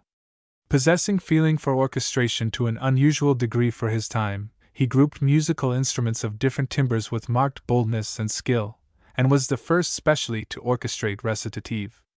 His genius and knowledge enabled him to restore counterpoint to its rightful place, and his oratorios show great gain in elasticity and form. Another Alessandro, he who bore the surname Stradella and was the hero of Flato's opera of that name, has figured so freely in romance that it is not easy to separate truth from fiction in accounts of his life. Dr. Perry says of him that he had a remarkable instinct for choral effects, even piling progressions into a climax, that his solo music aims at definiteness of structure, that, in 1676, he used a double orchestra whose principal instruments were violins, and that his oratorios were specially significant, as he cultivated all the resources of that form of art. His most celebrated composition is an oratorio, San Giovanni Battista, and one of the airs attached to it, Pieta Signore. A beautiful, symmetrical, heart-searching melody is sung today, although it is by no means as well known as it deserves. According to tradition, its tender, worshipful strains sung in the Church of the Holy Apostles, at Rome, by the composer himself, once stayed the hand of an assassin whom jealousy had prompted to slay the Apollo della Musica. So Alessandro Stradella was called, because of his great gifts as singer and composer, and his manly beauty.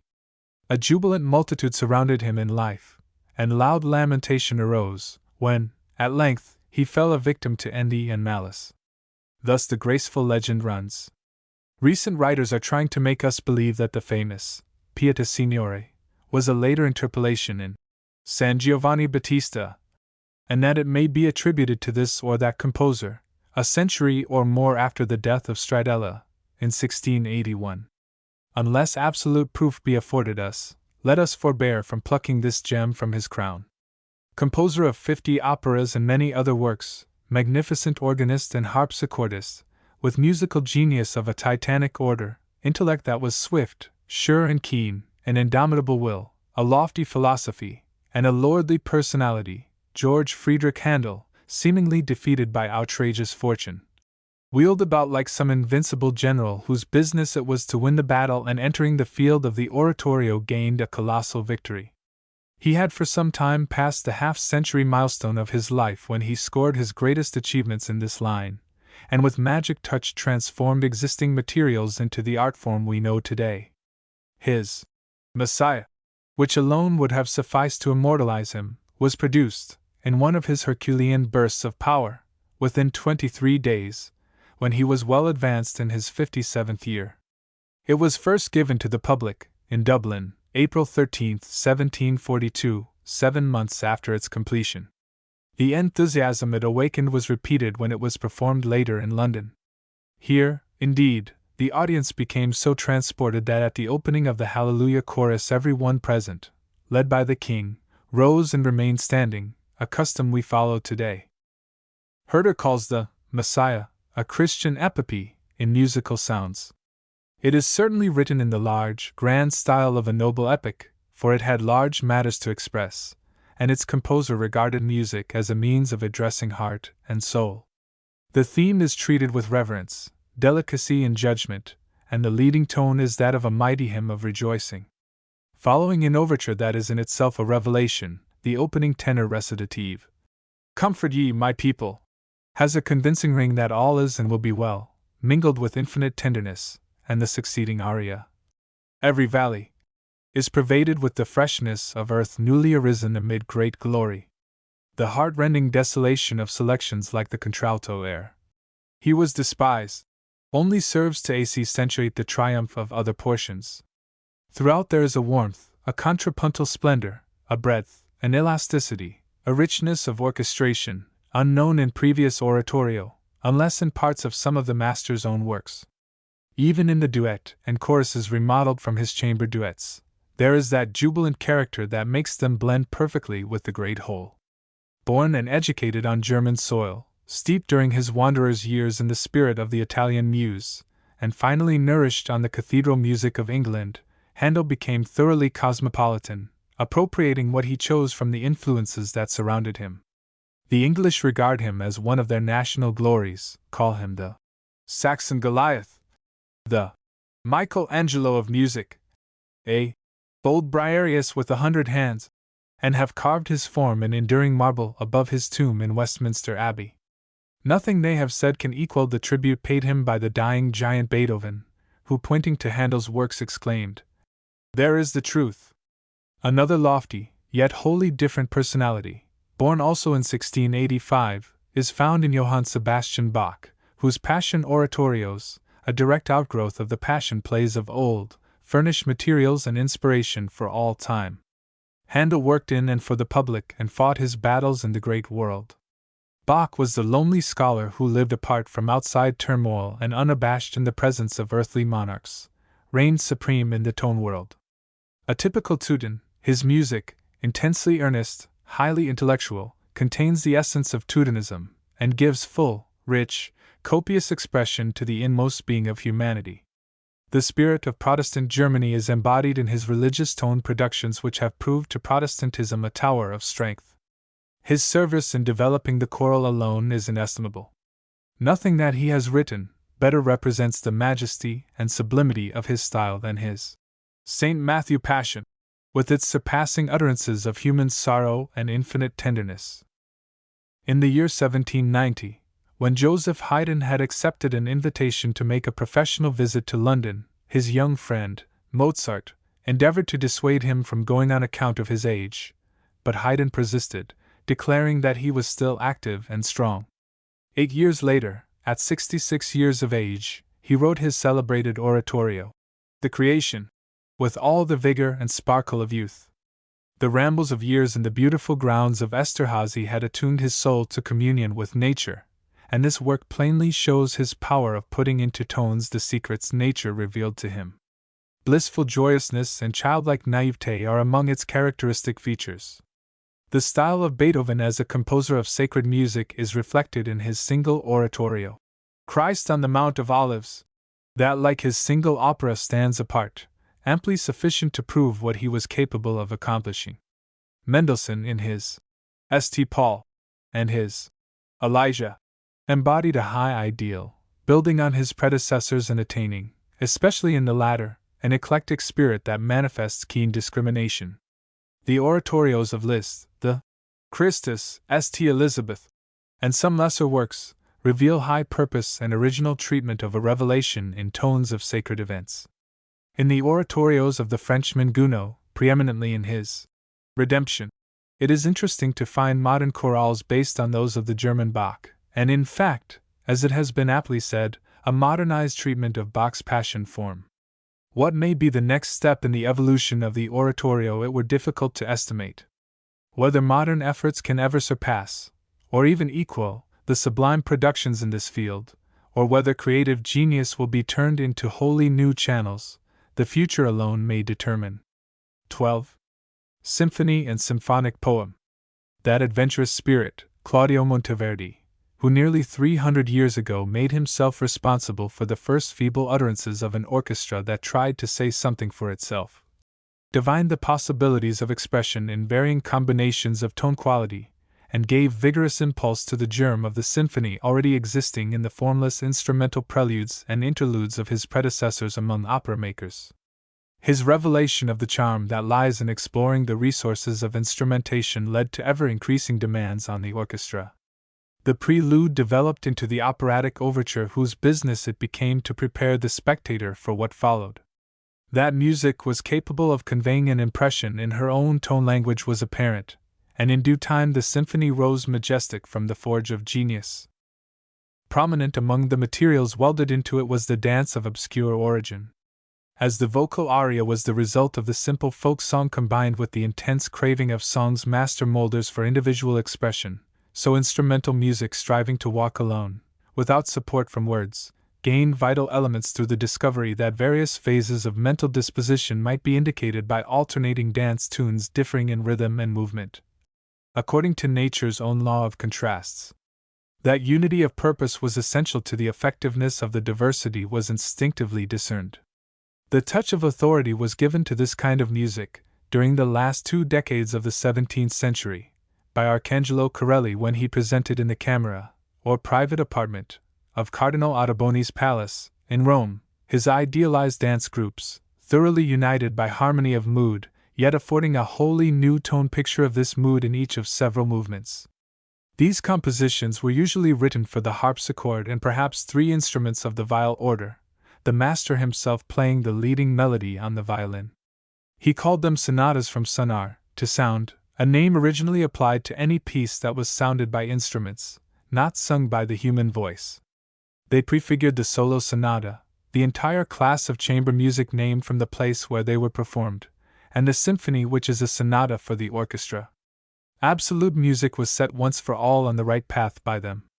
They ushered in a new era of art. Purcell, in England, Domenico Scarlatti and Sammartini, in Italy, the Bachs, in Germany, and others continued to fashion the sonata form.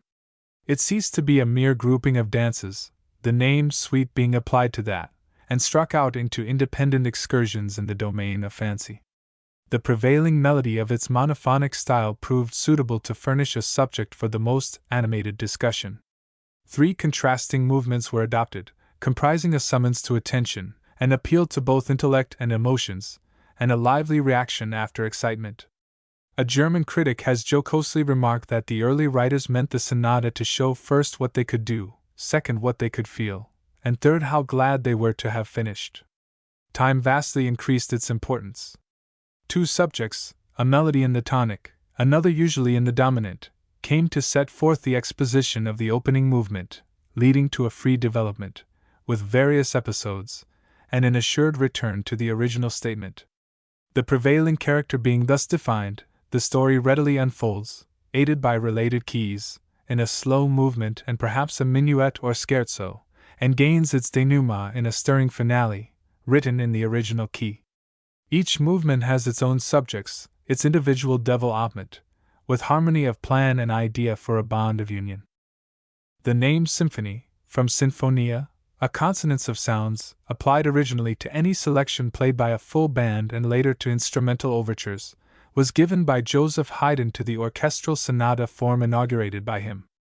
His 30 years of musical service to the House of Esterházy, with an orchestra increasing from 16 to 24 pieces to experiment on, as the solo virtuoso experiments on piano or violin, brought him wholly under the spell of the instruments. Their individual characteristics afforded him continually new suggestions in regard to tone coloring, and he rose often to audacity, for his time, in his harmonic devices. Grace and spirit, originality of invention, joyous abandon, a fancy controlled by a studious mind, a profusion of quaint humor and a proper division of light and shade, combined to give the dominant note to his music. His symphonies recall the fairy tale, with its sparkling once upon a time, and yet like it are not without their mysterious shadows. In everything he has written is felt that faculty of smiling amid grief and disappointment, and pain that made Haydn, the father of the symphony, exclaim in his old age, "Life is a charming affair." With Mozart, whose life-work began after, but ended before that of Haydn, influencing and being influenced by the latter, the symphony broadened in scope and grew richer in warmth of melodious expression, definiteness of plan and completeness of form. His profoundly poetic musical nature, with its high capacity for joy and sorrow and infinite longing, was reflected in all that he wrote. By means of a generous employment of free counterpoint, in other words, a kind of polyphony in which the various voices used different melodies in harmonious combination, he gained a potent auxiliary in his cunning workmanship, and emphasized the folly of rejecting the contrapuntal experiences of, for instance, a Sebastian Bach. Musical instruments, as well as musical materials, were his servants in developing the glowing fancies of his marvelously constructive brain. The crowning glory of his graceful perfection of outline and detail is the noble spirit of serenity which illumines all its beauty. Beethoven further advanced the technique of the symphony, and proved its power to strike fire from the soul of man, varying his themes while repeating them, adding spice to his episodes and working out his entire scheme with consummate skill. He was able to construct from a motive of a few notes a mighty epic tone poem. He translated into superb orchestral pages the dreams of the human heart, the soul's longing for liberty, and all the holiest aspirations of the inner being. He discussed in tones problems of man's life and destiny, ever displaying sublime faith that fate, however cruel, is powerless to crush the spiritual being, the real individuality. His conflicts never failed to end in triumph. Well may it be said that the ultimate purpose of a symphony of Beethoven is to tell of those things from the deepest depths of which events are mere shadows, and that as high feeling demands lofty utterance his tonal forms are inevitably worthy of their contents. 26 years younger than Beethoven, Schubert lived but a year after he had passed away and died in 1828, 2 years later than Weber, and felt the glow of the spirit of Romanticism. From the perennial fount of song within his breast there streamed fresh melodious strains through his symphonies, the ninth and last of which, the C major, ranks him with the great symphonists. Intense poetic sentiment, dreamy yet strong musical individuality, romantic fullness of plan to embody in tones the passionate emotions of a storm and stress period, and much originality of orchestral treatment characterize the symphonies of Schumann. He rises to towering heights in some passages, but in his daring explorations through the tone world he is often betrayed into a vagueness of form, largely traceable perhaps to lack of early technical discipline, as well as to lack of mental clarity. Ultra-romanticism was foreign to the nature and repulsive to the tastes of the refined, elegant Mendelssohn, yet in spite of himself its influence crept gently into his polished works. As a symphonist he displayed fertility in picturesque sonorities, facility in tracing the outlines and filling in the details of form, keen sense of balance of orchestral tone, thorough scientific knowledge of his materials, and, as someone has said, became all but a master in the highest sense. His overtures are unquestionably romantic, and as their histrionic and scenic titles indicate, partake of the nature of program music. This brings us to Hector Berlioz, the famous French symphonist, the exponent par excellence of program music, that is, music intended to illustrate a special story. He lived from 1803 to 1869, and because of his audacity in using new and startling tonal effects was called the most flagrant musical heretic of the 19th century. He was the first to impress on the world the idea of music as a definite language. His recurrent themes called fixed ideas, prefigured Wagner's leading motives. His skill in combining instruments added new luster to orchestration. The personal style he created for himself was the result of his studies of older masterpieces, above all those of Gluck which he knew by heart, and of his philosophic researches. His 4 famous symphonic works are Fantastic Symphony, Grand Funeral and Triumphal Symphony, Harold in Italy, and Romeo and Juliet. In a preface to the first he thus explains his ideas. The plan of a musical drama without words requires to be explained beforehand. The program, which is indispensable to the perfect comprehension of the work, ought therefore to be considered in the light of the spoken text of an opera, serving to lead up to the piece of music, and indicate the character and expression. From program music came the symphonic poem of which Franz Liszt was the creator. Although he found this culmination of the romantic ideal in the field of instrumental music in his mature years, he displayed in it the full power of his genius. His great works in this line are a Faust Symphony, Les Preludes, Orpheus, Prometheus, Mazeppa, and Hamlet. Symphonic in form, although less restricted than the symphony, these works are designed to give tone pictures of the subjects designated, or at least of the moods they awaken. Mazeppa, for instance, is described as depicting in a wild movement, rising to frenzy, the death ride of the hero. A brief andante proclaims his collapse. The following march, introduced by trumpet fanfares and increasing to the noblest triumph, his elevation and coronation. Camille Saint-Saëns, without doubt the most original and intellectual modern French composer, who at 67 years of age is still in the midst of his activity, and who has made his own the spirit of the classic composers, owes to the symphonic poem a great part of his reputation, and has also written symphonies of great value. His orchestration is distinguished by its clarity, power, and exquisite coloring. The orchestral music of Tchaikovsky, who died in 1893, symphonies and symphonic poems, are saturated with the glowing Russian spirit, are intensely dramatic, sometimes rising to tempestuous bursts of passion that are only held in check by the composer's scholarly control of his materials. A strong national flavor is also felt in the work of Christian Sinding, the Norwegian, whose D minor symphony has been styled a piece born of the gloomy romanticism of the North. Edward Grieg, known as the incarnation of the strong, vigorous, breezy spirit of the land of the midnight sun, has put some of his most characteristic work into symphonic poems and orchestral suites. The first composer to convey a message from the North in tones to the European world was Gade, the Dane, known as the Symphony Master of the North, who was born in 1817 and died in 1890. It is impossible to mention in a brief essay all the great workers in symphonic forms.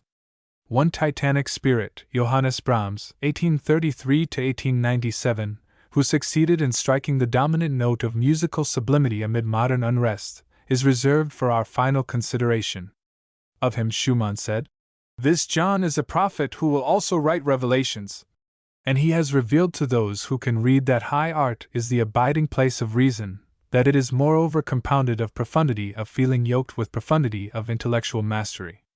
Dr. Riemann writes of him, "From Bach he inherited the depth, from Haydn the humor, from Mozart the charm, from Beethoven the strength, from Schubert the intimateness of his art. Truly a wonderfully gifted nature that was able to absorb such a fullness of great gifts and still not lose the best of gifts, the strong individuality which makes the master. Wonderful is the power of instrumental music, absolute music without words, that may convey impressions, deep and lasting, no words could give. All hail to the memory of Johannes Brahms, who has reminded us of its true mission and delivered a message that will ring through the 20th century.